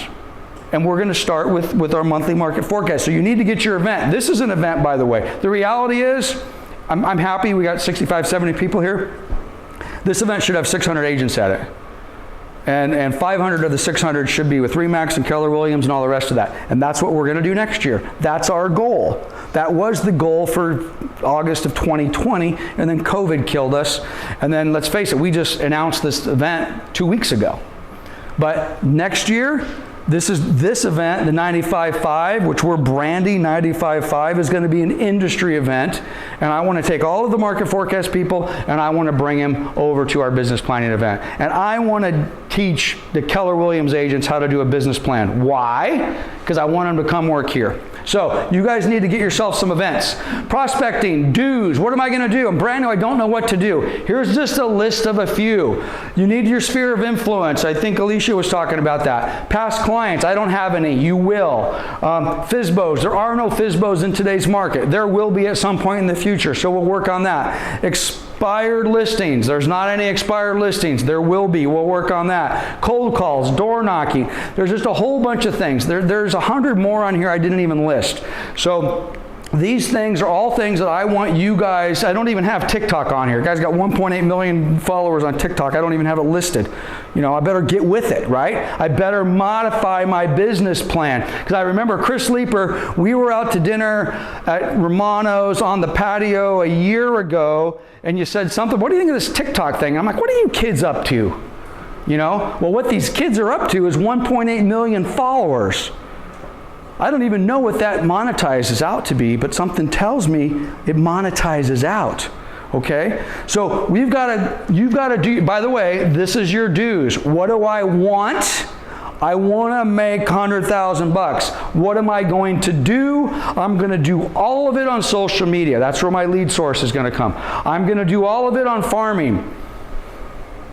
I'm going to do it on referrals. Write this down, 10% of your business income should come from referrals. Oh, she left. What happened to her? 75 people at an open house. Let's role play this together. Hey, Mr. and Mrs. Open House Visitor, I'm Lance of Coldwell Banker. How are you? Come on in. Blah, blah, blah. We're doing our thing. Great. Oh, Lance, I'm just visiting. We actually live in Fort Lauderdale, and I'm just visiting. Okay, that's cool. What's going on in Fort Lauderdale? Oh, yeah. We are thinking about moving. We're going to sell our house in Fort Lauderdale, and we're going to move to Tennessee. What do you do? Well, let me tell you what 95% of the agents do. Oh, well, that's great. Okay, just take a look around. Have a good life. The killers say, oh, you're going to sell your house in Fort Lauderdale, you're going to move to Tennessee. Are you working with anybody to list your house in Fort Lauderdale? I'm with Coldwell Banker. We have about 90,000 agents, we have 3,000 offices, and I'm pretty sure, let me find out. Oh yeah, there's actually 4 offices in the greater Fort Lauderdale area. Are you working with anybody? Would you like me to connect you with somebody? You ask the questions. Is it a dead end? I don't know.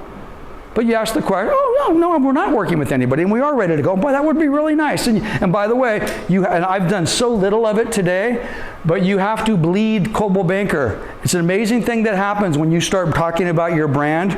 Your customers will say, oh, yeah, my mom sold her house with Coldwell Banker 15 years ago. She would never do business with anybody else. She just loved, my brother worked at Coldwell Banker. Well, didn't that actor Tom Selleck, didn't his dad work at Coldwell Banker? You hear this, it's crazy the type of stuff. And by the way, when you have that connection, when they tell you that their mom sold their house with Coldwell Banker in Dallas and they would never use anybody else, you're in. You're in. So at any rate, you got to ask for the referral business. 10% of your business should be from referrals. 10% ingoing and outgoing. But that you'll never get a referral if you don't ask. There's a whole bunch of other sources of actions and do's that you should be talking about. We don't have time to go through all of them.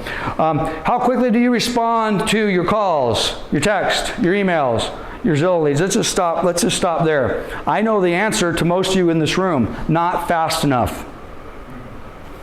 Not fast enough. We're going to talk about a contact management program in a minute. By the way, everybody in this room gets emails from us, correct? Everybody. If you're not getting an email from us, we need to know it. Everybody in this room. Do you know that I see when you open up my email? We have agents that work for us. I sent them an email today. It's opened up 10 days later. What? 10 days? Well, I think that was important. You get an email from your broker. Oh yeah, it's the same email, Lance. How do you know it's the same email? You don't open up your emails. You need to open. By the way, the program that you guys are using should tell you the same thing. I want to know when my client opens up the email. And I want to know how many times they opened it up. And I want to know how many times they opened up the email, how many times did they click on it. Your database, there's a lot of different databases that will do that. Calls. Who has a personal voice? Every time I think about it, I think of that I Am Sam movie. Who has a personalized outgoing message on your phone? In other words, hello, you've reached Lance Martin of Coldwell Banker. Please leave a message and I'll call you back. If you don't have one of those, what are we in a business? Are we in a business? You've reached 951-601. No, a professional voicemail, outgoing voicemail that says who you are, what you do, and I will get back to you. And please don't have, you've reached Lance at Coldwell Banker, Town and Country. Also, Martin's Tax Service, Martin's pool cleaning, gardening, taxidermy, and please leave a message for any one of those 5 businesses that I do. Thank you. That's the pizza guy, right? I tell you, I won't do it because I don't want to embarrass you, but there's more than one person in this room. If I pulled your contact up, it would say, I called. I left a message. Voicemail full. No outgoing message. The outgoing message says, Chuck's Hair Salon. Agents that work for us. And I'm like, what the? Stacy, you don't work at Chuck's Hair Salon, right? You got to be pros. Answer your emails, answer your texts, answer your electronic leads. Tech, do you have an IT plan? You need it. Lance, I'm just a little guy. You need when are you going to replace that laptop? When are you going to get a new iPad? When are you going to get a new phone? When are you going to get a camera? When are you going to get a Matterport? When are you going to spend some money on a studio? Whatever it happens to be. You need a plan. Okay, so let's talk about the goals. What do you want? I'm going to go very quickly through this. This is a process, though, that takes a lot of time. Okay? So, what do you want? Oh, first of all, let's play this. I love this commercial. I'm not going to be. You know the one? Have you seen this? Still a chance here. It's Willingham into the box. Willingham shoots. Oh! That was magic. This is history in the making. Sweet dreams, 99s. Willingham tucks it in and puts the championship to bed. No one ever saw this. All right, that's enough. But you get the idea, right? So anyway, I'm a soccer fan, so I just love that. Okay, so hey, here's Bruce Lee. I mentioned this quote earlier. Okay, a goal is not always meant to be reached. It is often served simply as something to aim at. Okay, I don't know if I buy into that. I'm a huge Bruce Lee fan. Anybody ever get into martial arts as a child or an adult? Best thing in the world. Get your kids into martial arts. You want to teach some discipline to your kids? Okay. I was in at a very young age. I taught a class till I was almost 30. 90% of my success in this business and my discipline in this business comes from martial arts or sort of team sports or something like that. So at any rate, I digress. Okay, so what's the goal? Oh, by the way, goal setting is not a business plan. Goal setting is just wishful thinking. It's very easy to set a goal. I want to make X amount of money. I want to sell X amount of houses. It's part of the business plan, but it's not the end all. So how much money do you want to make? Very simple. You got to get this into a format. What do you want to make? The math is important. Very, very important. Okay? So we need to make some assumptions. If you're brand new, you have no basis on this. It's very difficult, very intimidating. You're going to feel lost. I'm just telling you. It's going to be tough if you're new. Quite honestly, if you've been in the business for a couple years with very little production, it is equally difficult. All right? But it needs to be done. So you need to pull your price. If you've had some business in the past, I don't care if it's one deal or 101 deals, it's important to know where did that deal come from, how much did I make, what was the commission, where was it. You need to know all the details on that. If it's 101 deals, the same thing. Where, price range, customer, every detail needs to be known. The source of that lead, whatever. So all of that stuff needs to come. So here's a quick case study. I could spend 2 hours on this. So, and by the way, this is one I did 2 years ago. The prices are way too low. I think I have $350,000 median price. We should probably have a $500,000 median price. So if I lose you guys on this, you're going to need to go back and watch the video, go through it slowly, because I'm going to do triple time on this. I'm going to make a lot of assumptions. So I'm Chuck. I'm a listing agent. My goal is to take 12 listings, all right? 12 listings taken. But wait a minute, Lance, what is this number? Well, I'm only going to close 10 of those 12 listings. Now, I'm looking at last year's production, let's say. Last year, Chuck closed 12, 10 of them listed 12, 10 of them closed. My immediate question is, what's my immediate question? Why what? Why did we not close the two? Can I get some water, Drake? Or somebody in the back? Why did they fall out? What happened with those two? Okay? We need to know the answer to that quickly. All right? Because you just spent not quite 20% of your time, let's call it 18, 17% of your time on stuff that didn't close. That's a lot of time.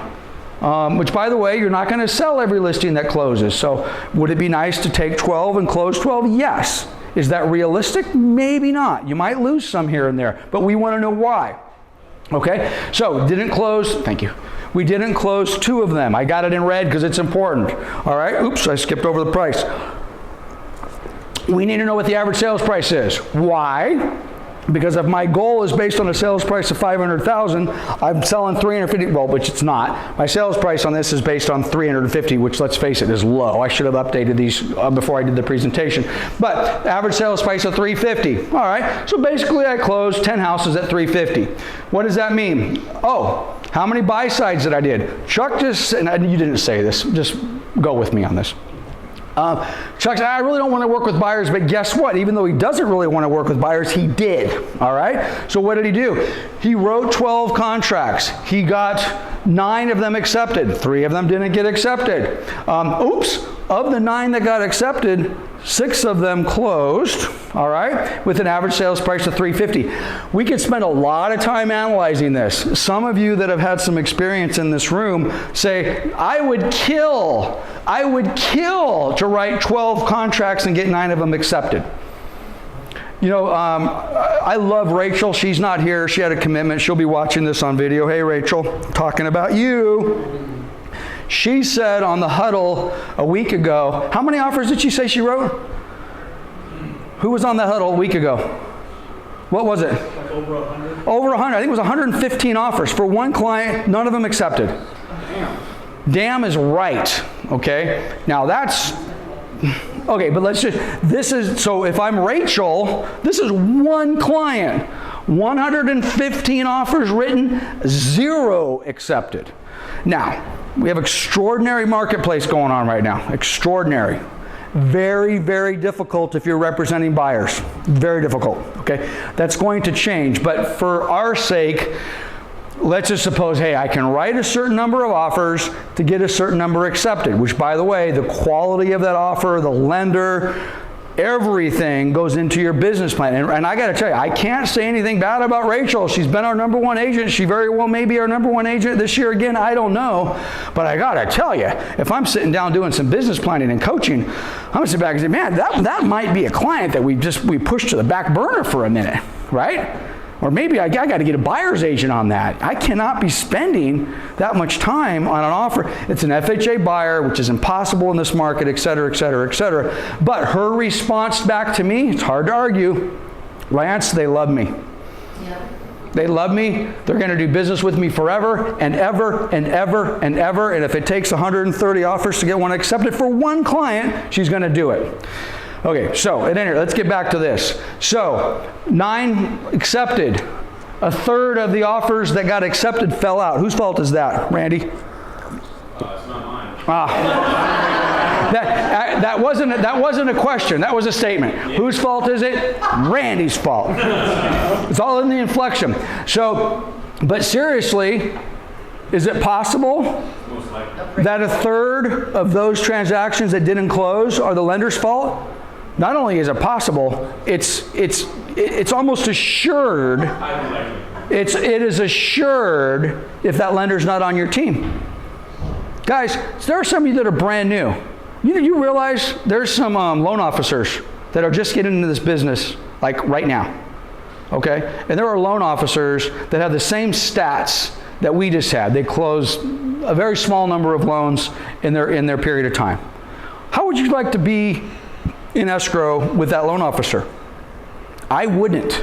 And it happens every single day. So we need to figure out why these escrows aren't closing. What else do we want to do? Average commission. This is a $350,000 sales price. If you do the math, a 3% commission is $10,500. But wait a minute, Lance. I need to cut my commission because that's what's required. Okay, well, you cut it by a 1/4 point. It takes you down to 9,625. You cut it by 1/2 point, 8,750. A 3/4 point, 78.5. You cut it down to, I think I got one more. You cut it down to 2%, $7,000. So what you guys need to remember when you're reducing your commission, it amazes me how quickly I've seen agents go down a point. Oh, sure, no problem.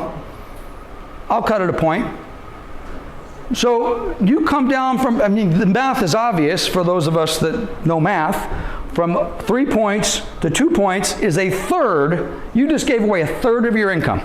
Oh no, it's only 1%. Why are we doing it that way?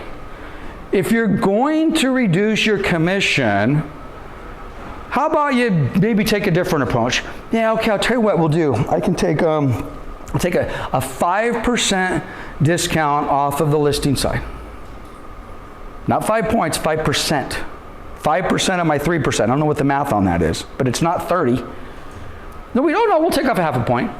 We'll take off a full point. A full point is a third reduction in your commission. You took your income down by a third. You went from $100,000 income down to $66,600. Boom. And then you come into my office and you have the gall to come in and say, Lance, I need a 5% commission increase. Why would I give you a 5% commission increase when you're giving your money away? You're just giving it away. Don't do that. It's not necessary all the time. Sometimes it is, but you need to, what I'm trying to explain to you guys, you need to do the math. You need to understand that when you take your commission down from a 6 to a 5.5 to a 5, and let's suppose you're absorbing that. You're absorbing that. You absorbed a point, you just took a third of your income away. Who does that?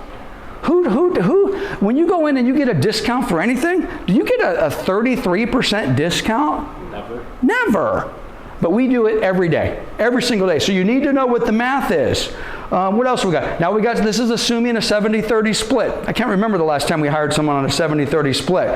But you need to figure this out. What do we have? This is net commission income, by the way. If I'm on a 70-30 split, at a 3%, you're going to get $6,700. At a 2.5, $6,200. At a 2%, you go from $6,700 down to $4,500. Why are we doing this? We're giving our money away because we don't know our value. You must know your value and stick behind it. Listings, I'm going to blow past this. So this is assuming all of the closings that we just had, sales price. You need to know. Say, Lance, I'm going to close 16 houses. That's my goal. Average sales price of $350. You cannot do the math unless you know how much commission you're going to charge, and what your split is, and where you fall in that. That math has to be done. That math is super, super important. Otherwise, we can't figure that out. You need to know it. I don't normally say this in mixed company. Probably 50% of the agents that work at our company, and I'm not talking about brand new people, they do not know how to figure out their commission at close of escrow. They don't know. They know how much they're getting when we give them the check. Oh, that's crazy. We're running a business. You should know that to the penny on every single transaction that you do. So your income on 16 closings, so this is it. So let's get to the end. I closed 16 transactions, or in Chuck's example, I closed 16. If I took a 3% commission, I made 108 grand. If I ended up at 2, I made 72,000 bucks. I go from 108,000 to 72,000 because I cannot articulate my value for that 1 point. Or I go from 108,000 to 90,000, an $18,000 haircut, because I cannot articulate my value on that half a point. This is important. This is super, super important. So we're going to spend a lot of time on this. Anybody tape their goals on their mirror or write their goals in lipstick on their mirror, stuff like that? A couple of you do. I don't normally do that, but I had a relatively gigantic goal that our team was working on a couple years ago. And I got to tell you, man, it was, how can we say the why? The why was like, I was like Evel Knievel. I needed to stick the landing, okay? I was like the officer and the gentleman. I had no place to go, okay? Man, it was on my mirror. I had never done that. Been 30 years in the business. I had never once written anything on my mirror, ever, in the bathroom mirror. Man, I looked like, what was that movie with Russell Crowe? I was a beautiful mind, man. This thing was just, people would come in there and, what the hell's going on? Someone needs to call a doctor immediately. And I wrote it in a dry erase marker on the mirror. And I take a shower and it gets steamy, and then the stuff would come down. It looked like a crime scene in there, you know. But at any rate, if that helps you, do it. You know, I want to do car. If it helps you taping it up on your mirror, do it. So, what are your current year goals? What are your future goals? What are your long-term goals? And by the way, this doesn't have to just be business. What do you want to do in your personal life? What do you want to do in your marriage? What do you want to race in the Baja 1000? Whatever it happens to be, plug those things in there. Put them all in there. They are important. What do you ponder? Keep a list. My list is in my contact management program. I just have a list of stuff I want to do. I have a list. I'm going to do it. Which, by the way, I wanted to share this with you guys after the break, and we're going to talk about the CRM in a minute. So I shared with you the young man in the back of the room. I still have to work on his name. But I put a follow-up action on my calendar. I'm going to call you tomorrow. Okay? Follow up on social media conversion to the real estate business. You got my attention. Okay? Now this is the deal. If I didn't put that in my calendar within 5 minutes after you walking, or within 20 minutes after this meeting's over, you're forgotten. Okay, as impressive as you were and you got my attention, I'm busy, dude. I got a lot of stuff going on in my mind. I forget about you, and then I read about you in the newspaper 5 years from now that you're the #1 agent in the Inland Empire working at ABC Real Estate, and I didn't call you, and neither did Ryan, and neither did Ken, and neither did one or the other. This is the open house example. I have 75 people coming through my open house. If I don't put something in my calendar to remind me to get them in my system, they're gone. They're gone forever. I don't want to lose you. I see us doing great things together in the future. But if I don't make a commitment to put that in, I'm serious. I'm not blowing smoke, dude. I don't know. There's something about you. Got my attention. So you're in my calendar. So anyway, keep a list. Keep a list. Put it in your system and refer. It doesn't mean you're going to look at it every day. I don't have ridiculous expectations, but you're going to go through it and you're going to take a look at it. Budgeting, what are we going to do on the budget? Get QuickBooks or something similar. We talked about that earlier. Get it. Don't forget the 1099s. We don't withhold anything. Put money aside. File your taxes on time. Take it from somebody who hasn't always done that. It's expensive. It's expensive. And by the way, get a good tax person. That can also be expensive, not to get a good tax person. Very, very important. What else we got? Once again, who's your accountant? I had the wrong accountant for 20 years. And as much as I'm frustrated with my current guy, I'll get over it because he's the right guy and he's saving me money. Okay? Super. And you got to work with them. This is not show up on April 15th to do your taxes. Okay? Well, Lance, I'm not making that much money. Okay, fine. If you're not making that much money, fine. Show up on April 15th to your taxes. If you have a business plan that's going to make some money, you need to talk to them periodically. This is what I'm doing. This is what I'm doing. You're not going to believe this. I'm having the best year ever. I'm making a lot of money. What should I do? Okay? And they're going to give you some advice on what to do. Super important. Again, especially if you're making a lot of money. You can tell I've done this presentation a couple times. How much are you going to invest? What are you going to do? Are you going to buy rentals? Are you going to buy Bitcoin? Who's buying Bitcoin? Oh, really? Okay. Okay. Crypto. All right. What are you going to do with your money? Are you going to invest it in tools? Are you going to invest it in marketing? Invest it in other areas. Invest it back into your business. Okay. What are you going to do with that money? All of that has to be laid out. Who do you work for? You're repeating yourself. Yeah, I apologize. This slide got a little... It's not a repeat, but it is a repeat. So we're going to 1099 you. The question is, are we going to 1099 your corporation, or are you going to W-2 yourself back? Ideally, what's going to happen, and this is a little tricky. If you're not a broker, there's different ways we can and cannot pay you. But ideally, we 1099 you, or we send the money through your corporate entity. You pay yourself through your corporate entity. Sounds a little weird. You W-2 yourself. You're an employee of your own company. Okay? Lance, you've lost me. This is a little bit next level, but you want to actually W-2 yourself from your corporation. Okay? When you start making that level of money, which probably it's not that much money, you make $100,000, this is what you need to be doing. Okay? If you're lost, that's okay. Go get a good accountant, go to Brooke, go to somebody you trust. They're going to set you up. This is going to save you a lot of money in taxes later on. What tools are we going to use? Moxie. Who has a legitimate listing presentation, buyer presentation, any presentation? 3 hands. 4 hands. You need a presentation, especially if you are new, okay?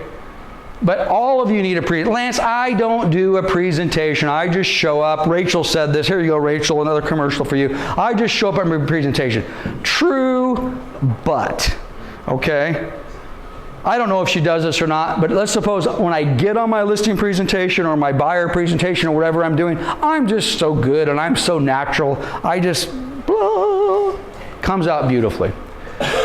I still should be sending them something before the appointment. Oh, by the way, take a look at this.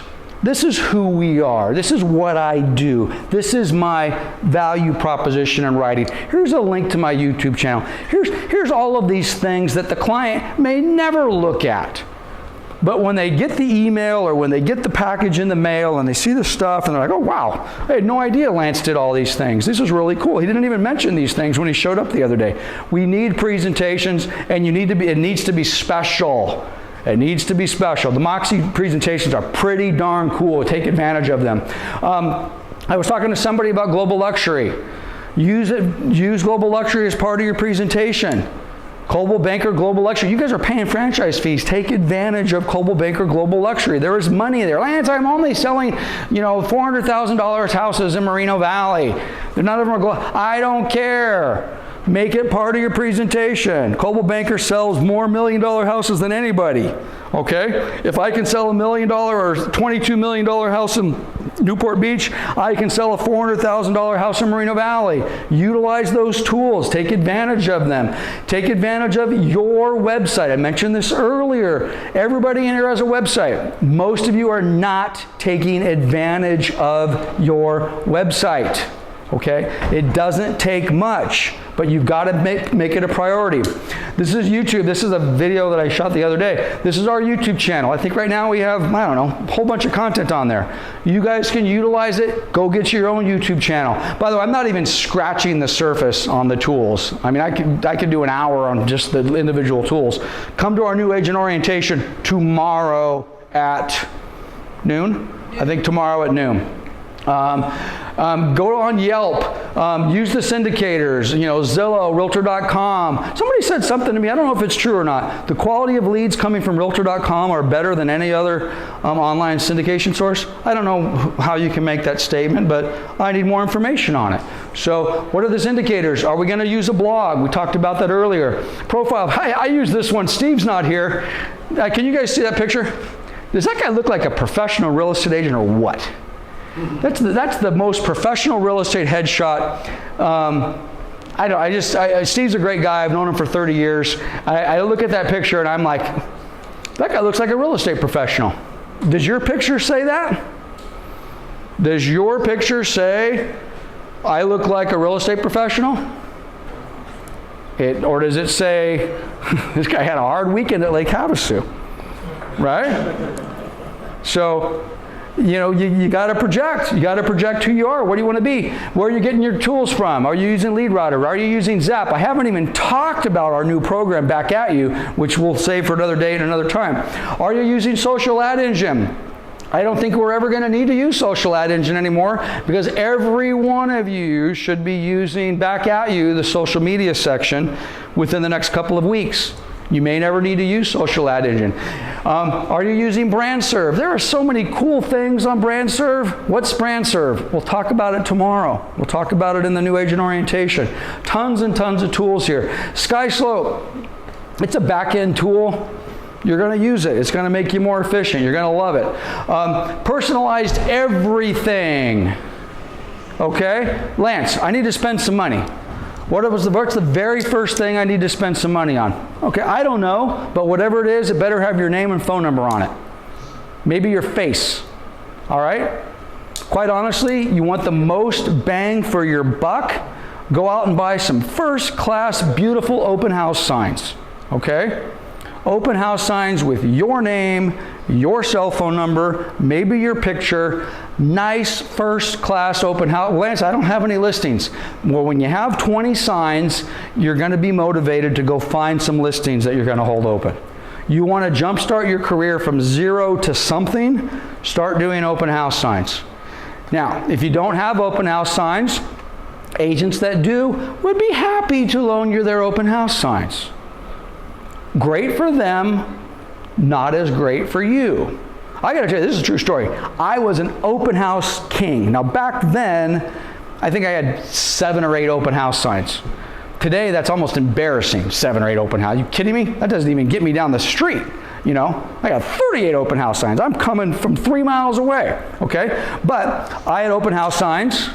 They have my name on them. They have my phone number on it. I probably would laugh and be embarrassed if we looked at them today. But you know what I did with my open house signs? My open house signs had their own pillowcase cover. Yes. I put the pillowcase on them. I put them in the back of my car because I didn't want them to get scratched. I didn't want them to look dog-eared. I didn't want them to look like crap because they were me. All right? And they have my name on them. And you know how many listings I got from people that never once set foot in my open house? A ton. 1 to 2 listings a year. I would get a phone call, ring, ring, which by the way, I did open houses religiously every single week for 10 years, okay? The call would go something like this. Hello, this is Lance. Hey, Lance, this is Sally Smith. We live up in Sycamore Ranch, blah, blah, blah, blah, and we'd like you to come over and list our house. We're ready. Oh, great. What's your address? Blah, blah, blah. Okay, great. How did you find out? Oh, yeah, we got your information off the open house sign. Oh, okay. So you've been through my open house? Nope. Then you've never been through my, nope, never once set foot in your open house, but we've been driving by your open house signs for 7.5 years. And my wife and I just said, if we ever were going to sell, we're going to sell with that guy. Hardest working agent in town, always holding. This is the reality is, if I had Chuck or Pedro sitting in my open houses and I never once was in them, I would have got those listings. Because the consumer would have thought I was holding that damn house open. All right? So get personalized everything, including open house signs and anything you possibly can get. Subscribe to our pages, get people, be a star. God forbid, 1.8 million followers. Get all that. Actions. So what are we going to do to get the goal? All right? Hold on a minute. Anybody have any problem with hearing a couple F words or anything like that? Good. We're going to play this video. This is the single best real estate. If you guys have never seen Glenn Ross, anybody? Raise your hand. If you've never seen Glenn Ross? Okay, you're in for a treat, okay? So, you guys gotta go. It's probably 20 years old. Alec Baldwin plays one of the lead characters. How many movies do you guys actually know that are made about the real estate industry? There's one. This is it. Okay? It is truly a sales movie. So language is a little salty, but I love this. So anyway, I'm taking a risk. Here we go. Let me have your attention for a moment. Because you're talking about what? You're talking about bitching about that sale you shot, some son of a bitch don't want to buy land, somebody don't want what you're selling, some broad you're trying to screw, so forth. Let's talk about something important. Are they all here? All in one. Well, I'm going in. Let's talk about something important. Put that coffee down.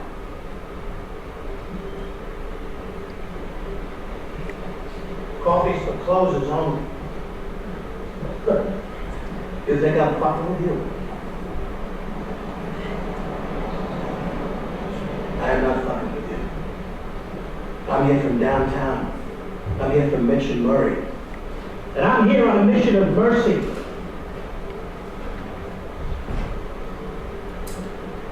Today's Levine. You call yourself a salesman, you son of a bitch? I don't gotta listen to this shit. You certainly don't, pal. Okay, so minus the language, I know we could probably get the same message across with a different clip that doesn't say that way, but I gotta tell you, that's me. That's me. Okay, now I don't run around the office all day long and swear, but you know what that is? That's a guy running a business. Alec Baldwin is running a business, and you know what? He's upset.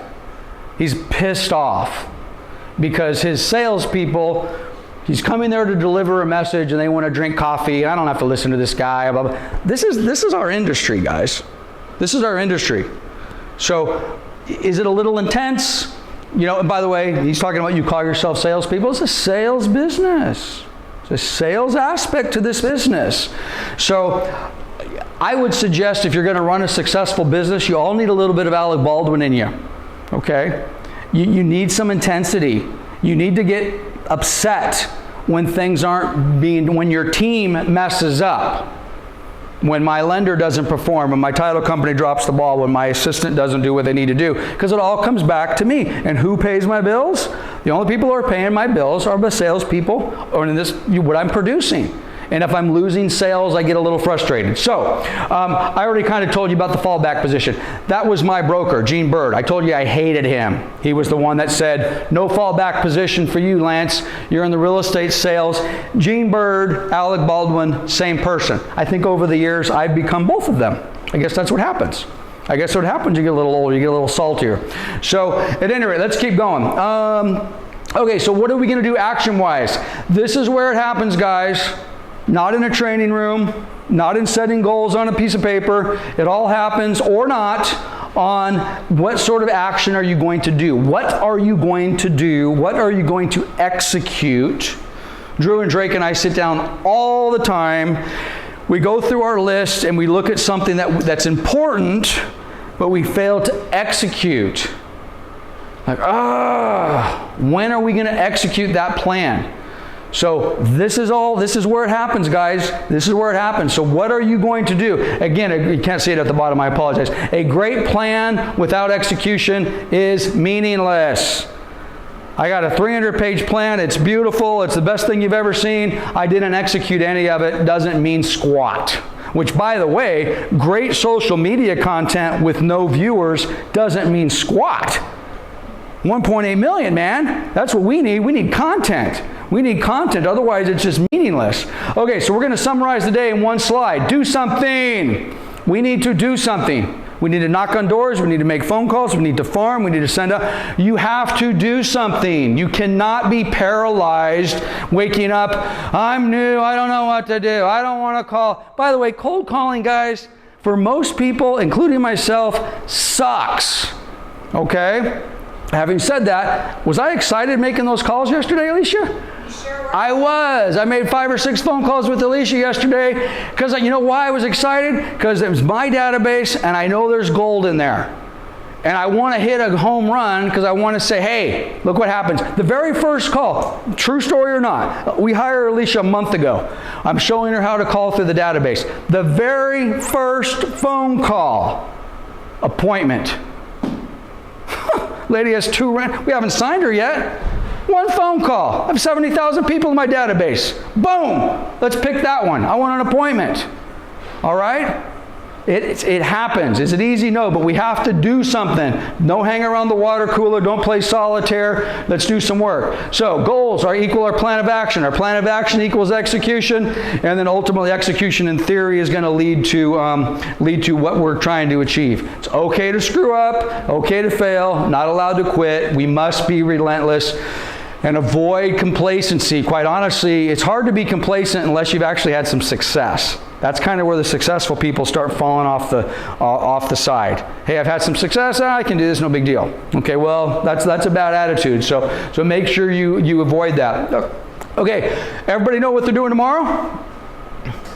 You better. What about on January 13th, 2022? You know what you're doing? How about on March 8th? You know what you're doing?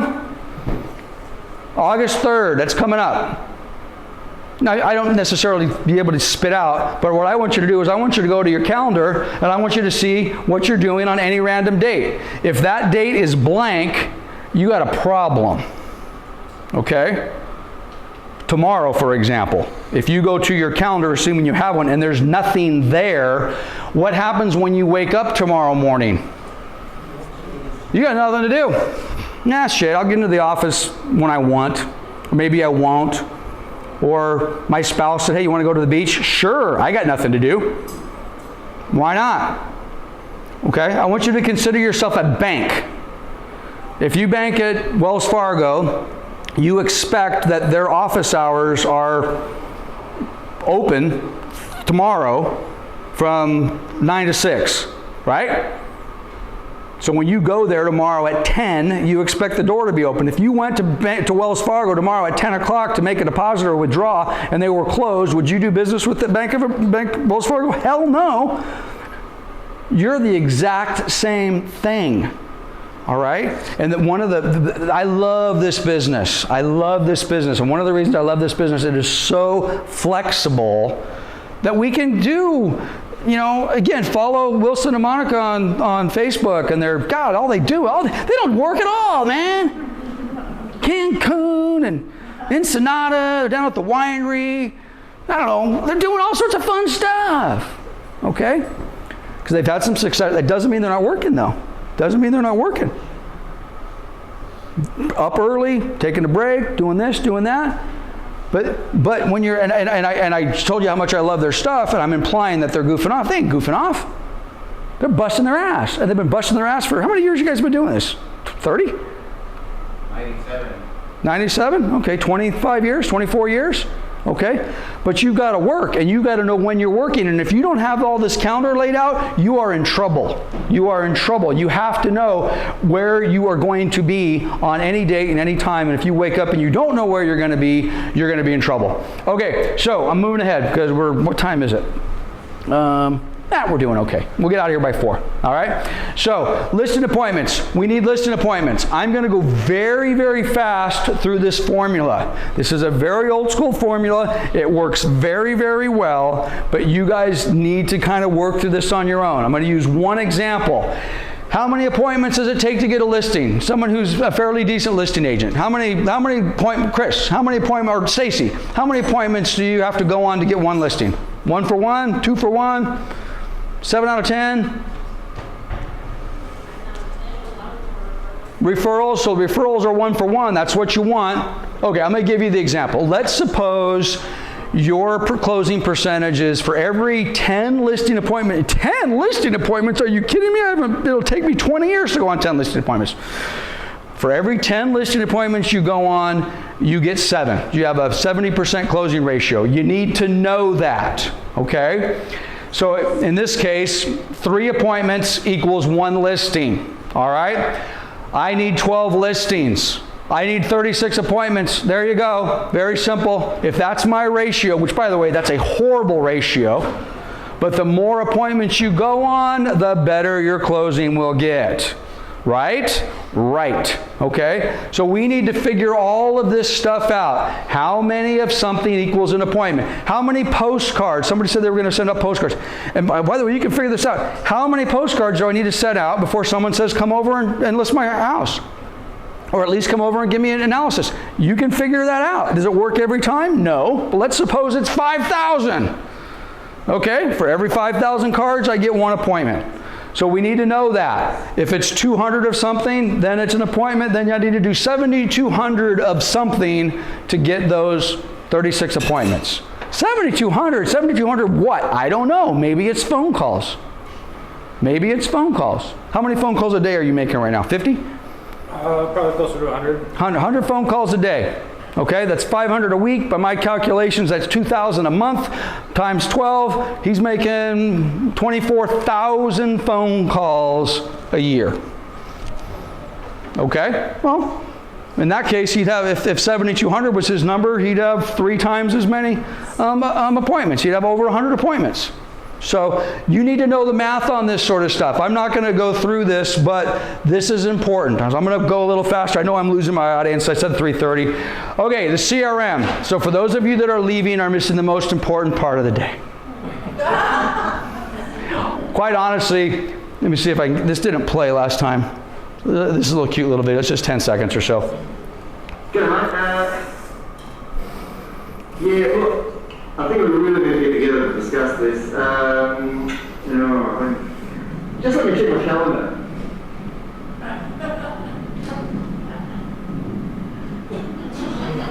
Okay, Stonehenge is a calendar in case you guys didn't realize that. Okay. Okay, I don't get this question as much as I used to, but on occasion, I used to get the question which was, Lance, how do you do it? You're a real estate company, a couple hundred agents, 4 offices, property management company, hundreds and hundreds of rentals, escrow company, maintenance company, and I would say one word, which at the time was gold mine. What's gold mine? Gold mine is my contact management program. Everything I've done since the day I got in this business was run through a contact management program. And my very first contact management program was a box about the size of this table that had index cards in it. And you'd go through and you'd pick up your days and your clients. I didn't have a computer database. Huh? Screw that. Yeah, well, this was 35 years ago. Okay? And contacts went on a 3x5 card. And then you would organize them. When am I going to call Ryan back? Well, I'm going to call him back in August. So I go to the August folder and I drop Ryan's 3x5 card into August. Pretty arcane, right? The stuff that we can do today on an iPhone, you kidding me? Everything has to go into your contact management program. Everything you do, I said earlier, you are not allowed to do anything in this business until you get a contact management program. Nothing. Most of you will not listen to me. Most of you, I've got it on my phone. Yes, you have a calendar on your phone, and yes, you have contacts on your phone, and yes, it does wonderful things, and it's way better than that thing that I just described. And quite honestly, some of you might say, well, Lance, actually, my Facebook account has become my contact management program. I don't disagree with that, okay? But you need a contact management program. By the way, real quick, I skipped over this. Raise your hand if you have one. Of those you have one, who has more than 1,000 contacts? Keep your hand up. 5,000 contacts. 10,000 Okay. Not enough. You guys have been in this business way too long to not have more than 10,000 contacts. Oh, wait a minute. Tom Ferry says you can't really manage more than so many. Bullshit. How many contacts do you think Tom Ferry has in his database? A lot. What if someone, well, Tom, you can really only effectively manage 200 people. No, not if you want to get 6,000 people to your next event. Why are you any different? Why can't you manage that? You know, you put them in buckets, you manage it. I have 70,000 people in my contact management system. I love it. I want 71,000. I want 72. I got a contact to call the gentleman in the back. I can't pronounce his damn name. It's the problem, okay? So I want you to have contacts in your system. Every one of those 75 people that came to that open house, 40 of those people should be in that contact management program. Okay? If they gave you a name and number, they're in. Lance, really? But 38 of them are garbage. That's fine. They're not taking up any room. Put them in there. They're going to end up in the garbage bucket. 2 of them are good. And maybe 2 of the 38 are going to float to the top tomorrow or next week or whatever it happens to be. You should fear the day you wake up and don't know what to do. I thought we were talking about contact management. Contact management, actions, schedule, it's all the same thing. Your contact management program must have a calendar on it. I'm managing Ryan. He's going to buy. When am I going to contact him next? Thursday on my calendar. Okay? 2 years from now. Whatever that date is, 2 years from now, Ryan's on my calendar. Okay? Who did we call yesterday? Batista, Kenya, remember? She was on our list. I hadn't talked to Kenya in 2 years. She's on my contact management system. I called her and left her a message. Kenya, what are you doing? How you been? I missed ya. You popped up. Guess who called me back last night? Kenya. Guess what? No change. She's not ready to come back to work, but I called her. She called me back. I'm going to do something with her only because she's in my CRM. Otherwise, guess what? She's forgotten. She's forgotten. She's not in the real estate business right now, but the chances of her, if she gets back in, to come to us is better than it was yesterday. Because yesterday she thought I forgot about her. Yesterday there's been no contact. Now she's like, oh, Lance thought of me. Lance called me. Let me call him back. You got to call them. Yeah, we want to schedule our stuff. Super, super important. How you spend your time matters. It's important. Everything gets scheduled. If it's not scheduled, everything gets scheduled. You schedule all of it. Time blocking is critical. I don't do normally commercials for other companies, but Gary Keller Williams wrote a book. Has nothing to do with real estate. It's called The One Thing. It's a business bestseller. What is the one thing? It basically says there's no such thing as multitasking. You can only do one thing at a time. Time block it, do that thing. There's a book. You don't have to buy it. It's a great book, though. It's a great book. You know? So everything you do, I suggest all of you schedule your calendar out a minimum of 3 months, which means July, August, September. You know what you're doing every single day till the end of September. No questions asked. Done. Vacations, doctor's appointments, maybe you have some flexibility. Open houses, cold calling. If it's on your calendar, you do it. If it's on your calendar and you don't want to do it, then you got to go back to your business plan and say, okay, I no longer want to do that. What am I going to do instead? I got to do something else. Most of us don't do that. What we do instead is we turn on ESPN. We watch a soccer game. Or we go to the bar. Or we do whatever, huh? Yeah, we do. We let our significant other take us off of our business plan. I don't have an appointment. Wife says, hey, what do you say we go to, Kevin's birthday party tomorrow? Oh, my calendar's open. Sure, why not? No, I can't go to Kevin's birthday party. I'm working, which, by the way, guys, our spouses in this business, they love us, and God forbid they don't support you because you'll be in trouble, but they realize what freedom we have with our time. And that can be taken advantage of very easily. We're in Vegas. We're supposed to come home because I have an appointment on Monday. Oh, we can stay another day. You can reschedule. You're the boss, aren't you? Sure. Don't have to ask me twice to stay another day in Vegas. Boom. The reality was, you can't do that too often. You spend that extra day in Vegas, bad things happen. To your business plan. Okay, schedule your stuff out as far as you can. Some actions even further. Pick a CRM. For those of you that don't have one right now, use Back At You. If you're using Zap, stick with Zap. If you have a high-end CRM, Zoho, Salesforce, Follow Up Boss, Top Producer, stick with those. They're all great, okay? But you must use one of them. The ones I just mentioned can be very expensive. If you don't have a budget and you don't have a program, use the Back At You program. It'll get you going just fine. By the way, I will not do, it's not that I cannot do, I will not do one-on-one business planning with any of you unless you have a contact management program with the calendar. I won't do it. Sorry. Just won't happen. Because what did I tell you earlier? First thing we do is we go to the calendar. What did you do last week? Okay, you didn't do anything last week. I'll see you next week. Okay? Because your calendar said this is what you're going to do. There's no point in us meeting unless you want to get beat up. Who wants to get beat up?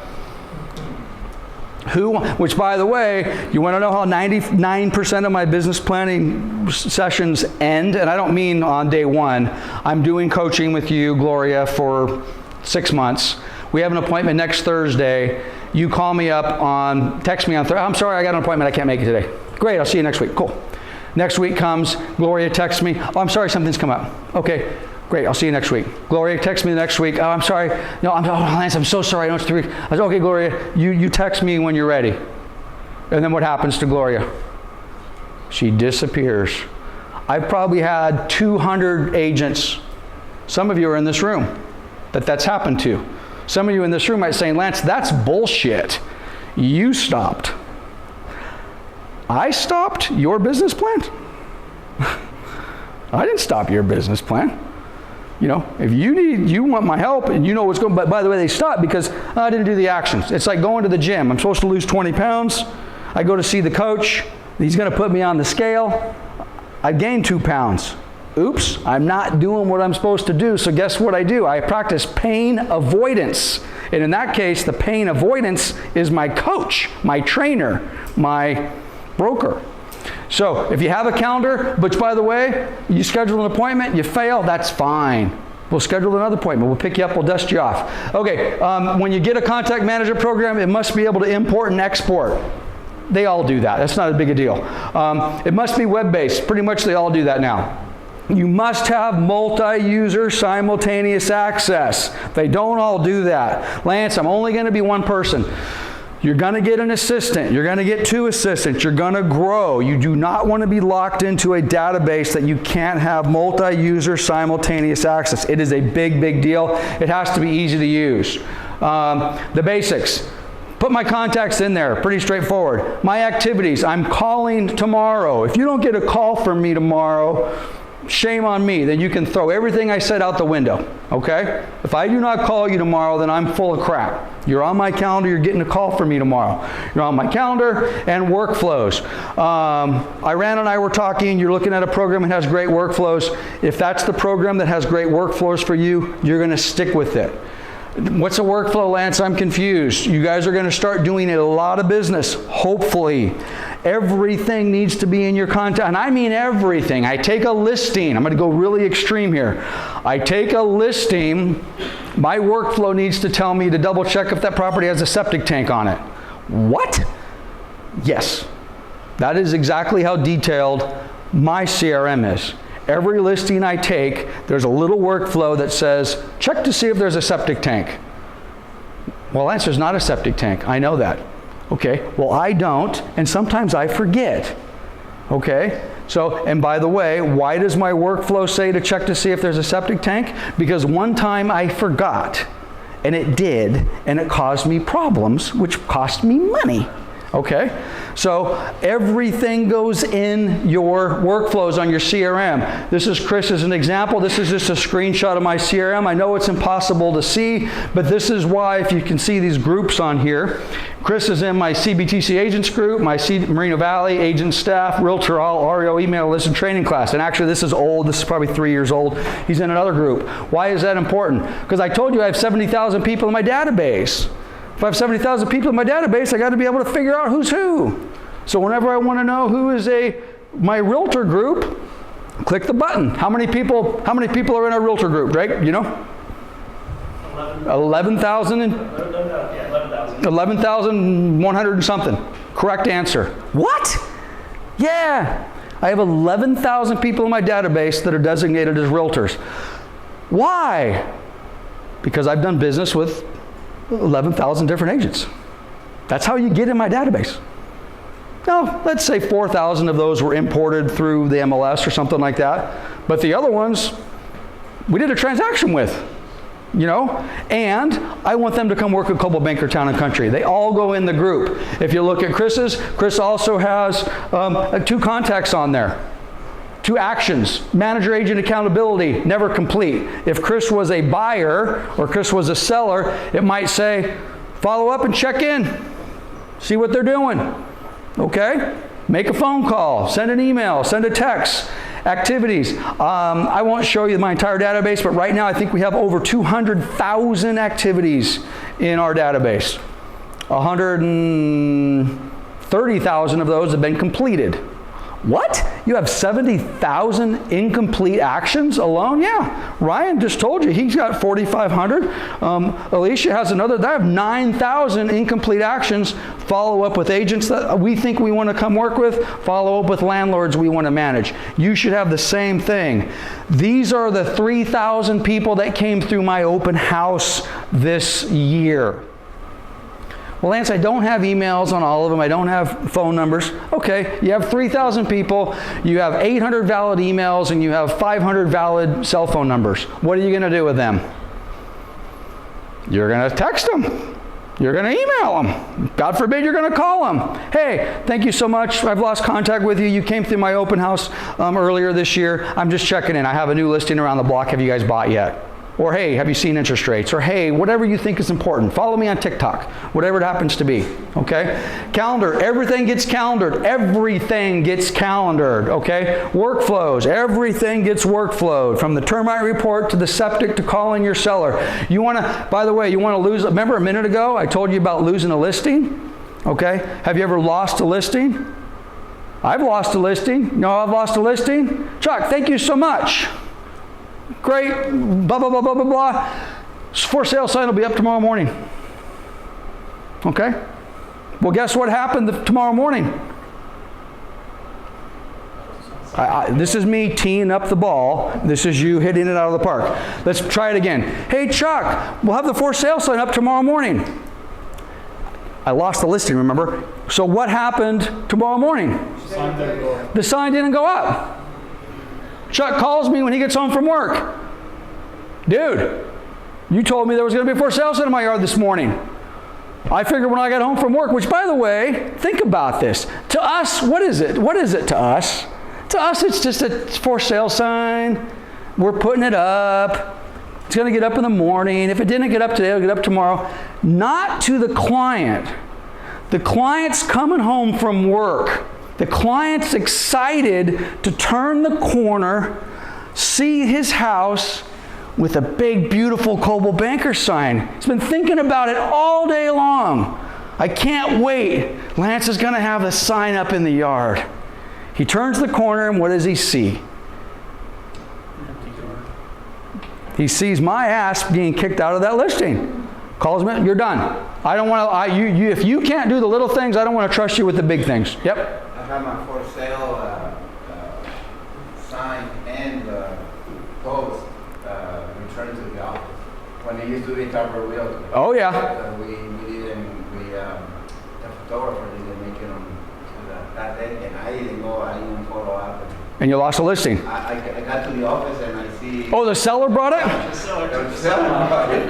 I like it. I like that seller. I like that seller. You didn't perform, you're fired.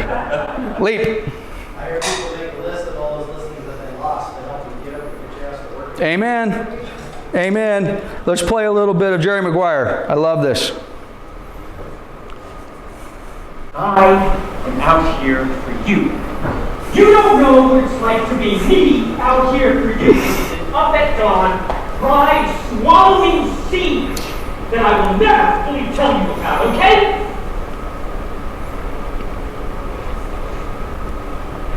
Help me.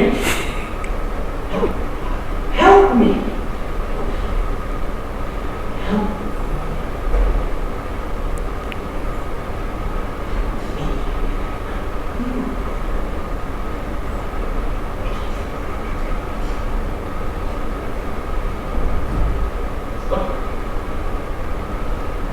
You are hanging on my baby. And I can't get about you. All right. Help me, help me. I love that. Okay, a minute ago I was Alec Baldwin. I'm Jerry Maguire, guys. This is how I feel. I cannot tell you how many times I have stood and said, you've got to use a contact. I feel I'm exactly like Jerry Maguire. I'm trying to help you, and if I'm being honest, nobody listens to me. So, I'm imploring you guys, if you want to be successful in this business tomorrow, 10 years from now, 20 years from now, 30 years from now, when I'm dead and buried, I want somebody in this room to sit back and say, you know what, Lance changed my life.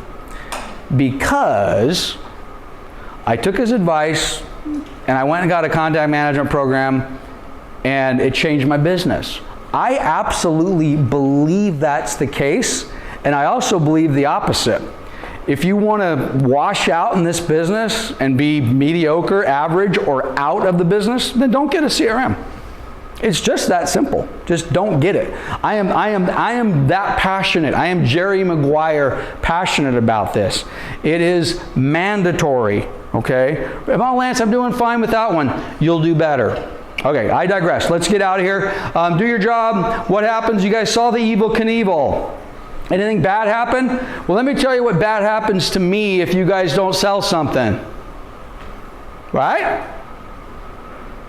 If you don't sell something, that's bad for me, not to mention to you. So hopefully you've got that part dialed in. Tom Ferry, coach, all the rest of that, whether you use us as a coach or Tom or Mike, whoever you're using for a coach, you probably are going to need some help. To be coached or not be to coach, that's really up to you guys. Everyone wants you to lose a couple pounds. A few of you are a perfect weight, I can see. For those of us that need to lose a pound, what do? You eat less and you exercise. We know that, right? Guys, I'm not being arrogant, or maybe I am. I have told you everything you need to do to be successful in this business today. If you do half half of it, you'll be a 5%er. Half of it. In the same way, if you want to lose a few pounds, eat less and exercise.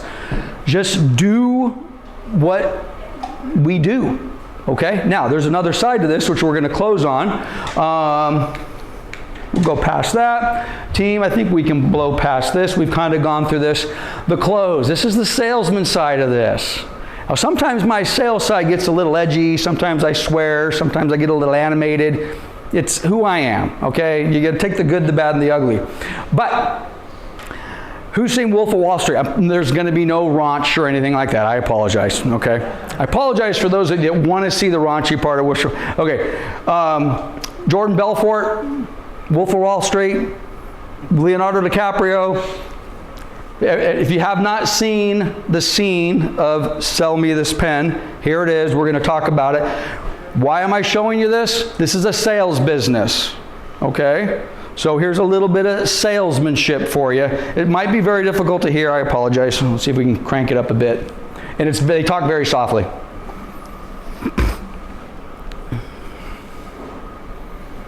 Sell me this pen.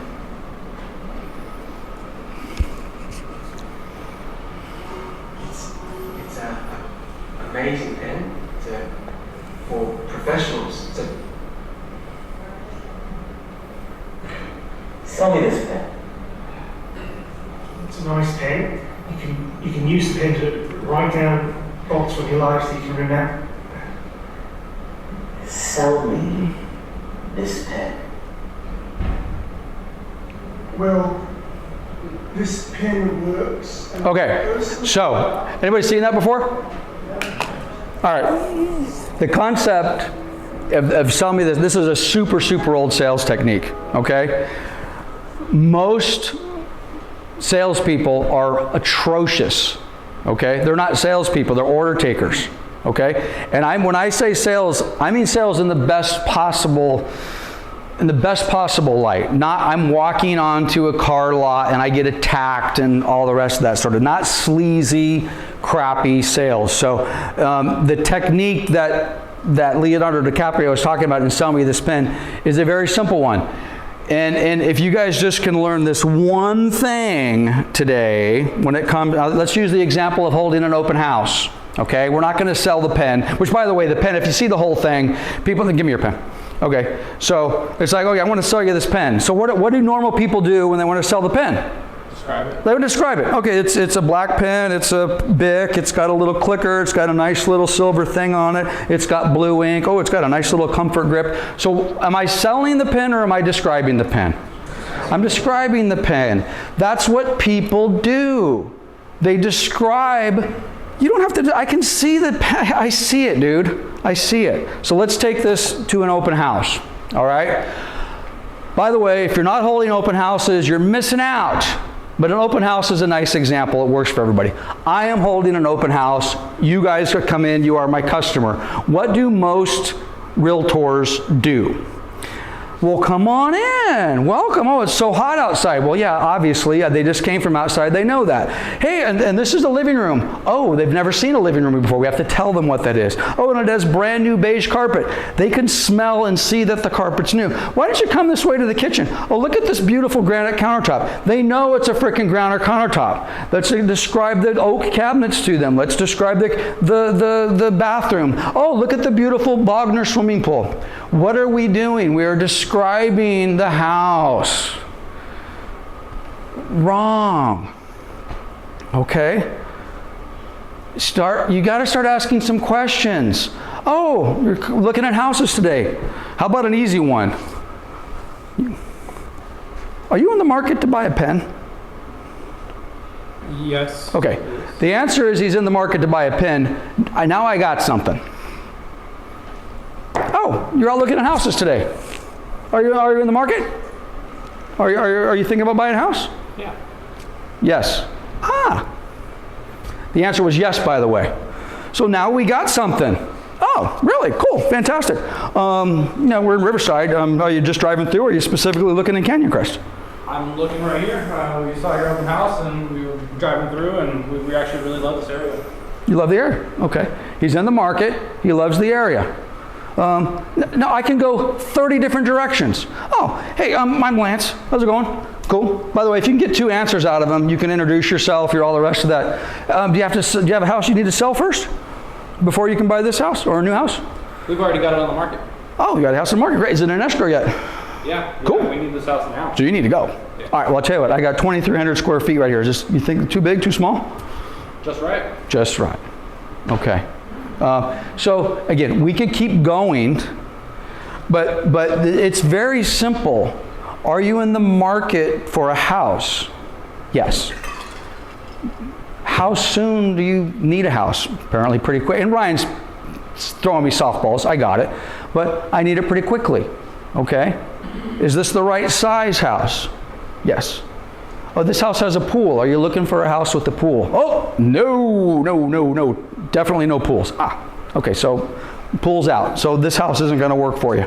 But something similar to this without a pool in Canyon Crest? Yeah, okay. So qualifying questions. What do you want? And by the way, if I'm not in the market for a house, that's okay. Maybe we ask a few other questions. But if the answer is I don't want a pen, next, right? Next. Or maybe 2 or 3 other questions because maybe the first answer is a put off. But this is a sales business. This needs to be practiced, which is why, quite honestly, open houses are the best way for you not only to sell houses quickly, it is the best way for you to get experience interacting with people and asking questions. So one of the things that we will do on a business planning deal is if you're holding open houses and you're getting 75 people through your houses consistently, and they're coming through and you're not putting anybody under contract, the problem is the person holding the open house. You're the problem. Can we fix it? We should be able to. You got to, let's see, because I bet what you're doing is you're describing this is the kitchen and this is the toilet and this is the backyard and this is the pool. Sure. You know, we're going to have to do a little bit of sales technique. So salesmanship is huge in this business, and I got to tell you, it's probably one of the main reasons agents fail. I have a great contact man. Alicia's killing it. I'm not saying you can't sell, but you got a great contact manager program. I'm showing up to work. I'm checking all the boxes. I'm not asking the right questions. Or I'm not asking any questions at all. So we are almost done.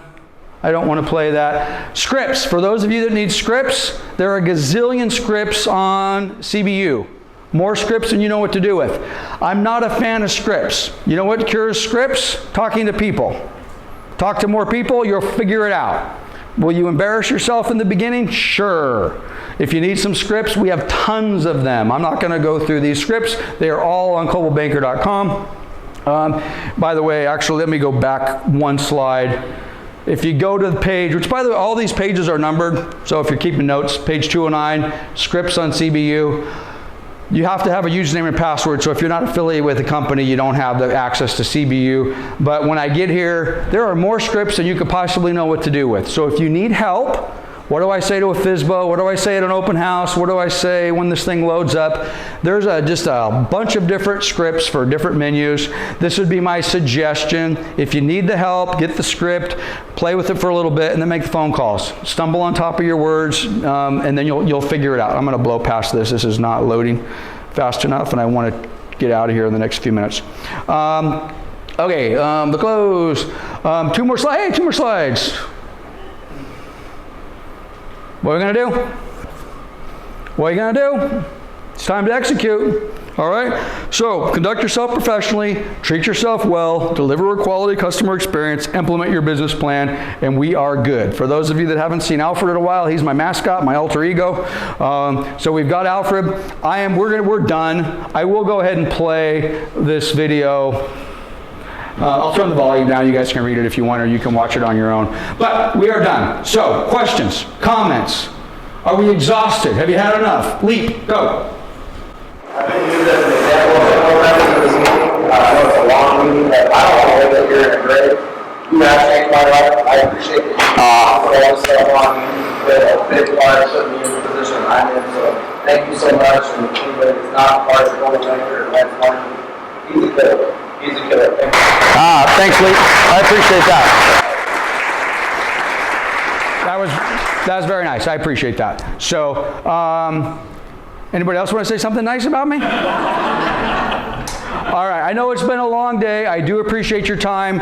We will have the video up. You guys have the materials. Hang on to the link. We are going to hang around for a little bit. I'm a new member here. I don't really know what the rules are, but I am going to go have a drink at the bar. I wasn't really planning on buying 50 drinks at the bar. But anyway, if you wanted to hang around for a minute, maybe you can hang around for a minute. So otherwise, go sell something. All right? Okay, guys. Peace and love. We'll see you later.